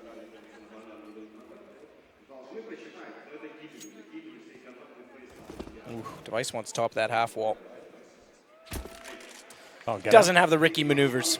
Apparently not. It's round number 15 here. Faze haven't looked as convincing as I'd have liked, but the CT side is really where they flourish. We'll see whether they can take this last one. Still a 5-5 for now as we hit the 1 minute mark. Getting that mid control, but that's normally gifted to them by Astralis and go. Perfect flashbang. Xipix going to be clever and push for that smoke. That's very clever. Blinded, but goes through it. They've got no idea. Can't hear it. Blinded by the flash. Deafened by it perhaps as well, though. Glaive gets Rain. He was the only one to slip through, and I think this is all looking too good. They may have a chance to try and swarm back toward the A site if they get to Pri, and they do. That'll give them a chance, but Kierby's been solid. Very consistent, and he may jump up to get Alu as well because he was looking toward Boiler. Molotov down, careful not to get hit by Kerrigan with 20 HP and 18 seconds to work with. He'll head back toward the arch. That's covered off. This should be a kill for Device. Oh! 1 bullet, fancy, not a headshot, but all he needed. 10-5, Astralis open the first half. Kerrigan, if you've got tricks, I can't wait to see them. Yeah, Xipix, how good did he look in that half? So many good kills, strong towards the B side. This time he plays A. He pushes through the smoke. It looked like he was done for with that flashbang, but it's via Astralis finding double digits here after the rough initial start there. 10-5. We'll take a quick break, Matt, and hopefully Faze can give us a good game in the second half. Do not go anywhere.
Inferno looks to be the way of Astralis thus far, 10-5. They've definitely equaled the task that, or the at least effort that of Faze brought to them on Nuke. But you said Kerrigan's got tricks, Henry. This is the time to see them. Fortunately, pistols favor them. They'll need it. So far in the series, yes, but they did lose the pistol here. They did answer back with that second round force bind, found 3 rounds on the bounce from there, but they definitely need the pistol at this point. I feel like they lose that. Astralis to run away with this one. They look like they're much more confident team, very comfortable CT half. Rough initial start, but ever since then, they strung together like 8 gun rounds, and Zipex, B-side, that was his territory. Device looks solid. Kiabi, I think he gets MVP for that side of the map. 20 kills for Kiabi. Yeah. No one on Faze right now has hit the double digits. Nico's closest on 9. Well, like I said before we went to the break, they're very good on the CT half. They need to win this pistol, get rolling with the guns, give Ali the AWP, and maybe they have a strong chance in this one. Lose the pistol, I'm not so sure. They'll be struggling with the money going forward. And we are getting into it. The headsets go back on. This is the final map here, the grand final. Faze, back-to-back. To make it to this stage, but I'm not been convinced so far from what I've seen in Inferno. Pistol round coming in, I have to make the point again. Faze need this pistol. If they lose it, I'm pretty sure they're done for. Here we go then. The last half here, the grand final. 10-5 in favor of Astralis. They swap over to the T half. We'll have a look what kind of buy they bring to the table here. Always interesting, a developing map. It's not like Mirage. I can kind of tell you exactly what they do at the start and what kind of ideas from the buy. It's always going to be a bit different. 1 smoke. Make it 2 now. Zipex and Glaive with the utility plays here. Could be towards Banana, smoke towards Coffins, and obviously Spawn as well. Or you also go towards A, smoke off towards Library, and the bomb side itself and try and swarm your way out of the pit. Maybe the former, though. There's 5 players heading towards T-steps. Yeah, B-rush. They're going to evade Ray, and they're not even going to get Look at the wide setup, enough. though. 3 in Spawn. Curious. Gives them a chance to rotate and respond based on the information one gets, I suppose. It's kind of an interesting and clever tactic in that sense. 1 to spot. Okay, everyone go that direction. Well, it's B they go. Device will get in position. Smoke goes down. They try and push through it. Good find as he takes out Kiyoshima. He'll swap to the USP. Bomb goes down at what used to be the barbecue, now the coffins. Immediately thereafter, as Rain starts to try and open up with headshots back into Emos. I was about to say Sun Device again, but Device, to be clear, is in that position. And no one going banana does mean that they can set up for a decent post plant with that bomb planted for them as well. Device peeks early, gives the information, but Rain does manage to. Gives them the man advantage, and the fact that they swarm on a Device, suddenly all onto Kiarbi. He's so good in the first half, but left with and they'll challenge so he can't peek. They're already on the defuse. 2 seconds left. This is done. Faze are going to pull it off. Good shots, but not enough from Kiarbi. Did what he could. If it was a 2-on-1, he probably wins it, but 3 players. Couldn't see much of a tall order at that point. The B-rush comes in, as we said, smokes towards Spawn and Coffins as well. That interesting setup from Faze, I have not seen that before. It makes sense, I guess. B-rush, very prevalent right now in the meta and Inferno, and managing to have 3 players in Spawn. Like you said, you spot 1 player, he in ruins before the T's fully commit. They find that opening frag, and it was quite a close run overall, but comfortable towards the end. 3 versus 1. Faze, much needed pistol round there. They get it. But the bomb goes down, so the AKs come out in the third. Eco here for Astralis, a couple of Deagles and P250s. Interesting buy from Faze, considering they know the AK's coming in the third. They've gone full SMG. I'm not a fan to struggle against the AKs going to the next round, especially if they have a clean one here. It'd be difficult to drop the UMPs. MP7 for Carrigan. I'd prefer a mixture of at least 2 M4s. Have something to work with going forward, but to be fair, the UMPs are so deadly these days, maybe it's not even a factor. Device will be ready to try and fire when the flash hits, but doesn't find anything on the other side of it. Shots, Kirby at the top and middle. Takes damage. Gap in the smoke. Device, we just saw it, spots someone in B, but no exchange. He's still going to try and wait. Meanwhile, Bomb heads over toward Boiler and is going to be attempted to be planted onto the A site. Push. Oh, nearly it's baited into a double peek. Does still get one back. Zipex, but walking around the corner. Rain ready for it. And the bomb denied by Kiyoshima. Yeah, that round didn't really pose much excitement, but this one certainly will. AK-47's coming out for Astralis. Should be 5 of them. And, okay, yeah, Faze know they have to step up here. Alu goes down. He can afford the AWP. That gives them an extra string to their bow at this point. So 4 SMGs, one of which is an MP7. I'd rather see that weapon make an appearance. But the Alu Orb, I can't stress this enough, Matt. He's so sick on Inferno with this weapon. He can be the difference maker here. He'll certainly go aggressive, try and find that first pick. Glaive, of course, down to the UMP as usual. He likes to have the extra utility. So good with that SMG. And there it is, the opening pick. They didn't expect it to be there. Alu opened things up. Device as well, big kill to get. Nico's going to try and retake out toward Banana. There's a smoke down with a gap in it. They'll boost behind. May catch Nico with perfect timing, Glaive, but doesn't hit the shot. Oh, will subside temporarily. Bomb way down toward T-stairs as well, so keep that in mind as time goes by in the pick strategies. Oftentimes you're spread so thin across the map on the T side that by the time you get an opening, going to get that bomb can be costly. Dupree does so now. This has to be the big execution. They have no presence towards the apartments or middle. They're going to have to go for it. Molotov new boxes, 2 smokes in, as we mentioned before. Hopefully find the initial kill, but it's going to be rough. Good news is there's only SMGs waiting for them on the other side. Carrigan and Nico.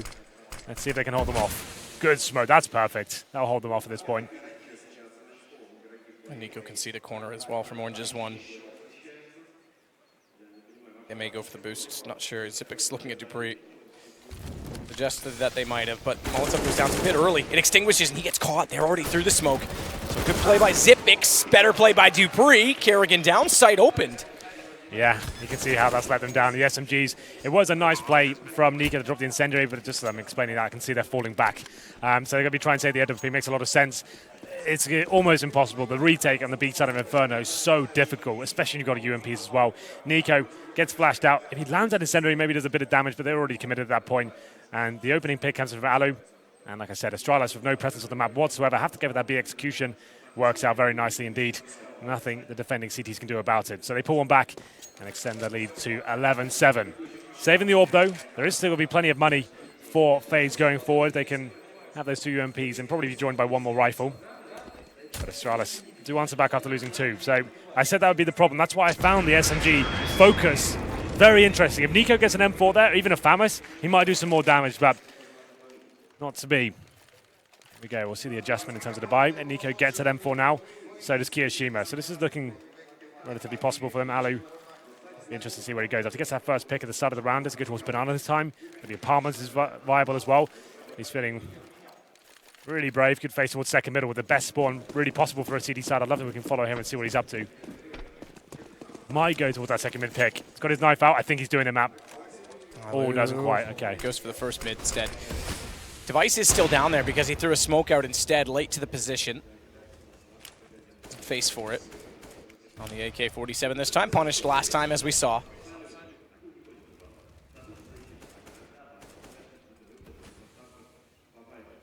Already got well inside a boiler in the apartment position. Astralis, we mentioned that this is the way they started off with their meta in the map. Trying to give up Banana perhaps early on the T side, take it late, and focus on A to push the CTs back. Also stimulate the fact that they have to give attention to A and not be able to rotate to B early, but they're going to go this time perhaps. As Zipix in the smoke nearly takes down Kiyoshima, who takes a further 3 damage for falling off the balcony and into the pit. Leaves him with only 4. Close call. Yeah, so they've shown a lot of presence towards middle here. Based out some utility from the CTs, leaving 1 in the apartments, 2 towards middle, and now they're establishing Banana control as well. Just trying to bleed out the CTs, anything they've got. Get those smokes towards top of Banana. We still have plenty of time to work with here, and we have 5 players alive as well. Alu, need to find anything. He'll be posted up towards the library area. Doesn't look like that's where they'll be heading. I think this will be a quad focus from Astralis. Look at that first pick. Flashbang coming in. Dupree to lead the charge, and Glaive should be taken out by Alu here, surely. Trying to bait him out. There's a bit of a gap in those pallets, so he's got to be careful. The shoulder bait's quite obvious, but a better position Rain traded. Alu does manage the shot on Glaive, lets him refocus toward pit. Manages, thankfully, to find safety behind the smoke. A 3-on-3 retake. Money not great at all for Faze. They have to make a decision early if they're going to save or not. They're saving. It's over. Well, hang on, because Alu fancies his chances for 1 more. He just wants to get out of library and find a different angle toward pit. Okay. And they're going to let Kerrigan. This is ultimately what they wait for. This decides it. Kerrigan walks out and gets a pick, great. But this position from Zipix should cover it off. Good timing on the flash. But the fact that he doesn't get a pick and the element of surprise gone limits them. They're still pushing in. They're still going forward. Dupree taken down up close by Nico. But time gone. He's got to fade off this, and he may get caught as well. Good shots, Nico. All 3 down, but time done. He'll fall to the bomb. And the money gone for Faze as Astralis survived to get their 12th. They survived, but it was costly. Nico, what a great display of aim. So crispy towards the pit. I thought they were saving for sure there. I thought they were done. They've done their commit. It's 20 seconds left. They're separated. They haven't really got nades to work with there. They've got the AWP up. Luckily, they do save the Alu AWP. But Astralis, headline for them is they win 2 rounds in a row here. Here's a shot from Alu. Does nail it. If he hits that one in the pit as well, maybe there's a chance. But how crispy is that? My God. He's getting warmed up now. 12-7. No force by this time, Alu. Similar scene says what Device was presenting in the first half. Go towards Banana, try and find that first pick. If he gets it, back towards middle. Now his teammates something to have to work with there. Molotov will land between he and Nico, Alu and Nico, that is. So Nico goes fourth. Alu falls back.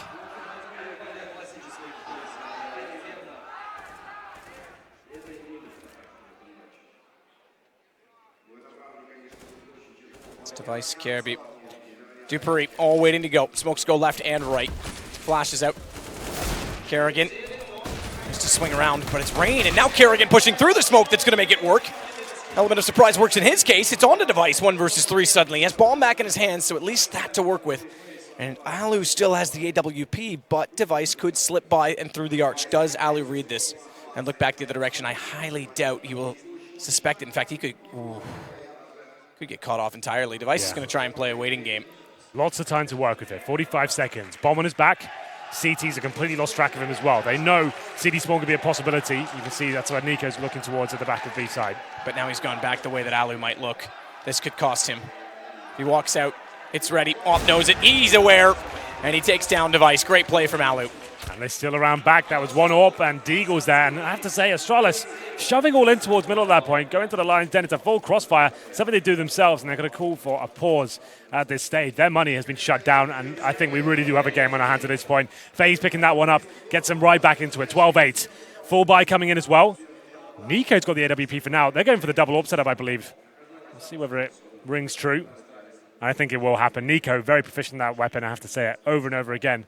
People don't normally associate him to be an AWPer, but he can cause some serious damage. So the double AWP setup comes in, and we've seen teams like G2 be formidable with this sort of setup. It seems to be where most teams are going towards on Inferno. It can be shut down with the use of the Molotovs and smokes, and you can push them back and go for a full execution, but mostly when you present this setup, you're going to be going aggressive. You're going to be basically facing towards middle, towards the car Banana, trying to find the first picks and give them the advantage and shut down the execution potential. So here we go as well. That's what we said, the money in the bin. They're going all in here though. Tech-9's P250s trying to answer back towards Faze before their money has a chance to swell. Here comes the first all play from Alu though. I doubt he'll be given an opportunity to get anything towards middle. They're trying to avoid him at this point. Everyone knows this is where he likes to play. Oh, the chicken baits him out a little bit there. Yeah, throws him off. Yeah. New meta, peak when chickens peak. Or just after. So double up they go against the Tech-9s though. That could create problems if they don't find the shots early. This is part of Kerrigan's master plan. They're in Boiler, they're pushing mid. Alu's going to have to back off, keep distance at his advantage. Still going to watch toward the door, though. That'll be hindered. Frame waits, though. Good position. Bomb tries to rush in and go for a plant. That's denied. Ring gets 1, 2, looking for a third, can't. And Alu, that's pretty cheeky. Here's him running in behind, says, I'll just go back through the smoke. Glave's aware he's gone that direction. They want to try and get this bomb down still. They've got it in the sight, but they've got to commit to it. Zipix will buy them the space. They've got to go for it now. Kirby is going to line up to try and do so. They've only picked up 1 rifle. It's an M4 for Glaive. He stays deep corner sight with it. And they're going to stack that position? That's kind of interesting, but they've got no choice. Well, it's a double AWP retake now. This is the problem with this setup. As soon as the bomb goes down and you haven't got Seas in front of you, you might just about pick up this kill. Can't quite. And he has that into the side now. Now it becomes very difficult indeed, but Nico through him manages to take down Zipex. Why not? Fire through the first opper. Secondary opper gets the kill. Spot the first in the corner. This is where the stack starts to matter. They look in. Glaive misses shots. Alu gets it. And they get away with one on a double op retake. Yeah, we're going the distance now. This is going to be all 30 rounds, calling that. Double AWP setup just about works out. Alu gets shot through by Nico to take down Zipex in the pit. Astralis get the plan down there, so that's something I still don't think they can really buy. But that's going to set them up going forward as Faze close the gap here. 12-9, should be 12-10 after this eco. They can probably partially buy to this one. They've got second stage loss bonus with around 3K per player. So the double AWP. It's always so scary, Matt, when there's going to be a complete crossfire for you. You've got no nades and double AWPs coming in. You just have to walk into the side and hope for the best. Luckily, Nico finds that first pick, and then the round falls in favor of Faze after that. Alu back towards middle. Another fully kid. No armor, nothing really purchased. Some Deagles and PT50s. Yeah, this is going to 30 rounds, and I can't wait. Alu to watch second middle. Dupree's not going to go that direction, though. It's into Boiler instead. 30 rounds, he says. Yeah. This is what we wanted. Glee and delight. This is why we wanted to win Faze to win the pistol, so they could get this setup going. Double orbs, establish themselves, and present a real challenge towards Astralis at that point. Everyday damage coming in. They'll go towards Banana, but not really much you can do. It'd be a bit of a blunder now for Faze. You're giving the opportunity to pick. Just make them come in the site, crossfire them once again, and finish it off. Orange is one for Kerrigan. Nico, very passive angle on the AWP. He's going to wait for them to commit. Trying not to be predictable at the coffins, more so because the smoke's there. If they boost, it's a headshot position for them. Still waiting for the boost, but Emo with an op. You better hit the first shot. You get inside of the site. This will be much harder for him to do so. There's the first miss. He still has a chance as they're still at range, and Kerrigan will back him up. And they've not yet made it over top of the stairwell. That means Nico's got space. That's the miss, though. That's when things get dangerous. Thankfully, Kerrigan's up to the challenge. Nico down, that's fine. They'll grab the op back as Alu collects device. Comfortable round. A couple of missed shots there from Nico, but he suddenly made up for it, and he shuts it down. 12-10. Double digits achieved for Faze, and closes the gap to just 2 now. What's the buy for Astralis? Money hasn't really stabilized for them. They can get the 5 AKs out, but that's absolutely fine. Inferno's one of those maps. I'm not a big fan of seeing the AWP on the T side, but we'll see what they can do here. They get all the nades and molotovs required. And like we said, they sometimes have a very loose play style. They just try and get the way towards middle and shove 4 players into a certain area and just go for straight up refrags. And maybe FaZe would have benefited from more of that sort of mentality. They were trying to do lots of executions. And here we go. Kiabi stuck in a horrible position there. Smoke delayed. Doesn't take a tick of damage though, so I guess he recovers it. Oh. Nades are decent though, but If that second one had bounced, wouldn't have been a kill, but it might have been enough damage.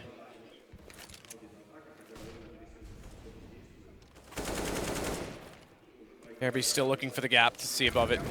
Nico will Molotov back in. Is this where they start to rotate off and lead? Are they confident enough, or has there been enough attention and noise at the bottom of Banana to keep 2 there? I think keeping 2 there is fine now that Alu's got the pick on Zipix. Nico, that is an incredibly fast shot. I was about to say might have overstepped himself, but what a reaction to take down Kirby. that's so fast from Nico. I told you he's good at the AWP, and he steps up there. Very impactful kill. 5 on 3 and survives as well. Glaive trying to get it back in return. They've got 3 smokes. They will be heading towards Banana, but Nico's fine with that. They'll smoke towards Coils and towards CD Spawn. Not really much you can do about Nico's position, though. If he gets 1 frag and stays alive, that's it. Round over. Here comes the final commitment. And behind the box, Nico again at Emo. This time, however, his support system, Kerrigan's gone down. He smokes himself in. They likely know he's there, and they'll hunt it down. This time, the op completely taken out. That's the threat with that position. Kerrigan bailed him last time. Can't this time. More so Alu gone. Both ops are down. It's the full retake, and Device stepping up will get Rain as well. Kiyoshima may have the advantage of the smoke because Debris walks through it, but that gives away exactly where he is with ample opportunity to set and ready themselves on the T side in the site. Yeah, disappointing round. They throw this one away. Kiyoshima trying to get something, hoping a team makes a mistake. Time ticking away, though. 10 seconds. He can't do this anymore. Still 2 kills to find and the defuse to come in. Just wants to stick them near the bomb.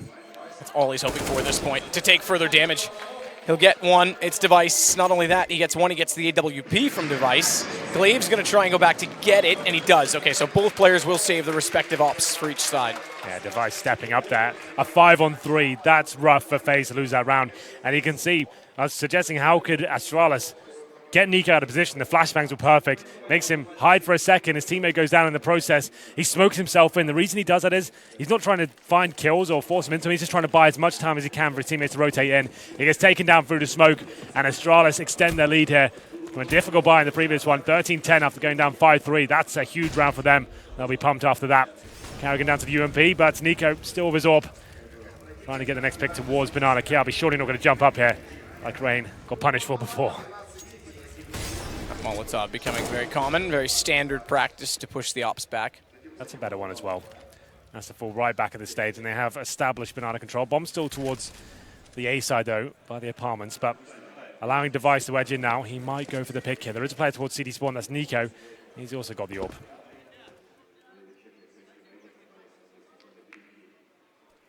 Wait patiently and get 4 out of 5 inside of Banana. Zipix the only one left at top mid.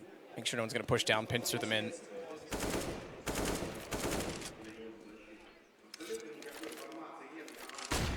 Flash over.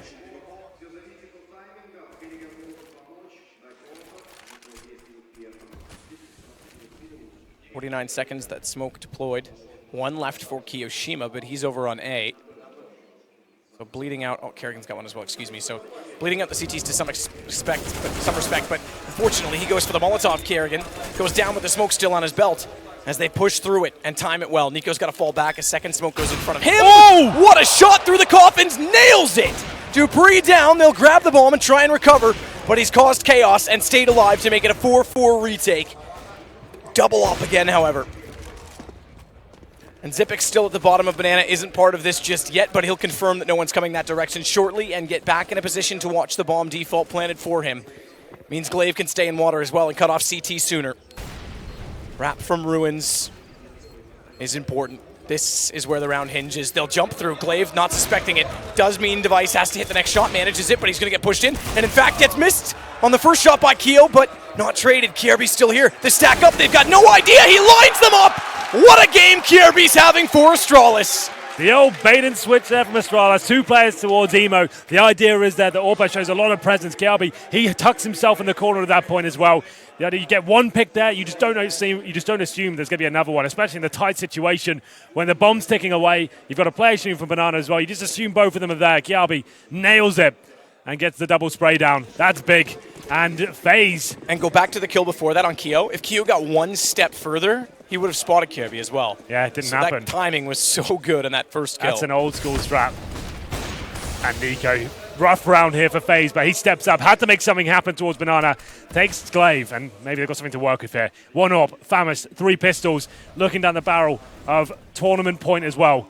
Astralis now 5 on 4.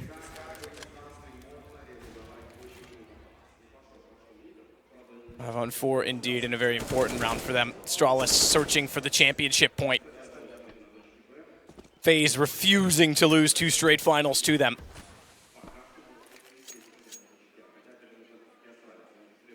Nico certainly helped start things off to keep them off of the penultimate point. He leads the way for 19 on his team. Kierby still tops with 26. Device has climbed as well up the ladder onto 21. Good shot sees at 75 from Kerrigan, but it's Alu instead with the Deagle. Smokes go through, blinds him off. No one going for the boost yet on the CT side. No one there to put Alu up this time with the Deagle, but they're actually going to fall off of this bomb, the last of which to do so is in the hands of Device. Yeah, this is a pretty poor fake from Astralis. They don't really have much to work with going into it. They have the AWP still, 5 on 4. Huge advantage in terms of the weaponry, but the CTs are not taking the bait whatsoever. 25 seconds remaining. And there's a double fake. Back towards A they go, but the bomb will actually make its way back into towards the B side. Time ticking away. They really need to make up their minds here. Just going to be forcing their way into B. Kerrigan, if he can find one, he might secure the round. He cannot get it. And the B side's open, but Alu, the last line of defense. Shots from Alu, not landing. Goes to the corner behind U-Box and does finally hit one. That's going to cue them back in. Rain's going to go. They make it work. What a play from Alu. From new boxes with the Desert Eagle. The thing is, the time was so low. It's such an erratic round at that stage. They have to try and take him down. They forced the plant in as well. And you can see the secondary CD player pushing through the smoke, denies the plant. And that could get Faze straight back into this. 14-11, another eco for Astralis now. And it's all down to Nico, who goes to the aggressive pick at the start. They've been rolling with the double AWP setup, but to be fair, it hasn't been that convincing. This is similar stories when G2 were playing the other day, forcing that double eco time and time again. And Nico's look sensational with the AK. Keep him on the rifle for now. I think Alu can do more than a good job with this single AWP setup. He'll be absolutely fine going forward at this one. So they find another lifeline here. FaZe, it looked like they were out of it, but... And look at the lifeline as well. It's not just a round that they get, avoid going into match point. It breaks Astralis. Yeah, I said it was going to be all 30 rounds, and that certainly helps things out here. Another eco. P250s, no nades. A couple of Glocks chucked into the mix as well. 5 players towards Banana. They're just going to have to choose a time and run in. Here we go. Nico waiting, this time on the rifle. Better for him, and he's further out to take the fight. Makes it work. Finds one. Kerrigan as well doing tremendous work. He's going to have to step up beyond that, though, because they're taking his teammate down. He certainly will. 4 kills for Kerrigan. Not really enough to buy here for Astralis as well. Circa 4K per player. And I think they'll take the party by here as well. They still have the nice lead. Here's a replay of that. The eco fraction Kerrigan. Not really much to get too excited about that. The USP kills at the end were quite pretty, considering his teammate went down as well, denied the plant. So that's good news. So partial buy for Astralis, 14-12. They're going back to it, double up. They don't have to, though. Nico's looked amazing with the AKs. Like, you saw what he did in the pit area. Yeah, if they don't find the first pick and they get overwhelmed, the last time this happened, they lost the round because of it. Against pistols as well. This is going to be rough. They managed the retake on A, the first time I should say, but the Just second about time that boost and shooting through each other, right? Yeah, exactly. And then on B, though, they did lose it with the retake with the double up. Yeah. So it's not been perfect for them. It's definitely been a risk. And even with the double up, you'd think that one of the ops would secure Banana. They've lost so much control there that already they have to pull Rain over from the A site. Alu stays with his up toward Arch. Keo will anchor at pit, but it's likely Astralis want to go for B again. Zipix with his hand completely off the keyboard, just waiting for the call. Yeah. They have one player towards apartments, that's Glaive. Smoke in hand, just trying to feel out that side of the map. Can't really sell too much. I think he might have to join his teammates there. Full execution, and that's perfect. Nico there. They can smoke him out, flash him off, like they did before. Isolate him in the back right. He's towards new boxes this time, and Kerrigan will be tucked in at first orange, maybe second. I can't quite see. Glaive will start with the smoke. And Device to hold off the corner. It's Dupree with the smoke, goes all the way toward Coffins as well. Missed shot on the first off. Does Nan too, though. Nico makes up for it. They jump above the scope. It'll take him down. They get Device, but he had to hit two. Certainly does. Zipix has an op to work with. As Alu starts his way back in. Nico does what he can, but goes down. At least negates what could have been much worse. Dupree getting an M4, gets into the corner, and smokes go off to hold the CTs out. Is the double op going to haunt them again? As Alu starts his way in. He's looking for the scope on Device, misses it, but he's not yet turned around. Goes to the Deagle, tries to hunt Dupree down. Kiyoshima's going to stand up to allow Rain to get Glaive. Oh, a bit dicey, but they pull it off. Nico gifted the double frag there. If he doesn't get that, he only gets one. That round's not happening for him. That's the problem with the double orb setup. As soon as you go down with the orb, especially against the pistols, you're giving players like Device, like I said, he died early on in the round, not a big deal, but the fact is, once the bomb's down and you get up to new boxes as a T-side defending rotations from CTs, that's when it's very beneficial for them. Looking towards CT spawn, that's an easy shot. Nico just about saves the round. Back on the double orb they go. Here's the replay. Oh, gets it. If he doesn't find more than two there, it's done for, but 14-13, round number 28. No orbs on the T side, 5 AKs, and they know they're up against this now, so maybe this will affect their play. And 3 players towards B at the start of the round consistently. I would be calling fast tactics towards the A side of the map if I'm Astralis, but aggressive play once again. Nico establishes himself as he smokes towards T steps. Nico's going to push all the way down with the AWP this time. They're sticking to it, this double op. They're taking it out of G2's book. Well, this is when it's better, right? Because they have him aggressive at Banana. He can control that position by himself, and now they have 4 and A. This is where it works. Cleared off Banana and falls back to the barrels. Device goes. Smoke off in front of Kerrigan. He tries to spray in. Silenced M4 so they won't be able to locate him, or will they? Kirby goes through and finds him retreating. Good timing as well because he knew he depleted most of his ammunition. And the smoke off takes the control away from Nico. So not only did they get a kill, look at Kirby's position as well. They force Nico back in the site. That could pull a rotation. Dupree's got Rain. Astralis is in a fantastic position. Kirby's toward Library. Nico to step up now. Yeah, that player in Library, that's a huge problem. He's holding the rotations. Nico up against 3 now. Can he do anything about this? Flash once again. And he got 2 from this position last time. They're already spraying through. Kirby's got the first rotation. Nico's got the first kill, though. And they haven't pushed in. Tries to bait them back in by firing a shot blindly at the wall, but it's not going to work. Glaive gets the kill. Bomb goes down, and already Alu bails out. So, you said 30 rounds, Henry. It's going to be that point for Astralis. That means Faze, by your prediction, has to win the next, or this is done. Obviously, Astralis goes on to win the championship, but how close and tense is this?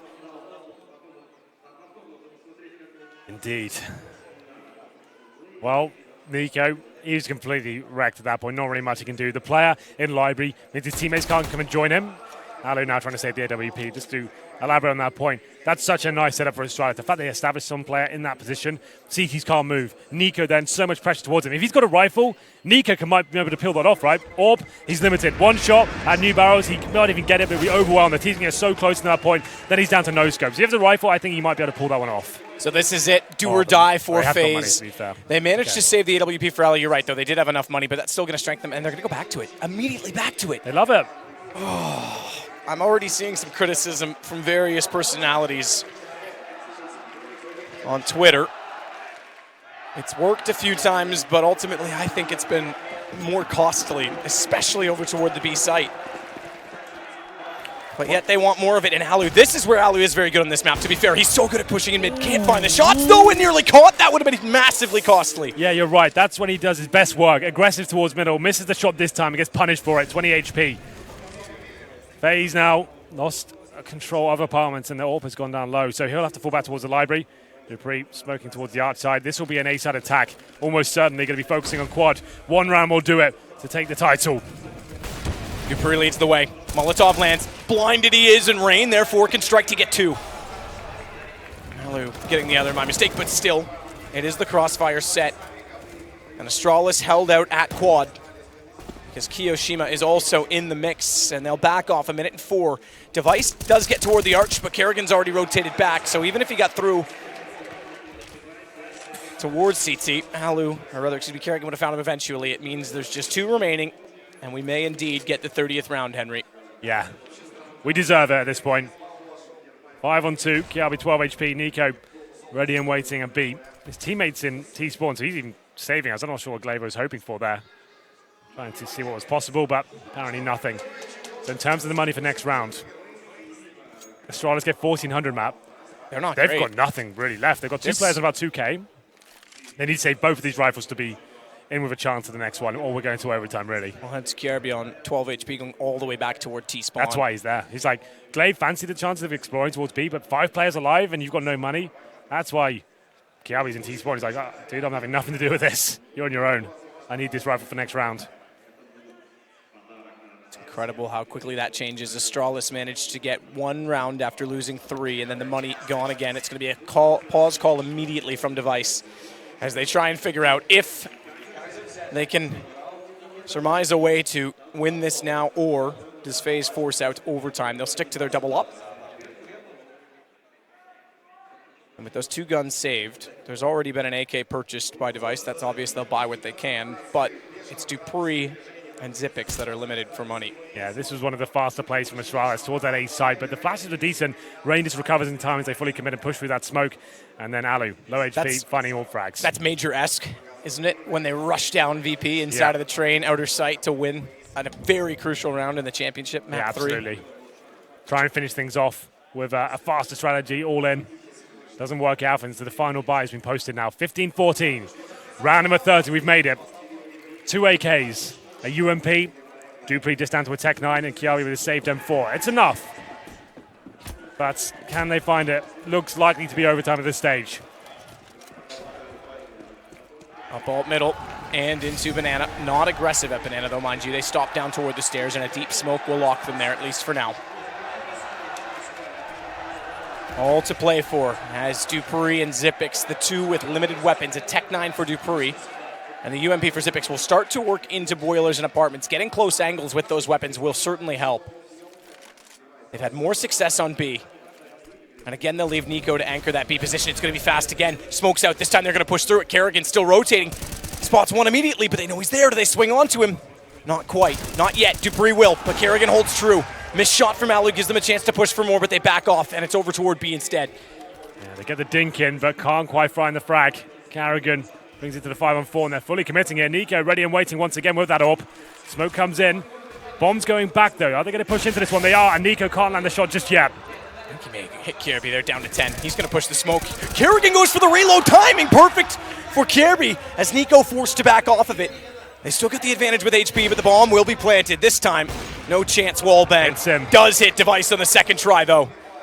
Crucial, because it's so much bled away from Astralis as Nico gets him on the second try. The re-peek back in. Double up retake again, but they've already done good work. Glaive waiting for the push at Ruins. And Kiyoshima is going to try and take Banana. No peek out. Rain, they get it, they get them all. It's going to be overtime. Faze able to do it. Kierby couldn't wait long enough in Banana to surprise Kiyoshima, and that's done for Faze.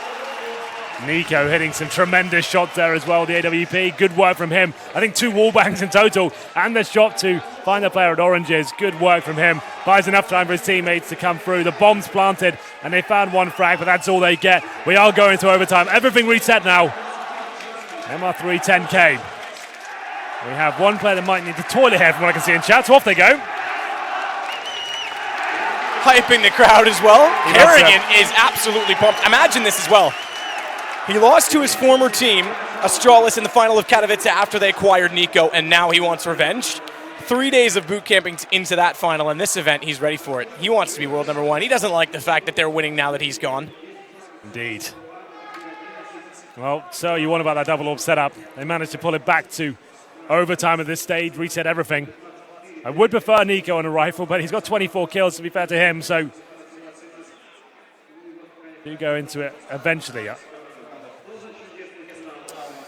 We'll take a short break because we've got the time while they run to the washroom. We'll get set in for what is going to be an incredible overtime to decide a championship at Star Ladder, and what a game it certainly is.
Kerrigan certainly soaking in the moment as we head into overtime. Faze just barely hold on and come back from what was a 10-5 start for Astralis.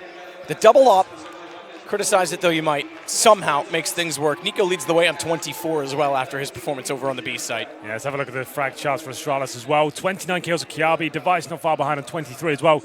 Dupree, 11 kills, and Glaive on 10 as well.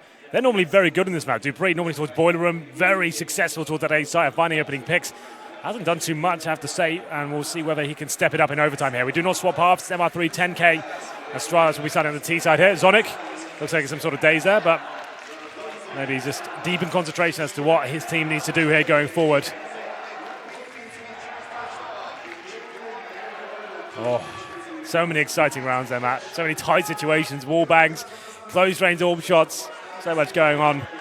Certainly delivered in terms of a grand final, living up to the name.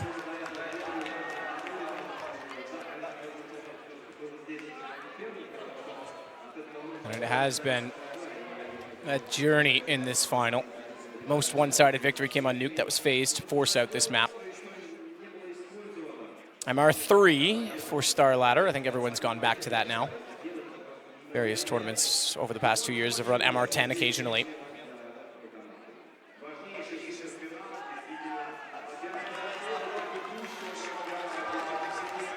Well, getting on here in Ukraine, 11 o'clock at night. One set of overtime to decide it. But double overtime certainly possible as well, the way these teams are playing. Faze, it's a team effort as well. Everyone's so close in terms of frag distribution. Yeah, absolutely. Astralis need to find their stars now, and that's no pun intended. Dubry towards that boiler room needs to start arriving. It's hard to find their stars, though, if it's raining, Henry, because then there's clouds in the sky, and rain's on 18. Pun, Not your best. Pun very intended, Henry. Yeah, very intended, as usual from you.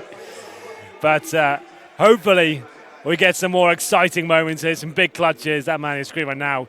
Has delivered in this grand final so far. He's been amazing all tournament, to be fair. He always is. Seems to be Mr. Consistent right now. Some big rounds from him, especially when he picks up the AWP on the defending rounds. Getting back into it, surely, is Glaive on his screen, the tactical mastermind of Astralis. Brought in to replace Carrigan, which was sort of ironical things considered. Now we're playing against some grand finals 2 times in a row. Like you said, Carrigan can't be too happy that as soon as he leaves the team, they become number 1. Fighting back, certainly putting up a good case to shut them down. He's got the tools to work with now to be dethroning them, to take number 1 for himself finally. Yeah.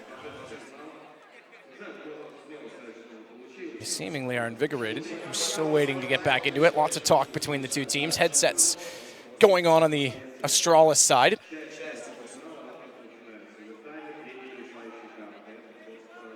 Kerrigan, however, still passionately explaining things to Nico. Yeah, team's starting to ready up now. 30 seconds till we go live.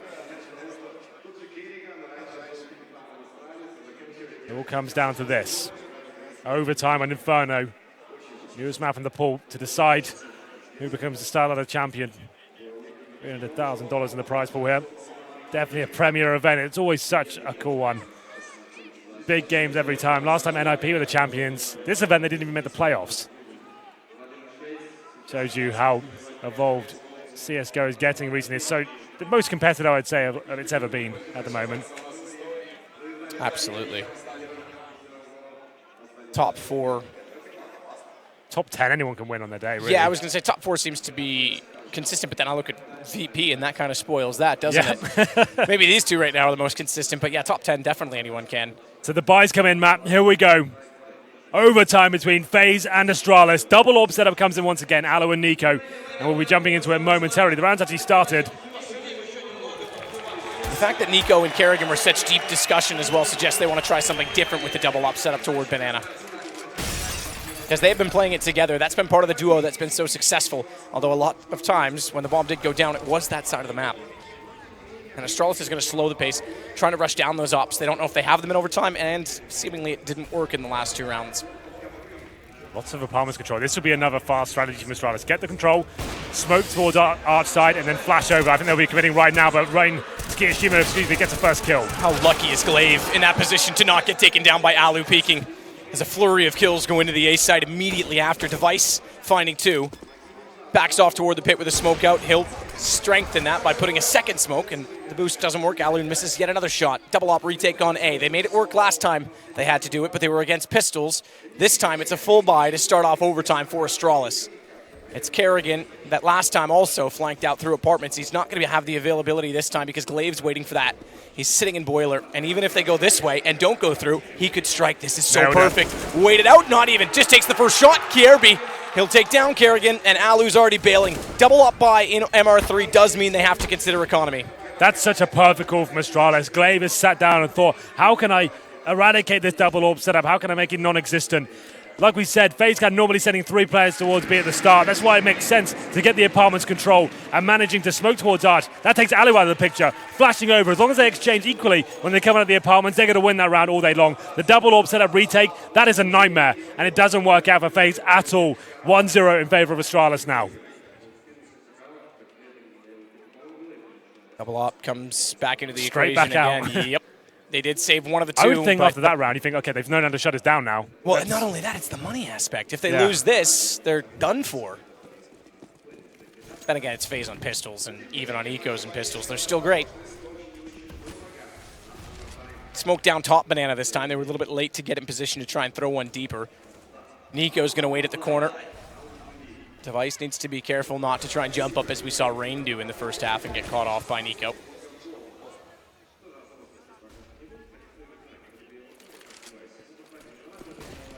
And here we go. Again, fast burst out Alu has vision this time, and vision certainly enough. Goes for a second, finds it, nearly sets for a third. That'll bring Rain back over.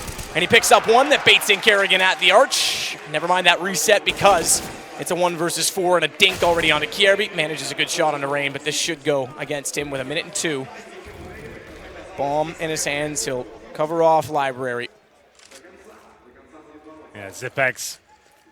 Tall order at this point, dead now, of course, as Kiyoshima faces from quad. That's what we've been waiting to see from Alu from that arch side position. Very good at the close range encounters. Nails 2 shots, almost got the third as well, but he almost single-handedly wins around for his team at that point. They come in the rotations, damage inflicted, and it's going to tie things up at 1-1. Alu, perfect timing there, doesn't get much better than that.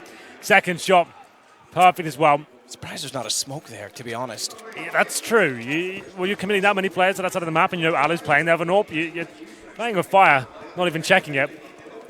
We get into the final round of the first half of overtime here.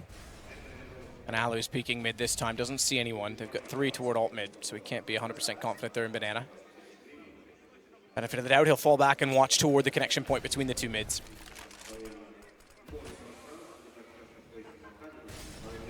And it's Device on a T side op that's unsure of where to find an opening. He goes toward Banana. They are going to boost up late. No one peeking it, thankfully, against them, and they want the information. Dodge the flash, look back. Nico's there. They'll watch this smoke. Who gets the jump? Who guesses first? Nico through the wall! Heard them dropping down, took a guess, and he absolutely punishes Glaive. Yeah, that's kind of sick. Device will get to the corner this time, but smoked off. Still no opening for Astralis. This, the third of the first half of overtime, is very important based on how momentum has gone in this game, and pressure on Astralis, if you ask me. Kerrigan finally going to go for the flower boost at CT. We haven't seen it much this game. Astralis have said repeatedly they have a Molotov that lands there, but do they anticipate it? Flash entry. New box covered, no one toward Coffins, so they'll smoke it, but it's Nico again in this position, who's been quite good. Flashed off this time. Does he time the peek right? Looks for it, misses. In between the 2. And they'll Molotov him off to try and force him out. Tries to fight within it. Kierby waits. A good read, a good pick. And Kerrigan couldn't do anything on the boost. Rain may find one, but that's all they're going to get so far. And it calls for Device to look back that direction. Sprays through. It's Zipex that comes out to bail him. A very smart kill, leaving 2 alive. Only for Faze make it 1. Alu switching guns. Has to go for it. Absolutely. He's got a kit, but no further nades. They're looking toward Ruins. Even if he gets one, they'll all turn their attention toward him. And Dupree's got the gun, aimed at high. Kierby gets the kill. It's the round for Astralis. Another round when Nico can't do anything there. If he's going aggressive at the start, right towards the car, getting that first pick, it looks great. He does damage at the start, but he's in that new box position as well with the AWP. Unless you're hitting absolutely everything, you're going to be overwhelmed. And he misses the first shot. That's a cue for the T's to swarm him at that point. Get as close as you can. Even if he gets the kill at that point, you're winning the round. Kerrigan didn't get much done up in the boost position. And 2-1 on the T side. Huge lead for Astralis now. Pressure now applied firmly to Faze. They switch over to the T side. So the T side didn't look great before either. I get it, the double up. Anchoring Banana.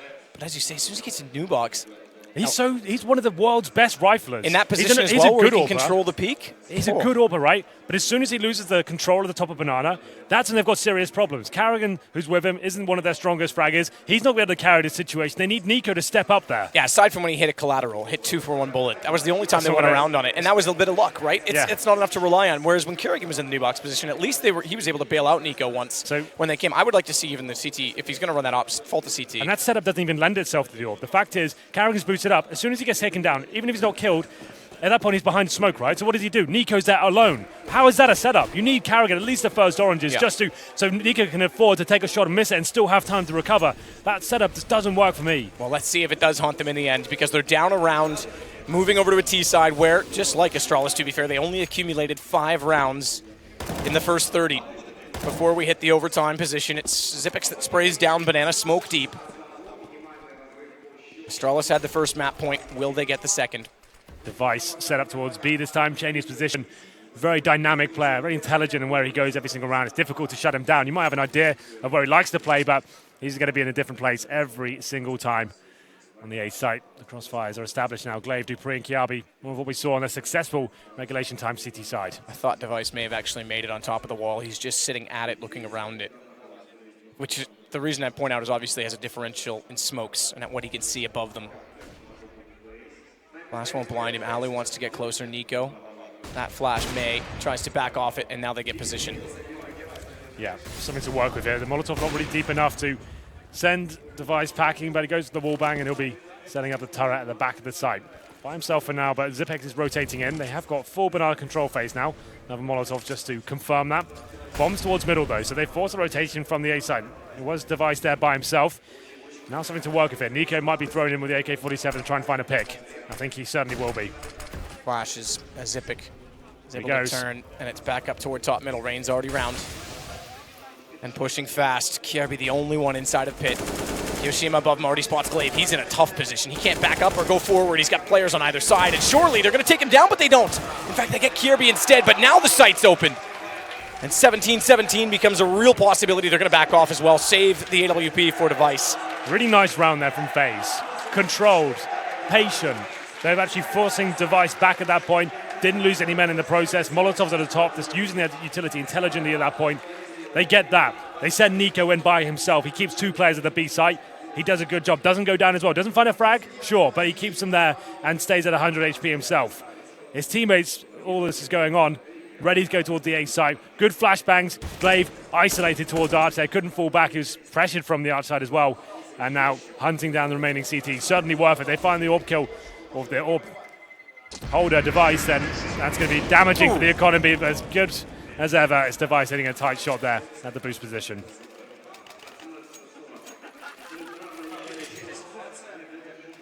And no surprise, Astralis sticks with their single op setup. Glaive goes back immediately onto an M4. So this determines, I said, would Astralis get the second championship in map point? Faze could steal it away. On a T side, it would be extremely impressive. Well, Faze need 3-0 here for the victory. One more round for the draw. So Astralis in the lead for now.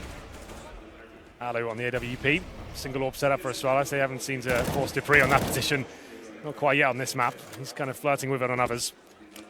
And Zipex towards that car position. Decent nade to the face of Nico. Or boosting Device this time. This is the position I was talking about. That smoke's deep enough, there's no difference. But others could be, and Nico's spraying into it. Needs to be careful of this now.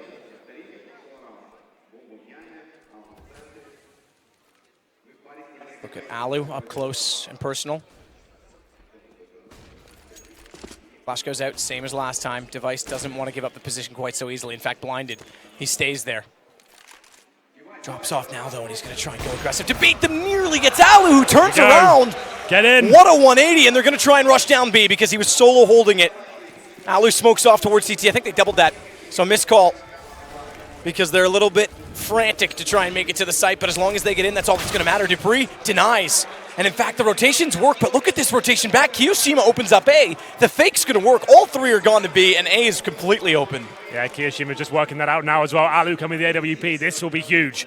There's one incendiary for the CT. They're smoked out of Arch as well. Carrigan holding the flanks. This needs to stay alive. He doesn't really need to challenge it. He finds one. It's down to the 2 versus 1 now. Zipex up against Alu and Nico. Bomb yet to be planted with 10 seconds remaining.